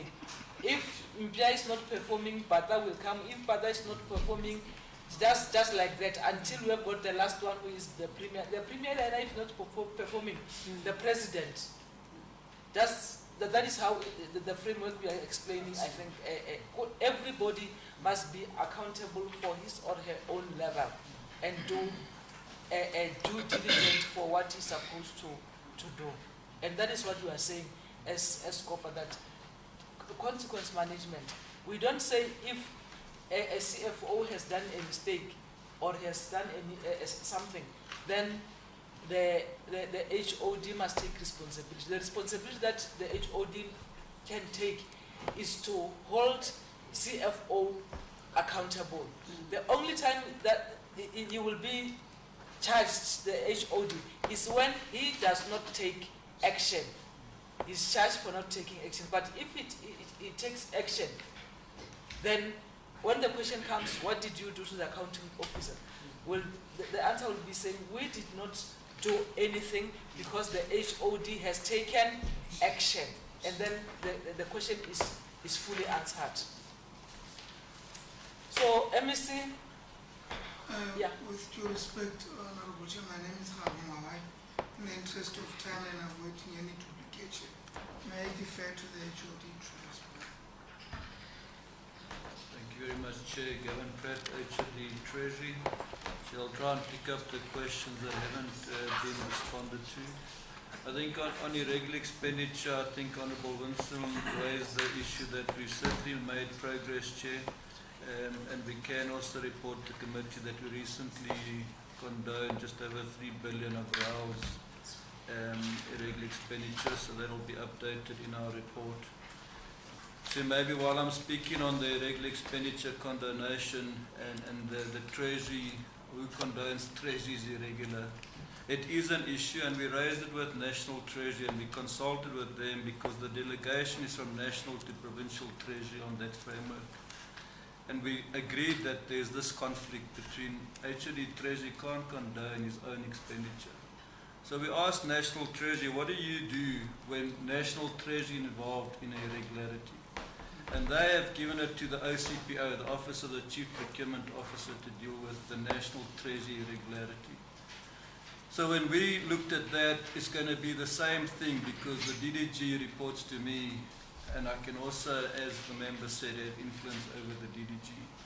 So anything that's with Treasury, we felt, and we can be corrected and certainly take it under advisement, that HOD must stand aside because I've got influence. But if my DDGs are not involved in that process, they can serve on that committee, and we've nominated other officials from Treasury. And I can report to the chair that my regulator that went there came back to me twice. They didn't just condone it, and there's no animosity. The ethics is there. But I agree that that risk is there, and we might need to deal with it differently. To delegate this out of the office would be first prize. We have an independent committee looking at all these irregularities. But the delegation from National is not like that. And I think that's something that we might need to look with National and see whether you shouldn't have like an independent audit committee, an independent regular expenditure condonement committee. It might add value and give. I'd certainly love not to sign off those reports, Chair, to be very honest with you. But I think for now it's sitting with us, and we're trying to deal with it in the most ethical way that I'm not involved. If the DDG, PAG's office was involved, she also excused herself and the other members deal with the irregularity. But as I say, it's certainly not just condoned by this process. Through this same consultation, we engaged with AG for advice. How do we deal with this? And they said, that's not our space. You must see what to do. And that's what we really came up, and that's how we changed our terms of reference. But we do note that the risk certainly is there, but I can confirm that it's not been, hasn't had any impact on the condonation. I think on 3Gs, Honourable Premier's covered me, and the CEO's remuneration, I think I'm covered. Just on the clean audit strategy, to share with the committee that these are monitored through what we call the PTCF, the Provincial Technical Committee on Finance, which meets with all our CFOs, and they look at progress against what we call the AG's action plan. How much of the actions have you implemented, the internal audit action plan, and what have you done to deal with your audit issues as such.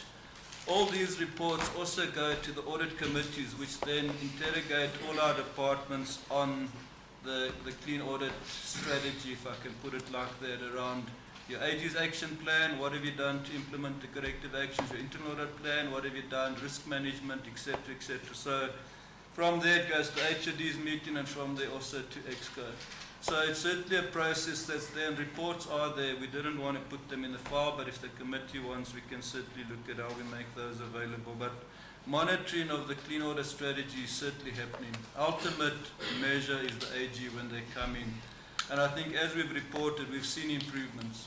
Our big challenge now is education, which we've already worked on, and the strategy is not just a copy and paste.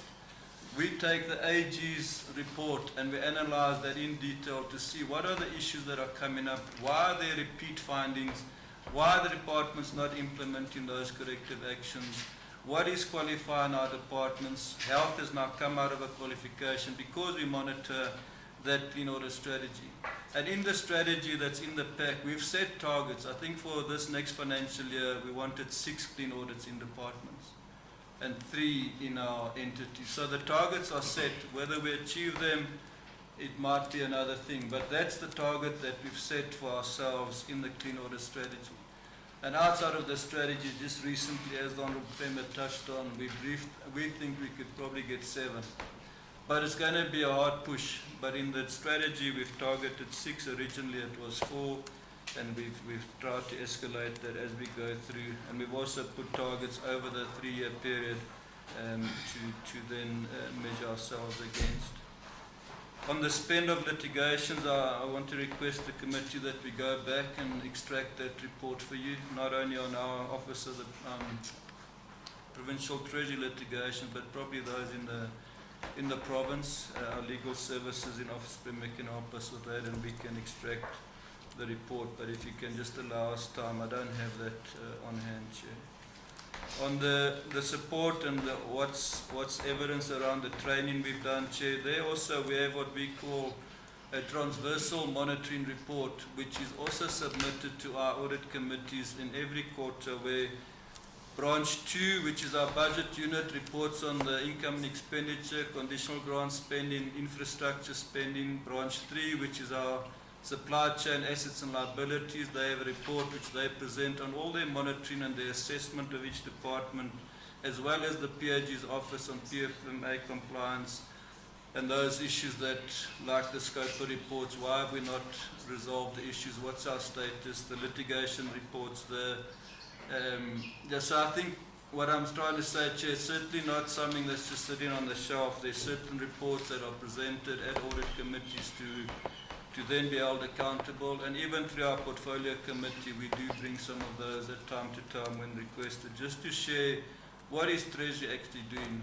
The other one also is the MFMA, which we haven't really touched on in the committee, on our municipal finance. Same thing, we have reports that we issue to municipalities on their finance, on their internal audit units and various compliance issues. So there's certainly a monitoring that is happening from Treasury. It's not just that it's a report. On the training also, we have a report on what training we provided on all the financial systems per department, what other training we provided on GRAP, modified cash standards, even IFRS for the entities. So those reports are available and we can make available if need be. But I think we just want to give the committee assurance that certainly these things have been dealt with. I think 3Ds uncovered, COEs uncovered. Just maybe to touch on the goal master plan, it's monitored through the same technical committee. And Chair, we took back the money now in this adjustment budget because it wasn't moving. Same like the SEZ, we took the money back in the adjustment budget because it wasn't moving. So we're trying to protect that money. It's not that we're just releasing money to whoever we want to. So we monitor that, we see it's not happening. And through this technical committee, we've then resolved that money must come back, and we've took it back in the adjustment budget. In the new budget that's just been tabled, it will go back as requested by Honourable Premier. The 360 million will go back. But we now see that processes are in place. The township development is now in place. For the north side, the land issue is in the municipal's hands now, and it probably will be resolved. So again, the GAL the strategy to deal with GAL was not implemented correctly. AXA did not come to the party as we thought they would, but that now has also been resolved, and we'll look at that going forward. So again, as I said, I think through the Honourable Premier allow us to compile that full report and brief the committee holistically on this. As a technical committee chair, we are not convinced that they are yet sustainable. We're not saying that they won't be sustainable, but there's still a lot of work to be done, and it won't happen in the next 12 months, according to my own understanding. On the Mapungubwe investigation, yes, it's very long outstanding, but it's with the Hawks now, Chair. The Hawks are dealing, there's an issue around the lottery funds, National Lottery Fund, where a lot of money was inappropriately utilized through the National Lottery Commission. And one of them was our Mapungubwe Festival, where we received, I think, 3 million that year.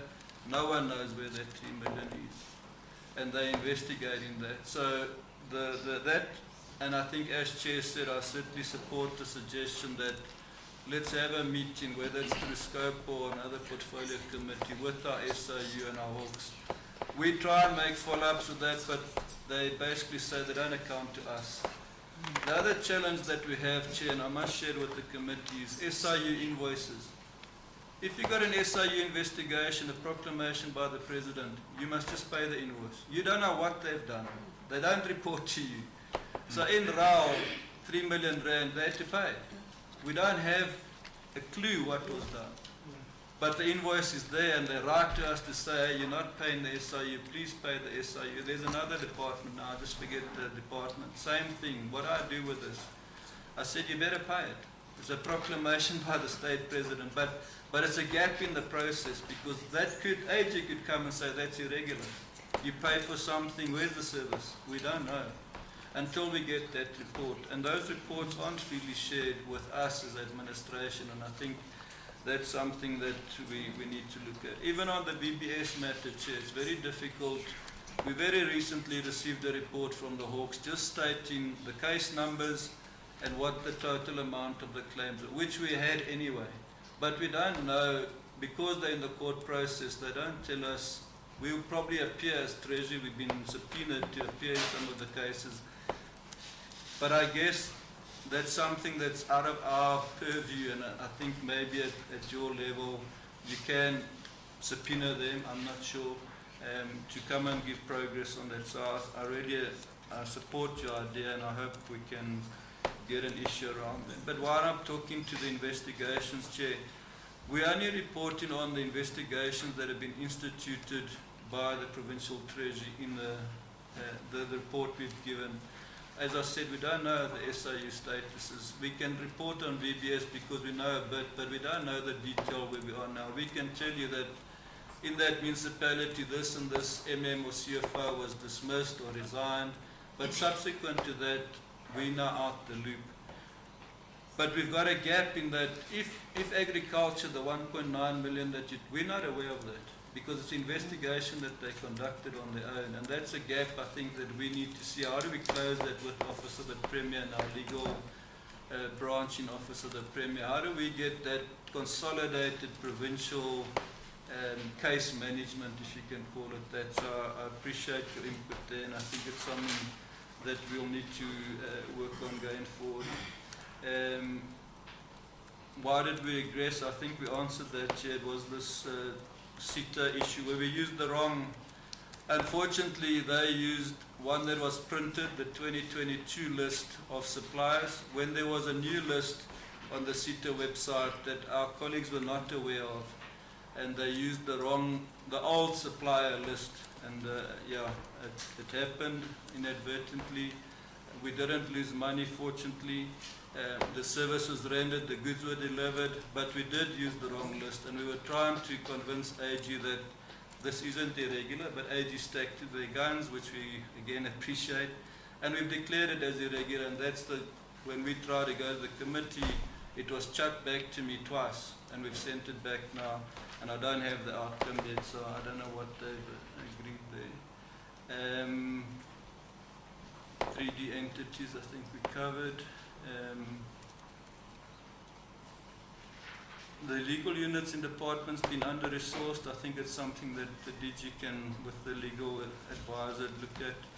But I want to agree with the chair and the committee on state attorney. They are not independent. The state attorneys, private law firms that come and defend us in court.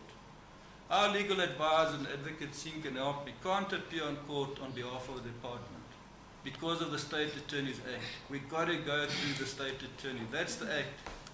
So Advocate Singh, as much as he's qualified and has got all the experience, he can't go and represent the Premier in the court. We must appoint the State Attorney or appoint an audit, a legal firm. And those are private entities out there. The question is, do they have the heart of government? Some don't. I'll be very honest. And as you alluded, there might be some kickback at the end of the case. So it's very difficult for us to, but Chair, National Treasury appointed a debt collecting firm, which was independent legal firms.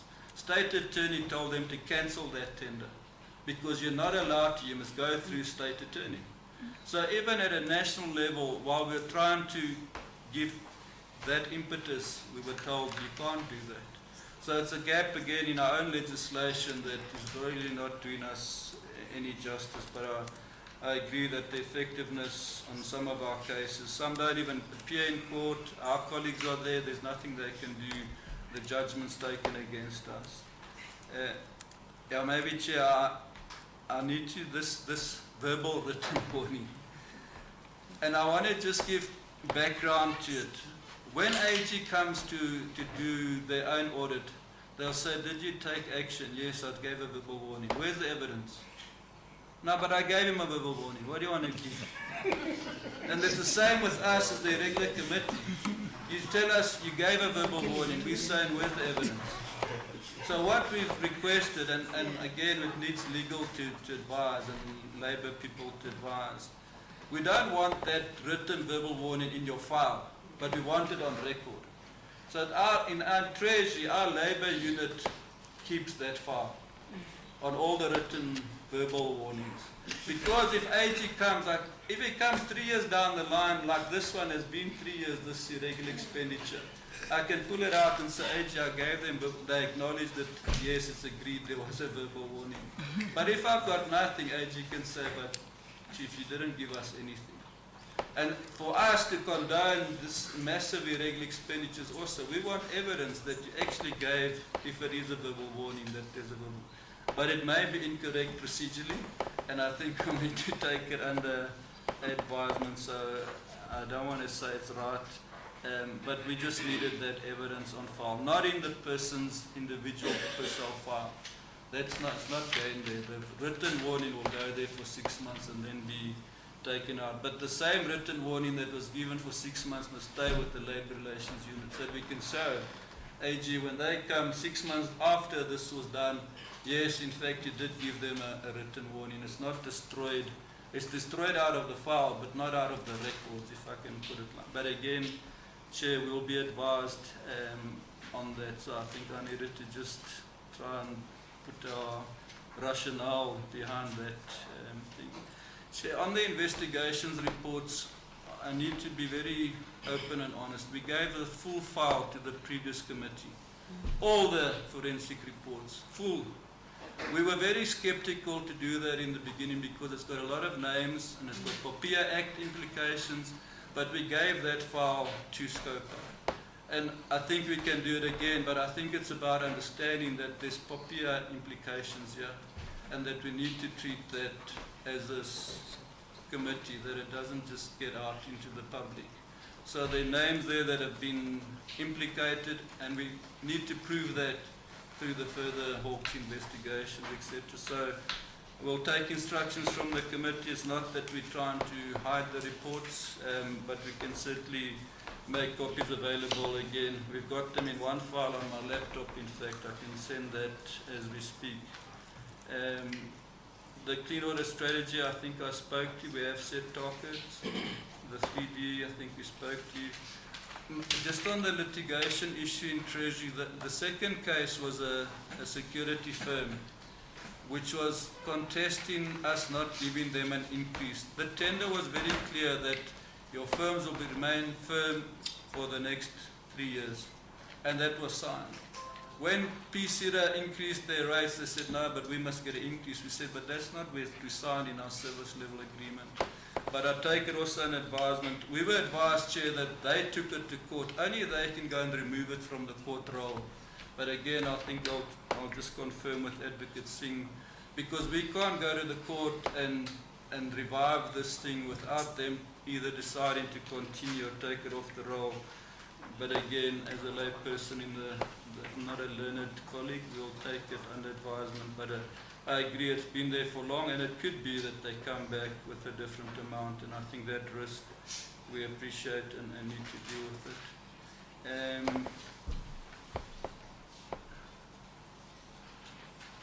Chair, also just on the investigations, we do issue letters to all our departments to give us updates. The PAG's office does that. In fact, we sent out letters probably 3 weeks ago for them to give us updates. So once we've got that, we'll consolidate the report and again and make it available to the committee, noting again on the, as I want to just say, the confidentiality of that issue, and we'll certainly make that available to the DG and the Premier. I think the Premier needs to also know what's happening there. So we do have that. We've written letters to everyone, and we do that regularly to get us updates on the implementation of those recommendations. Chair, on the fruitless and wasteful and ESCOM, allow us to go back to our CFOs. I have reservations.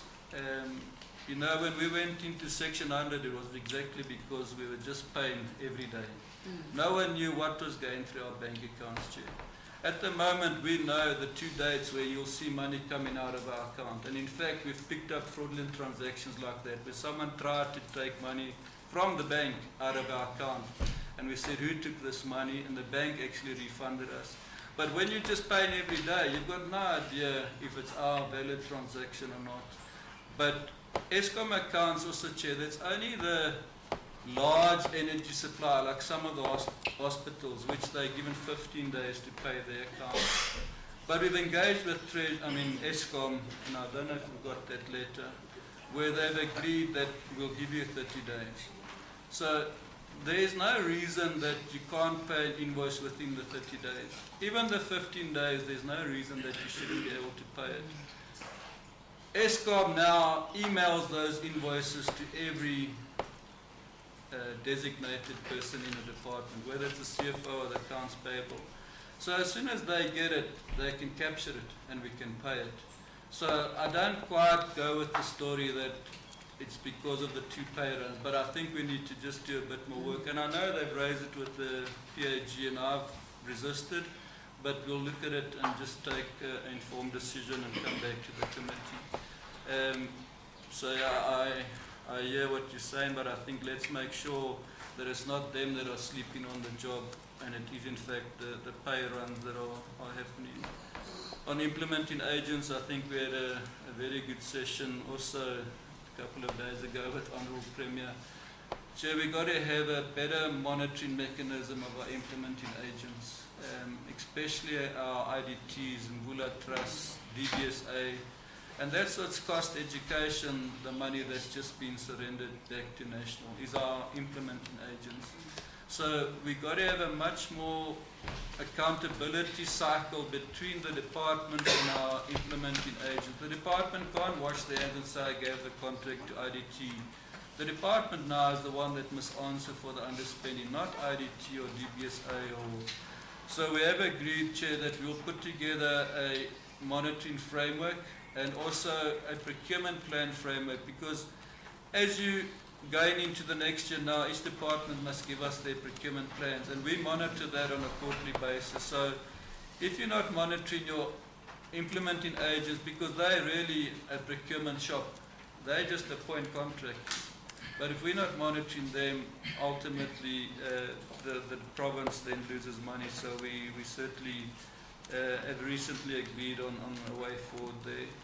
The Hoedspruit, I think we hear the comments, and I think the Honourable Premier can direct us there.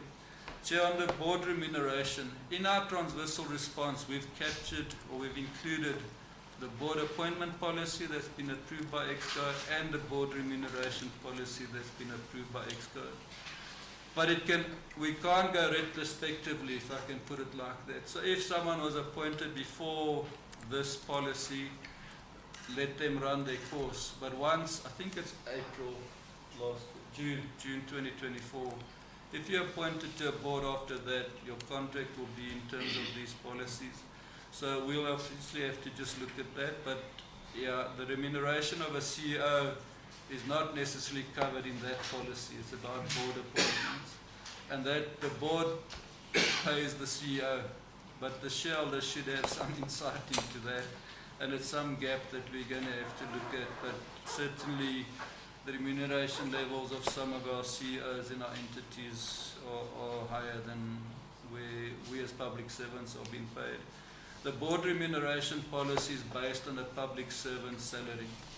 So it depends on which level you are, so it just depends where you are, and the relevant rate then will apply. So thanks, Chair. I think let me pause there. Just to add on one issue of Kopira Matuba Limpopo Premier. Honourable Chair, before I hand over back to you, there was an issue of undermining resolutions by not providing the feedback. We just want to confirm, and we've double checked that during the last year, the former MEC for finance, who was the leader of government business, we have got evidence that he did wrote to the House to request an opportunity and also to update in terms of the resolution. he did and updated, and it was not for the first time. However, the challenge was we have never received feedback from the other side. So even now, after the whole process, because departments have already appeared, the current leader of government business will be writing to the House to update on the resolutions. We expect that this time around we'll receive the feedback. Yeah, Premier, this time even the committee has a strategy to make sure that we trace the resolutions. We are going to do that on quarterly basis. Now we set for this quarter is ending on Monday. Yeah. So the next quarter around May, after May, maybe June, because May the departments will be busy with the financial statement. In June, we are going to call all the departments, or they submit all the resolutions and check progress. If we feel that we want to call this department because of resolution number 1, 2, 3, we are going to call them. And we are going to call them again in the next quarter. So by the time we receive the audit from AG in August, we would have had 2 sessions dealing with resolutions. We believe by that time we'll be having a lot of progress. But you must understand the other resolutions that are having a challenge are these ones with the SIU and with the police. Those are the challenges. Hence, I'm proposing that, and I'm noting what you are indicating in terms of the difficulties of getting these institutions, that they have to give us progress. They have to give us progress, and we know that this issue has been there from 2014. Then it must come to finality. That is how we should progress. But I also wanted to check with the treasurer. Isn't it that on quarterly basis, this department must give you progress on the resolutions? And in that case, how possible is it that you don't pick up these other things like the regular expenditure that we are mentioning, because they are there in the resolutions? That's my question to say. If a department is having a resolution on this irregular expenditure or wasteful expenditure fruitless, on quarterly, that resolution will be there, and you'll be able to realize, oh, this department has this and is still investigating. Okay, we'll see the progress next month. So that and I'm agreeing with you that maybe we should have a consolidated case management where all the cases, whether they are still with the departments, they are still doing their own investigations, but at least there must be a body that knows. And I think the office of the treasurer, of the premier and the treasurer should have that consolidated management of cases. But lastly, Honorable Premier, when I check the issue of the court appeal of the case of dismissal, I wanted to understand whether was it on the basis of not because of the rise of or whatever, but on the basis, was it on procedural fairness or substantive fairness? Because these are the 2 issues that you can raise an objection or an appeal on. So when that employee took the department to court, was it saying, no, I did not connive, or I don't have a family who is, or no, you did not handle my case correctly because you did not give me chance to give my story? We believe that would be the basis. So that's what I wanted to check. Maybe let's have, I saw, yeah, let's just... Yeah, now, mine Chair Lawrence Mapolo from Scopa. I just wanted to emphasize on the issue of value for money. We don't look value for money from service providers, but also from the uniform guys, the police, the hawks. And I think we need to subpoena them, but it will be part of our resolution. One thing that I didn't like to sense is dishonesty, especially on the strategy. But it's good because the chairperson have outlined to say must report must come back within 3 months.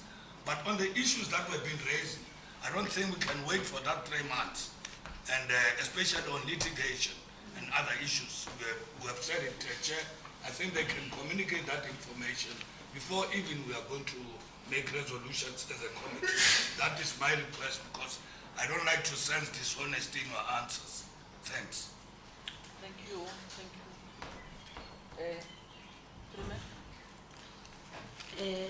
I think Kopera Matuba, Limpopo Premier, DG, do you have any? My name is Naben Chagalin, DG Limpopo. As I earlier indicated, Honorable Chair, so I don't want to mislead the committee. With your permission, let me collect the facts, because this happened some years back, and then we'll agree that with the discussion. Thank you. I think that was the Honorable Mapulu was just giving an input, and I think we have sufficiently dealt with question 1, and on the issues that we have raised, and you feel that you still want to give us more information, especially those which are not from your file, those which we raised from other departments that appeared before you. Please just consider them, just look at them on how effective you can assist this province, like the issue of fruitless expenditure and in terms of interest, ESCOM and what. We don't say close this gap and open the other one. You are saying find a way of opening, of closing all the gaps. Okay. Thank you very much, Chair. My name is Tauma Bojo, a member of Scopa. There's a question I asked, Chair, but it seems like it has not been answered. That one of condonment of treasure, it has not been answered. Unless if not, it's going to be part. It was answered. It was answered. My English,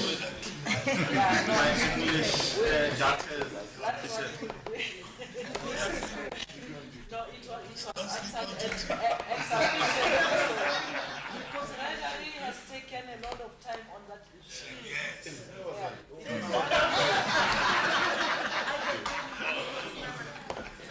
We are going to write those who are not concentrating. Yeah. I think we are going to adjourn for lunch, and then we will come and continue with other questions. But the guarantee is, usually if we have done justice to question 1, we are halfway.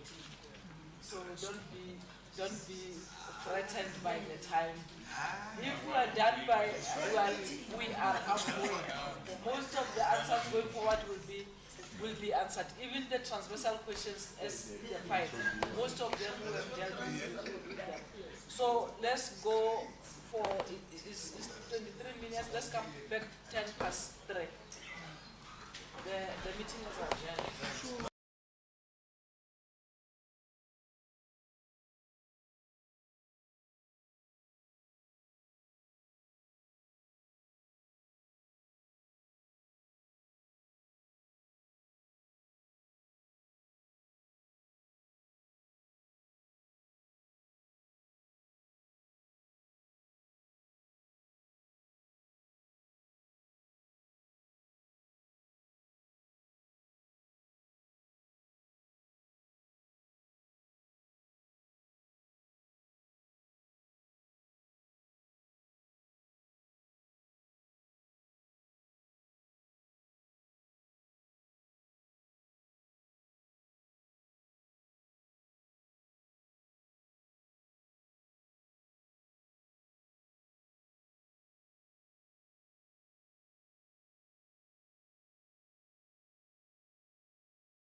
question 2, and we are going to request Honorable Nampoloni to read the questions.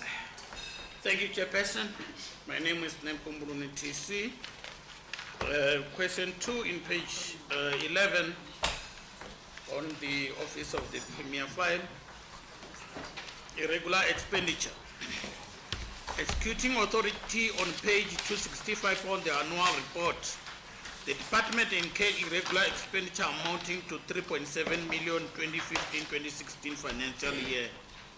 A total of 4.7 million of the irregular expenditure is still under assessment. Question A. Why did the accounting officer fail to follow the irregular expenditure framework to condone all the transactions incurred?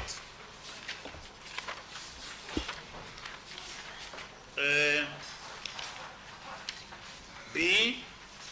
In page 14. Who are the responsible officials? What action did the executing authority take against the accounting officer? D. What action did the accounting officer take against the chief financial officer and other responsible officials? E. Which measures did the accounting officer put in place to prevent the recurrence of this anomaly? Then irregular expenditure amounting to 4.7 million. Provide a breakdown of the irregular expenditure. In page 15, unfortunately, it's not numbered. Who are the responsible officials?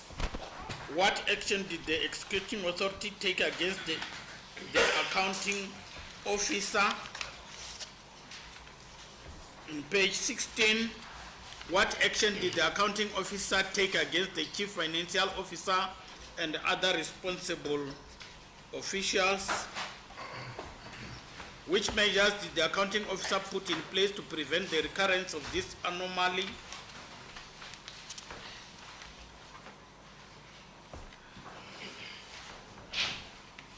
I think this one, which are not numbered, are repeating. From page 15, 16, and 17.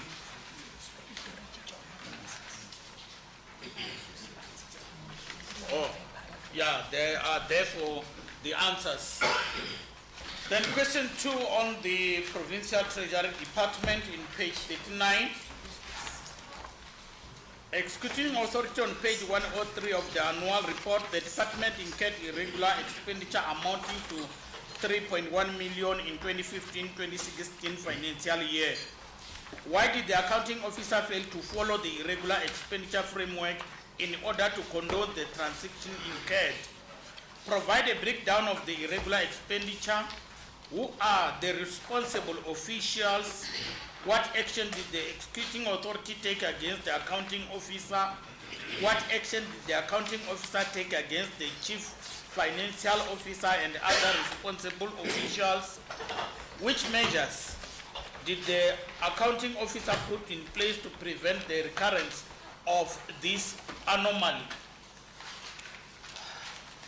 Thank you, Chairperson. Yeah, I think it's straightforward, and those who will respond will talk to the answers, not just to read what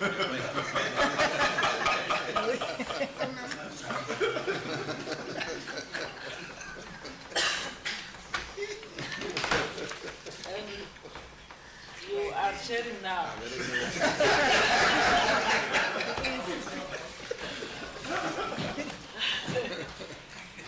Yeah, but if you look at the issue,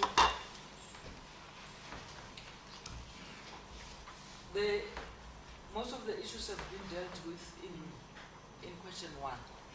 They are repeating, unless if maybe there is a matter of emphasis, or in this question that you just want to emphasize.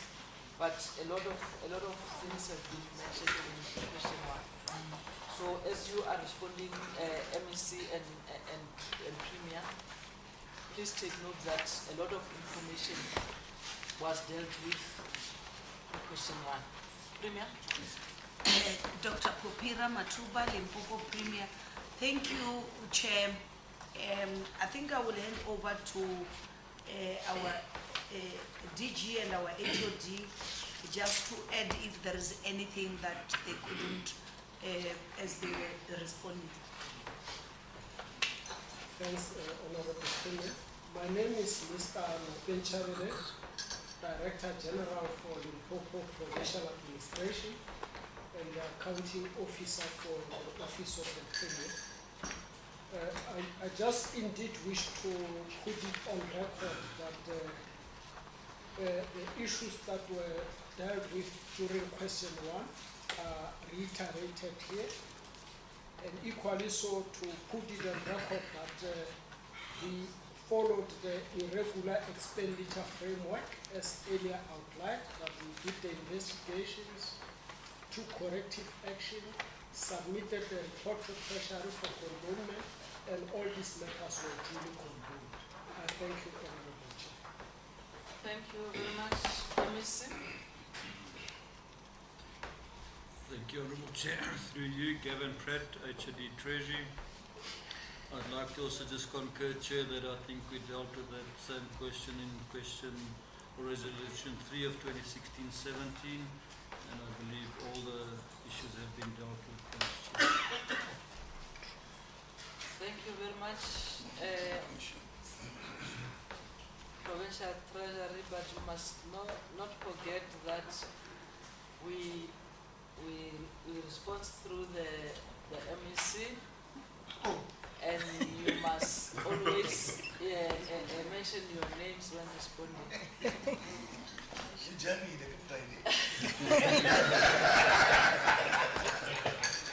But it's fine, We'll give it. Is there any follow-up questions? I mean, question from the members? Honorable Mapolo, Honorable Mapolo. No, thank you very much. On pages 8 and 9 of the transversal resolution responses, mine is only one thing, just to know as to whether, since the Act was passed, when role have Treasury played to ensure that the balance of unauthorized expenditure get to zero. Why still need that balance? That's my question. Okay, thank you, Honorable Mapolo. Honorable Mapolo. Thank you, Chairperson. My name is Nempumbolo TC. On that one, in terms of the report of AG South Africa on the governance and policy, the Office of the Premier achieved 78% in page 19, and the budget spend is 100%. So I just want to know as to how, because the budget is spent 100%, but target achieved is 78. There's no equilibrium there. And the other one is on the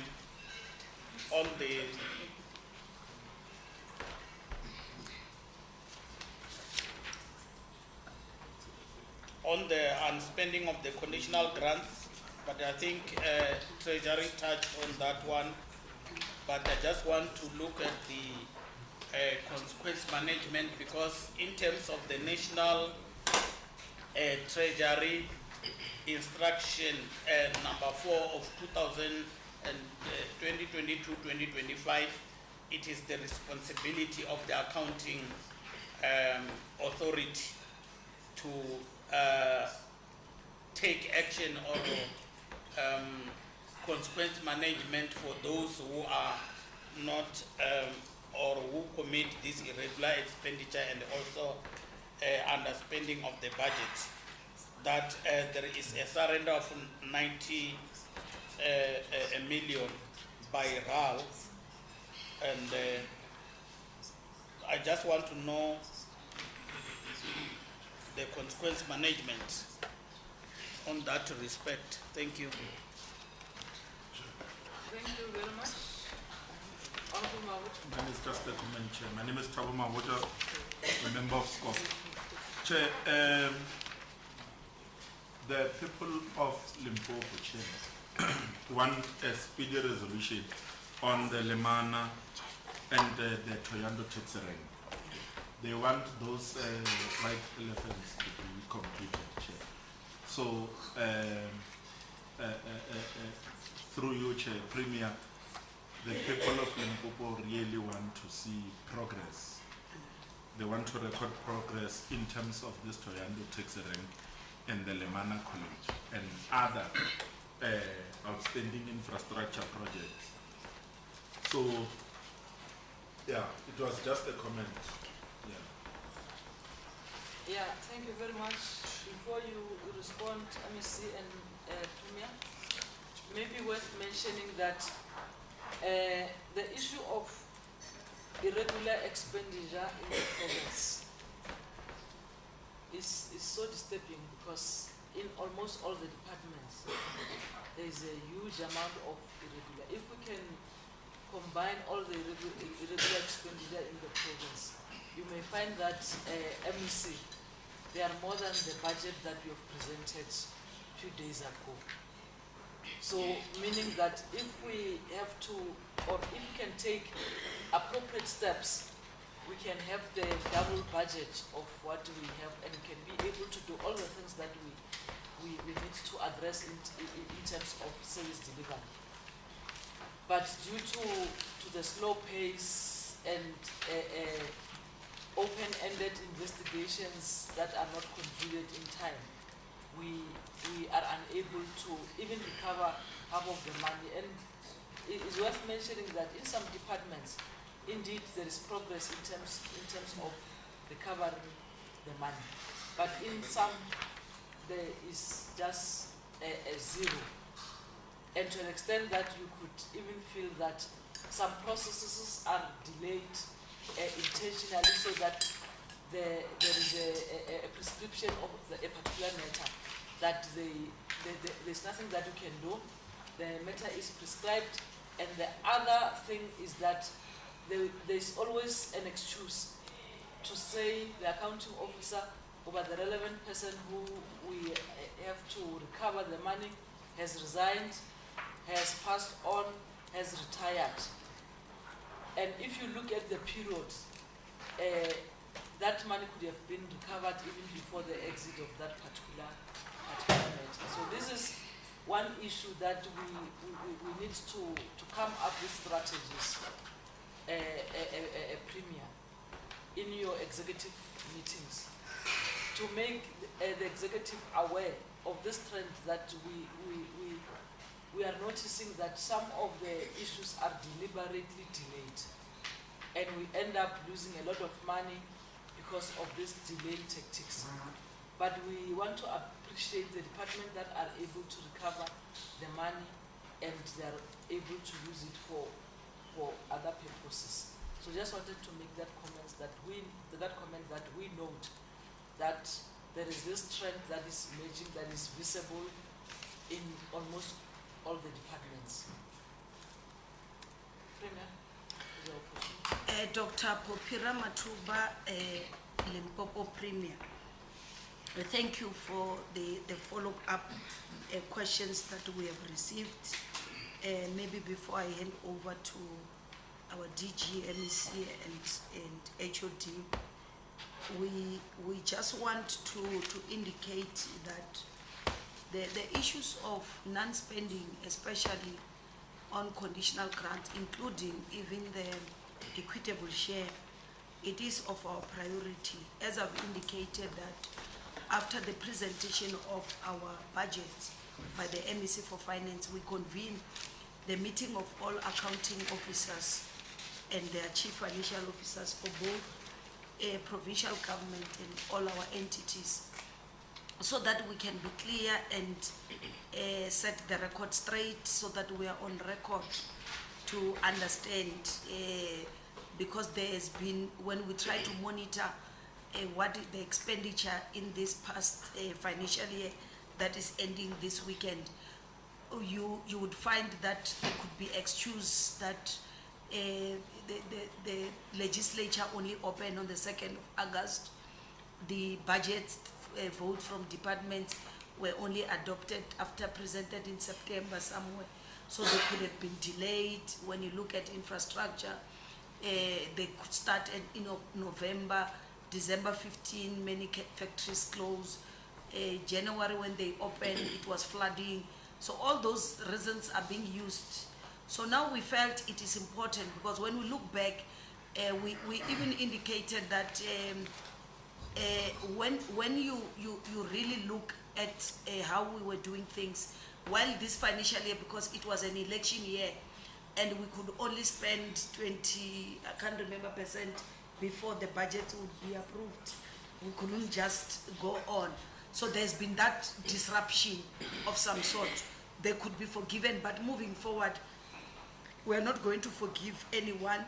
We are even going to put systems in place to monitor their procurement plan, to say all departments were given up the first quarter to advertise all their contracts, which by the end of the first quarter, they should have appointed.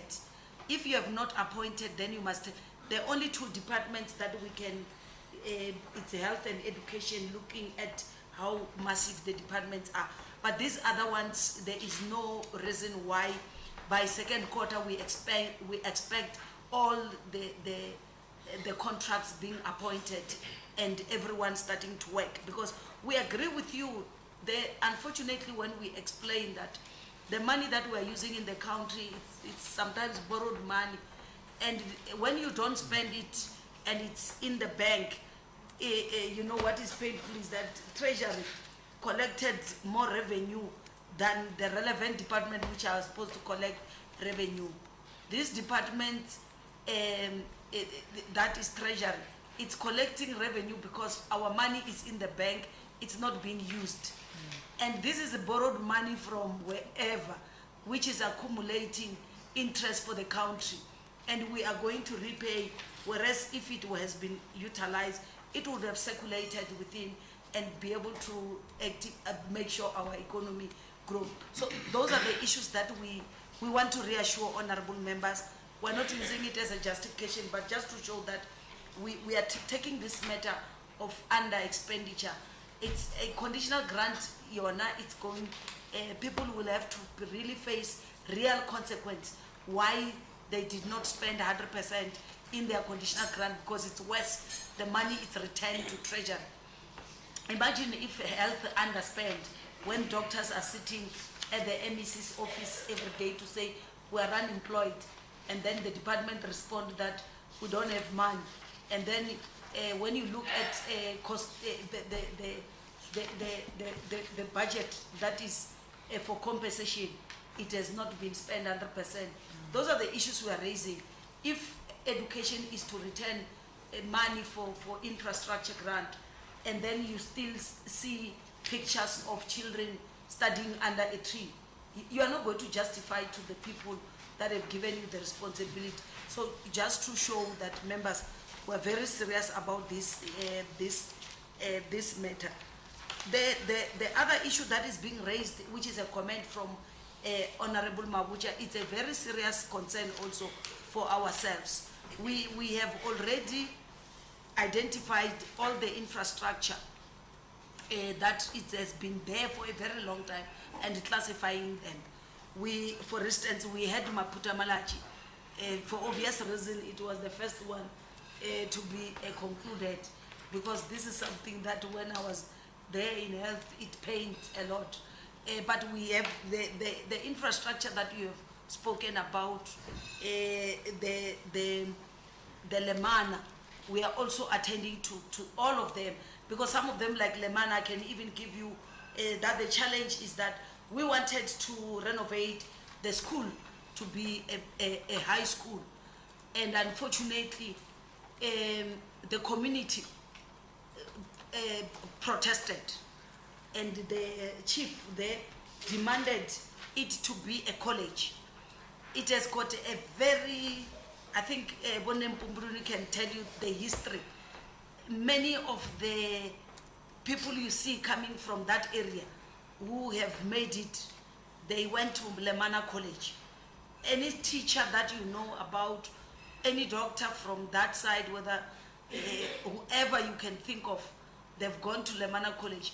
And the AG herself, her father went to Lemana College. So that is why she's unable to forgive us for this particular college. It's got all of us, including the Premier, it's got the history there, you know, of this. So, but we were trying to navigate to find each other, because if they want it to be a college now, it's no longer a basic education. It become a higher education. Therefore, it's out of the province. So I tried to intervene, and we were saying to the community, allow us to renovate this infrastructure, rebuild it. When it's done, then we can start negotiating whether we want it to be a higher education or not. But for now, as it is, nothing is happening because everybody's saying. So those are some of the challenges that we're having. I think the Toyando, there are issues, tax rank, there were legal issues and all that. So we have put up all this infrastructure and flagged them. We are going to be monitoring them so that they, like Maputa Malachi, see a logical conclusion and be able to be occupied. Now the other issue, where you are asking about the our budget expenditure is 100%, and while performance it's 70. I'm not defending the office of the premier, but the challenge is when your role is a transversal responsibility where you account for indicators that are situated in departments. Let me give an example. My chairperson, Honorable, there sitting next to you, it's here, will tell you that when you come to SMS, for instance, complying in terms of gender on SMS, the Premier's office might be one department doing very well. But these other departments that we account on their behalf are lagging behind. When you look at it's 3% now of people with disability. The Premier's office might try, but the departments that we are also accounting on their behalf are not winning. The question is, what is it that we are doing? Hence, this particular role of us to be monitoring departments directly, and for departments to be reporting to us and holding them accountable as the Premier's office. I always tell the DG that you sometimes want to allow people to reduce you to be the head of department of Premier's office. And that is why your title is not a HOD, it's a DG. You are a DG of the province, meaning all these HODs are supposed to account to you on this particular area. And I think if we win on that, the Premier is not the MEC of Premier's office. So sometimes I'm reduced to that responsibility, where I'm the MEC in the Premier's office. I'm the Premier of even the Treasurer. So I need to call, even if they have the purse, just because he gives me a budget that is not more than a hospital. so they think that is my budget. And I keep on reminding him, the budget that the Premier account is that 88 billion, not the 500 for the hospital. DG, if you have something to add. And then MEC and HOD.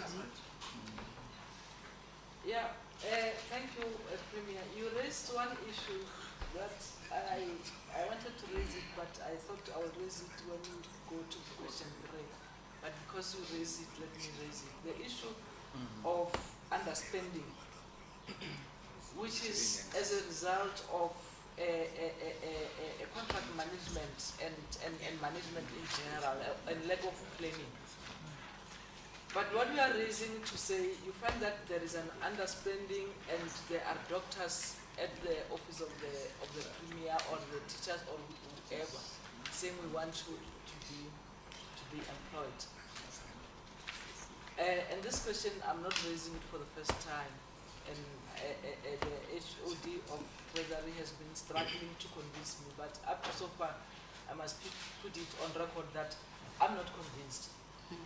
And even in this file, I think it's in the file of Treasury. There's somewhere where they're indicating that they could not perform certain things because of lack of capacity, whereby there were so many vacant positions.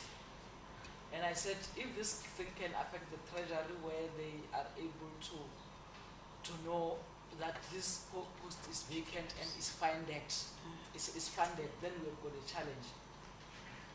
And I remember the other time when I raised it, clearly a premier said, if a post is funded, why is it not filled? And that is my concern.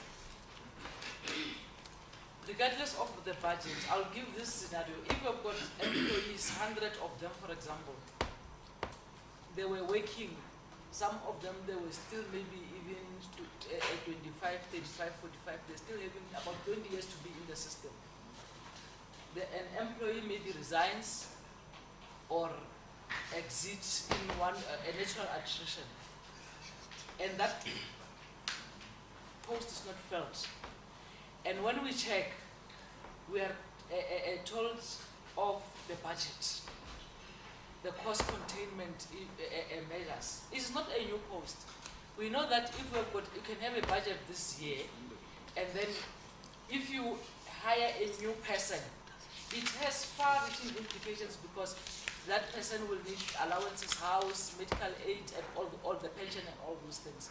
We may sustain it this year, but in the coming years, we may not be able to do that.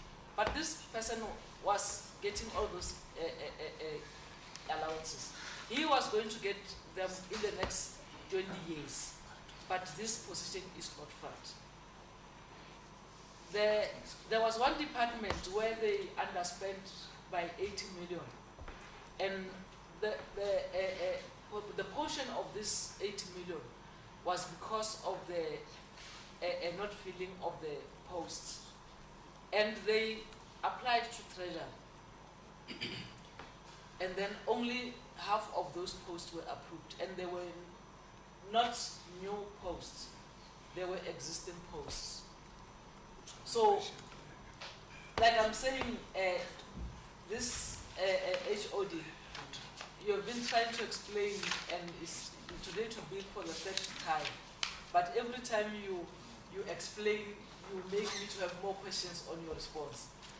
So I'm raising it to say the underspending and the issue of capacity, and maybe let me put it on record.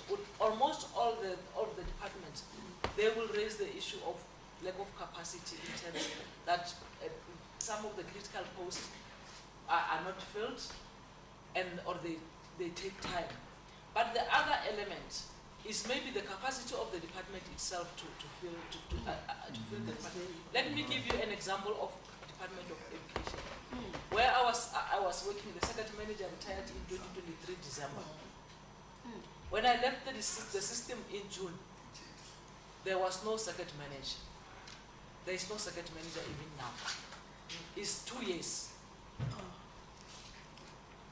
So these are some of the, and I'm just giving an example of that. In health, in all the departments, there are such cases whereby a person retired, resigned, the post is there, and a very critical post that if there is a competent person or a person hired, some of the challenges that you are mentioning will not be there.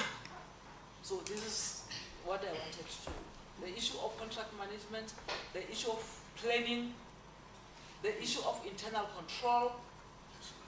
These are three critical issues that are making our departments not to perform. Honorable Member. Thank you, Chairperson. My name is Nempombolo Ntisi. Yeah, like what you said, when people were introduced Premier, yet acting DDG, this time it's straight to the office of the Premier, I think, and then the acting CFO when people were being introduced here. And also there are acting HODs in education, health, and agriculture. I want to know the updates in terms of filling those posts. And And the other one on the irregular expenditure. We have a high unemployment rate in Limpopo, in the youth in particular. And I think it was in this house that a certain amount of money was not utilized, I think for 8 million or so on in debt to fund the small businesses for the youth. It was not utilized. And I want to know your intervention on that. It can't be that we are in a poor province and a very high rate of unemployment amongst the youth.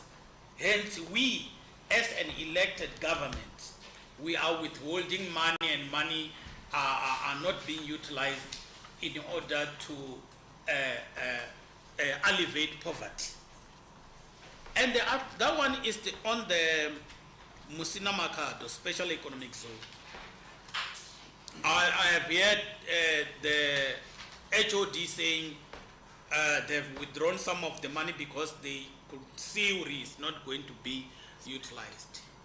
In your speech, your first speech as the Premier, you indicated that you give LIDET 6 months to develop a turnaround strategy. I just want to know the updates on that strategy, whether the strategy is implementable or not. Despite maybe getting the land at the SEZ, what other developments are there currently? Thank you. Okay, and lastly, taking it from what you have raised, Premier, we have realized as we interact with different departments that the issue of SEZ is in many different departments. The Costa is having it, the DET is having it, leader, I'm not sure if another, but Costa, LIDET, leader, they all have a specific duty to perform. What I'm proposing is that from your office, why you don't have, maybe if you don't have, but I'm proposing that if you don't have, why don't you consider having a sort of a task team, a coordinating structure, so that you must know what is happening in all these things, other than they come and report individuals, as individuals department. I know that maybe you want to report from the DET on Mr. maybe from Coxstar, from any other department that is doing a particular. But at least if you can have a task team of some sort, so that they every time consolidate all what is happening in different departments, so that we don't have a department operating in silos. That is what I wanted to add on Mr. Namakara. Yeah, thank you very much. Dr. Popera Matuba, Limpopo Premier. Thank you, Chair, and thank you, colleagues. Maybe let me try to, because you are saying HOD Prat has already tried to respond to this question on the HR several times, but come as somebody who has not been in Treasury and in Premier's office during the 6th administration, but being one of those MECs who will come and complain, even at Scopa, that the PPMC, the note is the note. Note 7. And instruction note note 7, and I would join the choir. I've even forgotten about it, because the first thing that I did when I get to the Premier's office, I wanted to understand why are we struggling with this note. And then I told my colleagues, MECs, to say sometimes when our administrator want to get rid of us, they always blame another institution. Because since we had a meeting at Exco, and since this, how the process work was explained to me, and I keep on saying, if you have submitted and the turnaround is come direct to me, I can tell you, Chair, I probably at the beginning I would receive 2 or 3 and I would deal with them with the DG. I have not received any of the complaints. Then the problem, it's very clear. It's not with the Premier's office nor with the Treasury. The problem is with ourselves as individual department. Right now we are in the process of saying all of them must come up with their own plan, the HR plan for the coming 12 months. They are ready already. They have been approved. So when they are approved, it's up to them to start advertising. It's no longer with us. And we also have got an agreement to say, once you have done the process of interview and you are done, you do recommendation, the turnaround is very quick to open the person. I could understand and appreciate why some of our officials would want all these notes to go away. And we are worried because we are one of the provinces that in the last cabinet when I was attending, that praise were hailed at Limpopo, even by National Treasury, the MCs here, in terms of us managing our personal expenditure, vis-a-vis other provinces which are now struggling. Because we have put these systems in place to make sure that we don't find ourselves a department just appointing and without some form of control. Now what I have realized here, this one I have not yet have tangible evidence, but I know the case you are giving, you are working there as a school principal, you retire in the middle of the year, your post is budgeted up until the end of the year, and each department must plan even for your pension, for every benefit that you have, because we know that you will be retiring in the middle of the financial year. And an advert must be ready. On the day where you retire, we must be able to advertise. But we don't do that. What do? We write to Treasury and to Premier Office and say, we want to utilize a post of Honorable Esther Mukwili to appoint a very critical post when we know that Dr. Ramatuba, whom we want, does not have the qualifications that Honorable Esther Mukwili has. So that is the problem that we're having. Now there's been shifting to say, no, we are reprioritizing. And when I look at the reprioritizing, for instance, when I analyze health and education, the reprioritization, you'll find it's not on the core function. You see, if they're saying, we're reprioritizing, we're removing this assistant director, we want now to replace with a doctor, it's not that way. So you can see that it's not intended mainly for service delivery. So that is more work that we still need to do. But for me, the reasons that were used of this PPMC, I have gone there, systems were put in place. Maybe the other issue that you have asked, whether we have got capacity to run the recruitment process within, put up a plan and say we will advertise between this date and that date, shortlist. While the advert is on, do the process of appointing panels. Immediately after, start shortlisting. Immediately after, get the interviews. If where competency tests are needed, go and do that. So the turnaround is on individual departments. I'm going to speak for the HOD today. HOD Pratt, let me bail him out, and he will speak to the issues of contract management and planning, because that is also a problem for me, which he has not told me what will be the solution moving forward. The issue of HODs, I know it's my issue, which Honorable Mpumbuluni has asked. Yes, indeed, we have got a vacant post of education, health, agriculture, and social development. We did advertise after the 7th administration was constituted, because before the elections, we felt it's being unfair when you know you are getting a new government to start filling senior positions. Allow the new administration, new MECs, the Premier and to really have an opportunity to can recruit, which was fair enough. So fortunately we did advertise. Let me start with HOD. Candidates were shortlisted. On the day of the interviews, some candidates just dropped them off. I don't know, they were threatened by Scopa, I don't know. They decided to say, not for education. The panel was sitting waiting, only 10. And then for a department like education, you really cannot risk.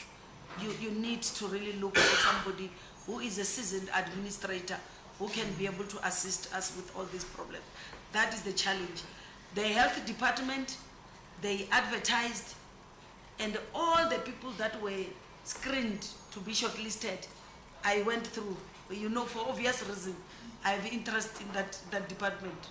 I look into all the shortlist, the people who I was told do qualify. It was municipal managers. It was municipal manager. Here is the DG. Those that they said they qualify. The medical doctors who applied, they said they don't have 10 years experience at senior management level. And it's going to be very difficult with doctors being on OSD. It's something that Public Service Administration need to look into that, because the years of OSD are not seen as the years of senior management, SMS. That is where we are having a challenge. And there is no doctor who would want to leave the OSD to be on a director level. It wouldn't make sense. So a head of clinical department who is at a level of almost a DG level, they will say he doesn't qualify, even if he has got 10 or 15 years experience. So that's the problem we're currently having. It's a DPSA problem.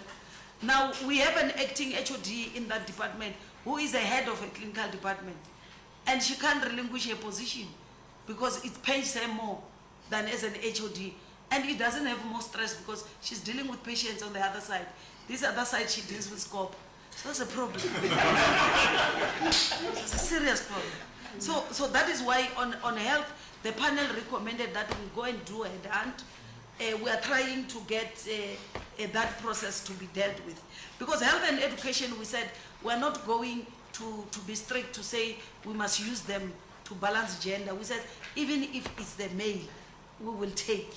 Because we're not doing well when it comes to gender on the HOD level.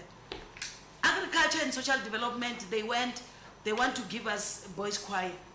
Then we says no, because it will be reversing the gains. The people of Limpopo are celebrating 30 years into democracy. Finally, we have a female premier, and that premier comes and reverse what Premier Matawata did of getting 60% HODs female and 40% male, and then she come because currently we have got. Do we even have a female HOD? A Coxter. It's sports, arts and culture and Coxter. Now you can't only have 2 female HODs. So that's why I want to be honest with you. On this one, I was very clear to the MEC for agriculture and the MEC for social development. We are going to recruit a female candidate because I can't really be the one who, under the leadership, I've reversed the good work that other people have done. It's that thing that I want to be the only woman that leads, which cannot be correct, which we have got capable women to do. But I can tell you, Scopa, it's contributing towards people being afraid of being HODs. One person I was recruiting told me, if I'm an HOD for health, do I appear in Scopa? I said, yes, that's your #1 responsibility. All right, leave me. I'm fine where I am. So that is the issue which we need to find a way. And then from my side, the last issue will be on the issue of Musina Makado, SEZ, the turnaround plan. A leader did develop, and top on the list, which all of them were dependent, was the issue of the land. Because the township development must be developed on the land that has been rezoned. All those other issues, if I remember them, they were dependent on the land. How do you establish an SEZ on the land that is not yours? So that's when the MEC came back to me to say, unfortunately, the land is not even belonging to the municipality, where at my level I can engage the municipality. This is a national issue. Hence, there was work that was already done by the DG and the previous 6th administration to engage from agriculture. It was stagnant. So we then started there. We get agriculture, we get rural development. They needed treasury for concurrency. Then later on we discover public works must also be involved. We had to go and speak to our GNU, Honorable Mapun, a GNU in agriculture and also in public works, and we finally get the signature on 2 days before we present our SOPA. There was a signature from public works to give concurrency, which land and rural development wrote to us to say the land has been cleared. We are then handed over to Musina municipality. They had their own sitting, if I'm not mistaken, already during in the past 2 weeks. They've done that. They've cleared the matter. The land will be rezoned. Then all those township development. So what MEC HOD Pratt was indicating was that we couldn't allow them to continue with the budget when there was nothing happening. We then took the money away as the 7th administration from them. And now you have had the MEC. He has then now allocated it because now we have got the land. Now the rezoning process has been done. We want to see township development going on. That is on the north side. On the south side, we agree that once the Makado also finalize their responsibility, we are going to put in a part of the 6-point plan is to put the operator into terms. So even the operator, we couldn't put him into terms because the land was still an issue. Now that the land issue is being resolved by Makado, Makado municipality, we've got some issues which the MEC will also be visiting that municipality to try to resolve because they are challenged in terms of them meeting. So we will follow up with that. And once that process is done, we will then put the operator into terms to say, if you don't by this time, we want to terminate you. What is difficult, we can't just terminate, even if we have not seen the whatever he was doing. But the reality of the matter is we also had our own responsibility. But I'm sure the Fitahum Tuwati you are aware of. The minister has now signed, it's on the public. Once the public participation process is done, he will take it back to cabinet and cabinet license us. But in the meantime, it's our industrial park where there is activity happening in Fitahum Tuwati. Those are the ones that affected the premier. The rest I'm going to request DG, but usually DG and premier goes together. Education, finance, and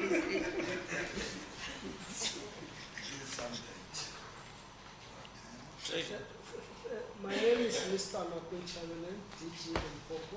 Just one point, which was a direct question, to say how do we coordinate departments that may be contributing to a specific project. We do, actually our system is dynamic. We've got the cluster system, where we have economic cluster, infrastructure, blah, blah, where all the HODs of departments are serving technically. And then we've got the cluster system at the political level, and then that cluster, each cluster then report to each school. Then when there are issues of integration, then we are able to isolate them through the system.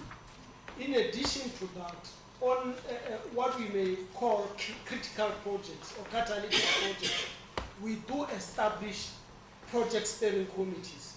Like we do have a provincial SEZ steering committee, which is meeting on a quarterly basis to deal with issues related to the SEZ program, and then they do report to EXCO. Then, based on the magnitude of an issue, we decide whether we establish a dedicated steering committee or we follow through the established decision-making structures. I thank you. MEC, if you have, are you covered? Can I? Yes. Chair. Yeah, maybe, yes, you can go ahead. May I defer to you? Thank you very much, Chair. Gavin Pratt, HOD Treasury. Chair, I just want to clarify the Honourable Member to unauthorised or irregular expenditure that I need to respond to the no. Is it unauthorised or irregular? But maybe let me just talk to both through you, Chair. I think on unauthorised, we've only got one department that's got unauthorised expenditure, that being Department of Public Works, where it was 17 odd million, 17.2 I think. And that has been dealt with through Scopa and the previous members. Public Works must now just fund it because it was approved without funding. So we have instructed Public Works to fund it in this year, provided they've got some underspending or savings. But we said that's a first charge against the vote, and they must fund it.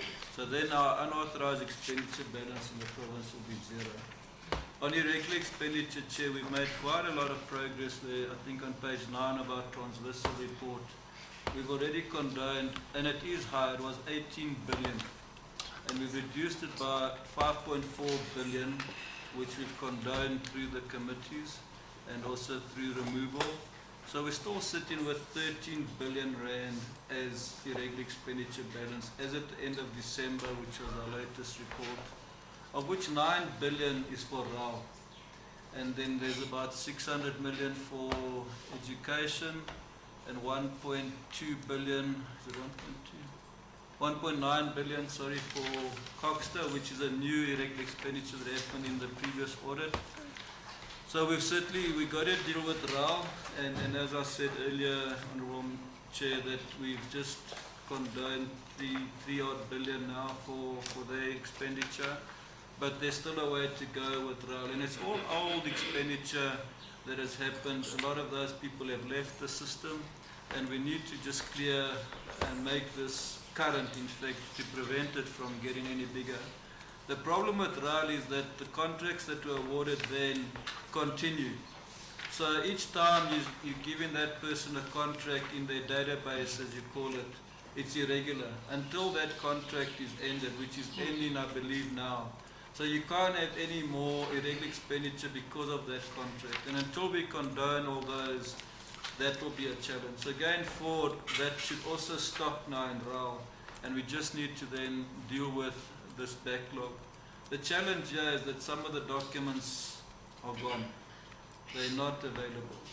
But the framework does allow us and prescribes how to deal with that impracticability test, as they call it, that you're not going to find these documents. But tell us what you've done to try and do it, or try to reconstruct those documents, and then as a committee we can take a decision. So we're meeting with our departments like we've done with RAL to really try and assist them to come up with a proper report to the committee for us to be able to deal with, because in the past we were just sending it backwards and forwards between ourselves. But I think we're starting to see some progress now, Chair. But again, I mean, we've still got 13 billion, of which 9 billion is in RAL, and we need to deal with that. But as a committee, we are working with the departments and through the PAG's office to try and deal with that. On contract management, also just to share with the committee, Logos now has got a contract management functionality where all our contracts will be entered into the system, and it will then pre-warn you that your security contract is up for renewal. It's not that you're leaving it to someone with an Excel spreadsheet that doesn't remind them of anything. So we're in the process now of capturing all the contracts into Logos, and that will give you a pre-warning. But I think the challenge is not necessarily contract management, but project management, where people don't manage the projects properly. So the contracts will now be managed through the system and certainly help us. But you need to have that proper project management, particularly on our infrastructure projects, that people are out there looking and confirming that things are happening, signing off things, coming back to the department and reporting. And that's the function that Public Works is working quite hard on now, to get that capacity in our infrastructure teams to be a proper project management. But I think we've gone a long way now to deal with contract management. So all your contracts, not only infrastructure, will be captured on the Logos system and help us manage it through that process. So we don't have contracts that lapse or not been renewed in time. Chair, the SME funds, I don't have the information, but I know that we gave them money and they didn't spend it. Also through COVID, they didn't spend that money that we gave them. And it's a gap that needs to be dealt with in LEDIT. And I think maybe, I don't know if DG wants to talk to that, but it is a challenge. And I know DG has raised it quite strongly in our HOD's meeting with the particular HOD. Thanks, Chair. Thank you, Popira Matuba, Limpopo Premier. Back to you, Chair. Yeah, thank you very much for responding to the questions. And indeed, Premier, I want to concur with what you said, that Limpopo, to a particular extent, was able to come up with strategies to manage the issue of stabilizing personnel under the circumstances. And that did not just come automatically. HOD will know that there was a lot of, and even the DG, that the working together with stakeholders really assisted. Because when you work with stakeholders and you make them to understand the challenges, then you're able to come up with a combined or a consolidated plan to move the progress forward. And we don't have situations like in the Western Cape where so many teachers or so many nurses are taken out of the system and all those things. But it does not mean that we should be complacent and not address the issues and not fill the positions as and when it is necessary and they are funded. So we really appreciate that we are agreeing that provinces, I mean the departments must perform, must fill the posts. People must not cry with overload and all these things. We end up having litigations because of a burnt out personnel. They do mistakes and then the costs become very huge. So without any waste of time, can you take us through question 3? No, thank you very much. Yes. Oh, you have outsourced. Yes. Lawrence Mapudo, member of Scopa. And question 3 is procurement and contract management. Executive Authority on paragraph 25 of the Auditor General's report, some of the quotations were accepted from the prospective suppliers who did not submit a declaration on whether they are employed by the state or connected to any person employed by the state, as required by the Treasury Regulation 16A 8.4 and paragraph 4.1.12 of Practice Note 7 of 2009/2010. On paragraph 26, some of the tenders which achieved the minimum qualifying score for functionality criteria were not evaluated further in accordance with 2017 Provincial Treasury Regulation. You know, the previous life because of functionality.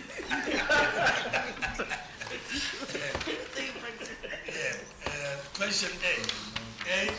Why did the accounting officer accept some quotation from prospective suppliers who did not submit a declaration on whether they are employed by the state or connected to any person employed by the state as required by Treasury Regulation 16A 8.4 and paragraph 4.1.2 to Practice Note 7 of 2009 and 2010? Some of these are not numbered, and I think it's what I said earlier, Chair. Who are the responsible officials? What action did the Executive Authority take against the accounting officer? And what action did the accounting officer take against the Chief Financial Officer and other responsible officials? Which measures did the accounting officer put in place to prevent the recurrence of this anomaly? B, why did the accounting officer fail to evaluate some of the tenders which achieved the minimum qualifying score for functionality criteria in accordance with 2017 Provincial Procurement Regulation 5 and 7? What action did the executing authority take against the accounting officer? We'll go to the previous slide. Question 3, procurement and contract management. Why did the accounting officer fail to procure some of the IT-related goods and services classified and mandatory through CETA as required by Treasury Regulation 16A 6.3 subsection E and section 7 subsection 3 of the State Information Technology Agency Act 88 of 1988 CETA Act? B, why were all critical positions in the department not filled? Who are the responsible officials? What action did the executive authority take against the accounting officer? What action did the accounting officer take against the chief financial officer and the responsible official? Last one, what measures did the accounting officer put in place to prevent the recurrence of this anomaly? Thank you very much, Chairperson. Thank you very much, Premier MEC. Thank you, Chair.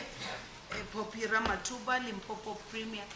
I would therefore invite our DG, who will also take us through the responses.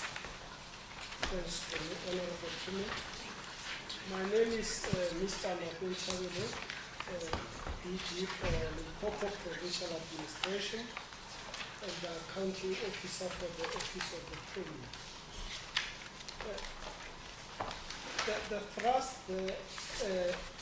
honorable members, is that upon getting this finding, we have actually commissioned an investigation report, which at the core of it indicated that with regards to question A, page 19, I'm responding to that, which indicated that we are, the office is using the company central database, which basically gives the necessary information with regards to the matter at hand. Unfortunately, they did check on that, and then it was later realized that the database was not complete enough. In other words, there's got limitations in terms of catering for other directorship.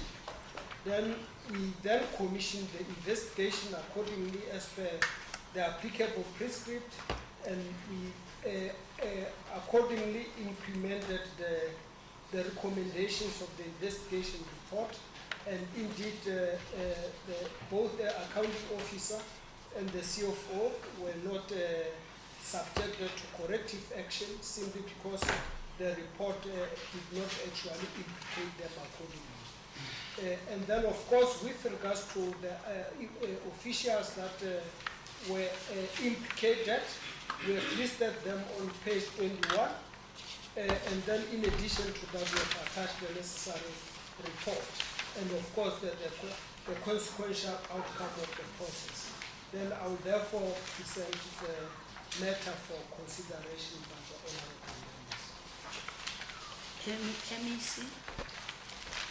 Khabumawai, I request the HOD to take us through. Thank you very much, Chair. Gavin Pratt, HOD Treasury. Chair, we responded to the circumstances around this question in our previous discussions, was around the use of the CETA RFP 740, where we use suppliers that were not registered as Limpopo suppliers.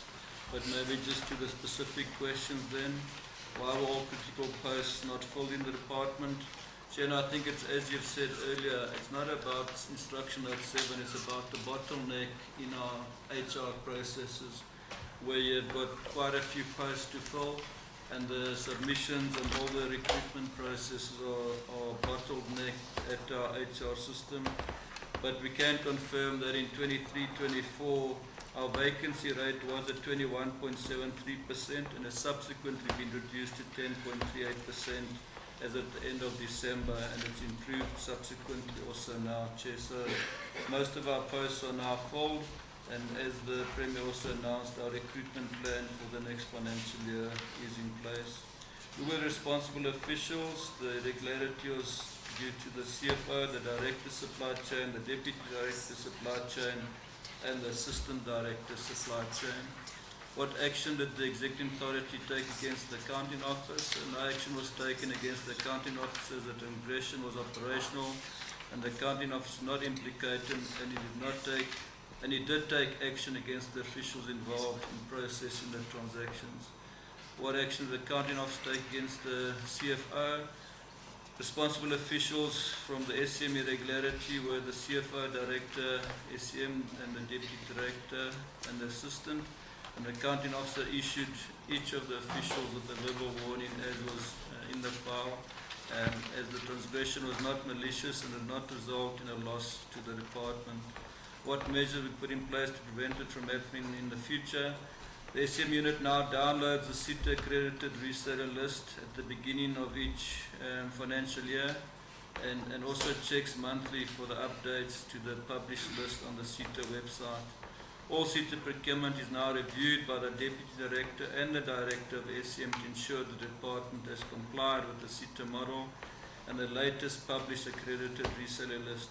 Our bid committees have also been advised of the CITA Act and the RFP 40 model procurement requirements, Chair. Thank you. Thank you, Chair. Thank you, Premier. We are going to give members this opportunity to ask questions, but maybe on the presentation, on the responses from Treasury on page 45, where we are aware that this information was given in question 1, but just want to make a comment on the second sentence, page 45, where you are indicating that it must be noted that the Provincial Treasury, when you were considering the cheaper, you paid the cheaper price. Yeah, and I'm saying we are noting the cheaper price, but it can't justify the non-compliance. We are appreciating that you wanted to say, but in the process you compromise a compliance, which is very key. Before we go for cheap, we need to comply. That is what I wanted to indicate on that particular sentence. Are there other questions? Okay, 100% responded to. Chair, just to raise something to add, Copy Ramatuba, Limpopo Premier. Just to add on what HOD EPRAT has been raising, for members to assist. CITA, I equate them to state attorneys. Yeah. We are not allowed to go anywhere for market testing the prices out there. We are fixated with them. But we are having challenges when it comes to turnaround in terms of deliveries. You'll see when you deal with some of the reports from department, the failure to spend, still waiting for CITA. The information systems that we have in departments outdated, and CITA advertising after advertising after advertising, no appointment. Hence I say, it's like the state attorney. It's a problem. You don't go through them, you are going to find yourself wanting. You go through them, you don't receive joy.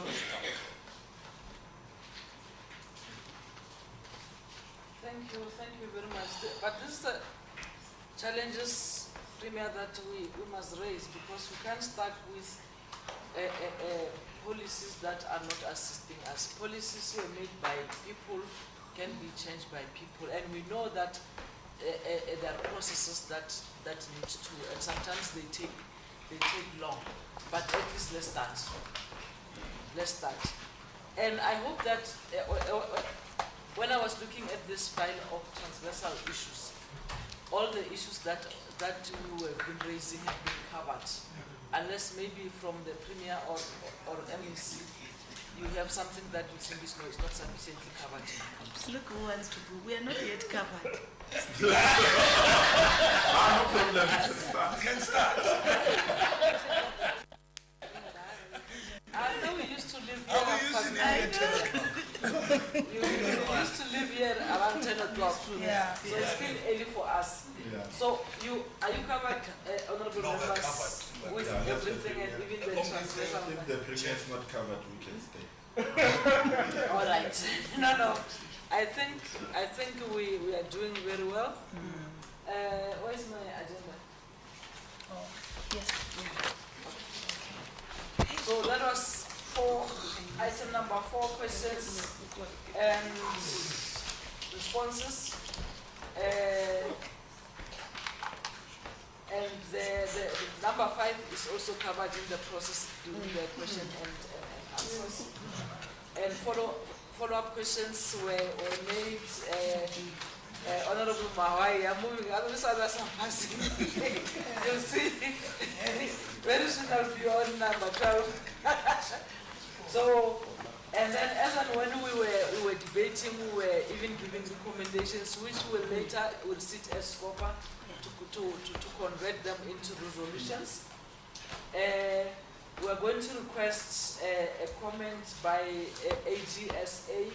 Today we will not have a comment by Treasury because and then we'll go to Premier after AGSA. Thanks very much, Chair. Yeah, I think from our side, no specific comments, but just to appreciate the work that the committee has done, and we're looking forward to the financial year that is upcoming. Thank you. Thank you very much. Maybe let's start with the MEC. Comment? No comment, my boss will cover. Okay. Boss? No, thank you, Chairperson, and we really appreciate the debates.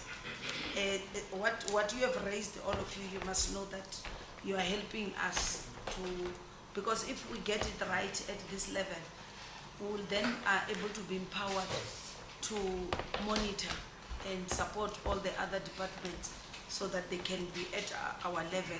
Like I always say, celebrating a clean audit of Treasury and Health, it's really, yeah, Treasury and Premium.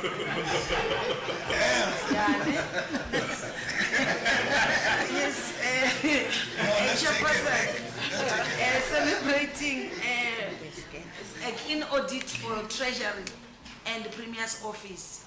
I don't think it carries so much weight, because that is not where the bulk of our resources are.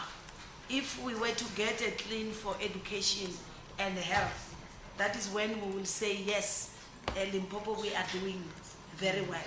So that is what we are striving to get those departments which carries a lot of our resources. So we believe that through your support, and not only the work you are doing with us, we want to appreciate your approach towards all the departments. They come out here crying, and we have come here, we are not crying. Not that we are celebrating that we are not crying, but we are comforted by the fact that the work that you were doing with all the departments, you have been able to use that experience to guide us, so that both us and yourselves, we have a responsibility of having an oversight on all these departments. So we really thank you so much. in my previous deployment, by the time I leave Scopa, I was not in speaking terms with my fellow member of legislature. Today we are laughing, we are drinking coffee. Thank you. Because now you are in a department, you are not in a department. You are a premier and you got a big audit. No, Chair, also just to add on what you are saying, I'm just confirming that even to other departments who are listening, watching, I'm told we are on YouTube. Scopa is not personal to anyone. If Scopa was personal, they will still be chasing me because I'm still me. But because I'm on another responsibility, which is almost the same as that one of Scopa, hence Tatana Mukhari, me and you are smiling. We never like each other as help, because you wanted us to get that unqualified audit opinion, which we finally did. And we want to use the same approach to all our departments. Thank you, Chairperson, once more. Thank you very much. As a way forward, we will continue to make follow-ups from all the departments in terms of resolutions. Our main purpose this year is to ensure that all resolutions are resolved. And we will work side by side with the Treasury. We hope that in our quarterly meetings, when we deal with those resolutions, we'll invite you.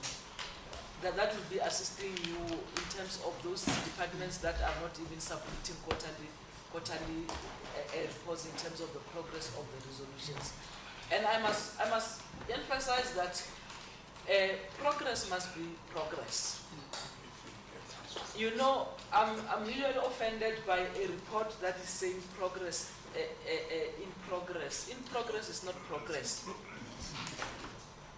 You must tell us where are you, what stage of progress. Are you at the initial stage? Are you starting? Are you at the foundation? Are you at the window level? Are you roofing? That is the progress that we want. So every time we go for the quarterly meetings, we'll write to you and you submit and tell us the progress of your resolutions. Where are you? Because we are believing that you also have outstanding resolution, which we are aware that some of them are still very problematic because they are with the SIU and so on. So we are appealing to all the department that as and when we request them, they must also respond. And I must also remind our team, Scopa team, that we will need a day maybe after a week that, remember, we have not dealt sufficiently with the resolutions, education, health, and leader. They did not have resolutions. Their resolutions were just something else. We tend them back to say, let them go and redo them. So we want those resolutions. We are going to subject them to all these things. If we are satisfied, we will process them. If we are not satisfied, we'll call them to come and account again. So that when we do the final resolution to the House, they are also included. So I think that is a way forward that we can propose. I just want to quote the words of Mandela when he said, and I can quote it: "It always seems to be impossible until it is done." Close quote. When he started on the 21st of January, and then we went through all those days with department, with the challenges of the department, a premier, and I must officially report that we had to return 2 departments, and you were nearly a victim today, because we don't compromise on a file. We want to and the AG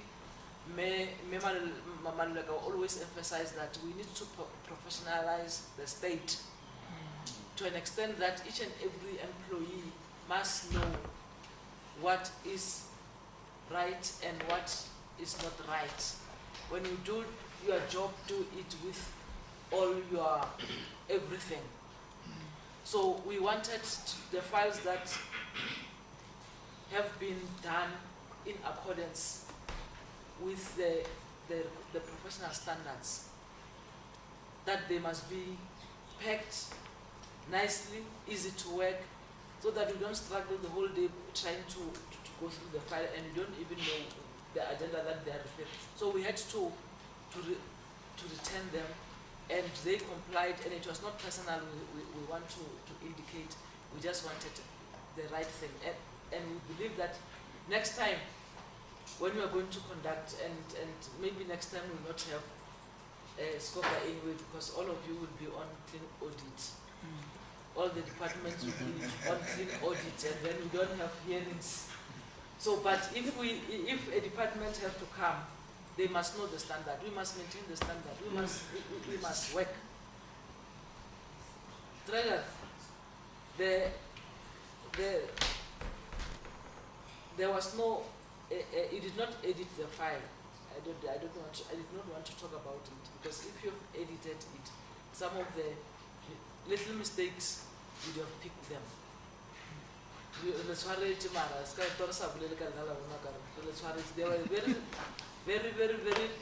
bottom. They were not supposed to be there if you have gone through this file. When somebody is typing, of course he can make mistakes, and you cannot accept her or him to edit himself, because if you have seen Tom for that many times, it will seem like it's normal, but if somebody comes and you'll quickly pick it up. So we want that perfection, because these are public documents. When they take them or they come across them and then we find that this very little mistake, they will say, but Dr. Ramatuba will change it. I want to change it, things are still the same. So we must be allergic to the status quo, and we must do it in such a way that indeed even our packaging speaks to that. So, but we want to thank Premier, your executive, DG, your administrator, your HODs, and CFOs, and all officials who came from the first day, prepared to give account of what has happened in the department. We have noted a lot of limitations, but we know that we are open for improvement. We can improve, we can do better. And if we all take our work serious, indeed we can improve this province and ensure that each and every cent that is allocated is spent and spent correctly. But I want to thank my team.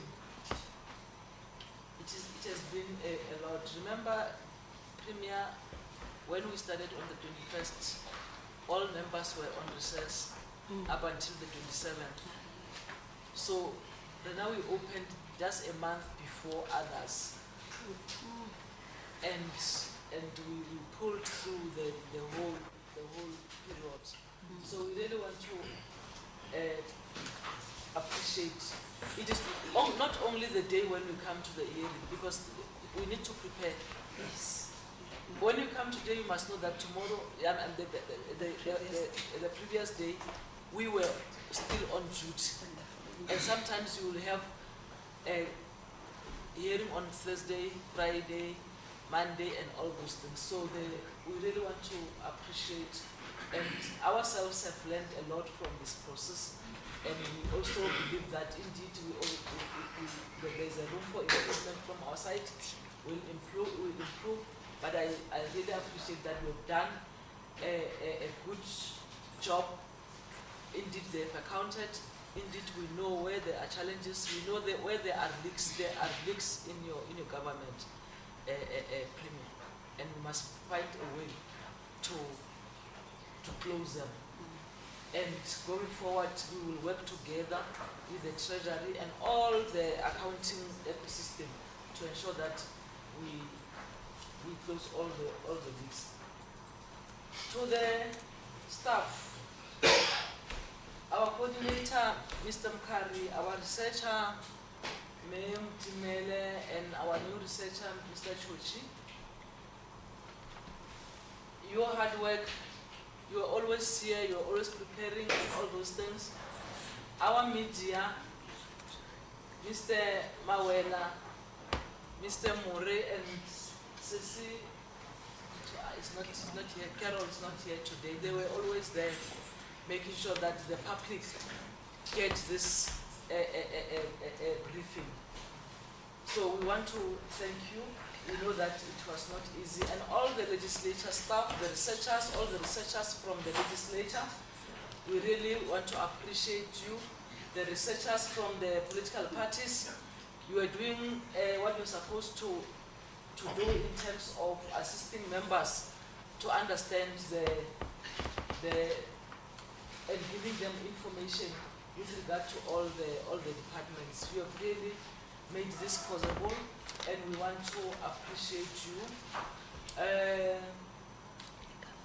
AG and Provincial Treasury, because today you have always been with us, and you promise us that you are going to support the department, especially those who are just struggling. Please assist them. We want them to improve. We also want to say to the legal, you have always been there assisting us when we had some challenges. We always advise, and everybody, our media personnel, everybody. Sis Kate Masarela is always here before we start, and we live here every day. And I think at least today she will be with everybody who made this process to be successful. We really appreciate it. We are still going to continue and make follow-ups until Limpopo is clean in all respects.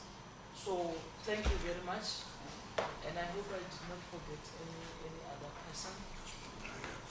We really appreciate all of you. I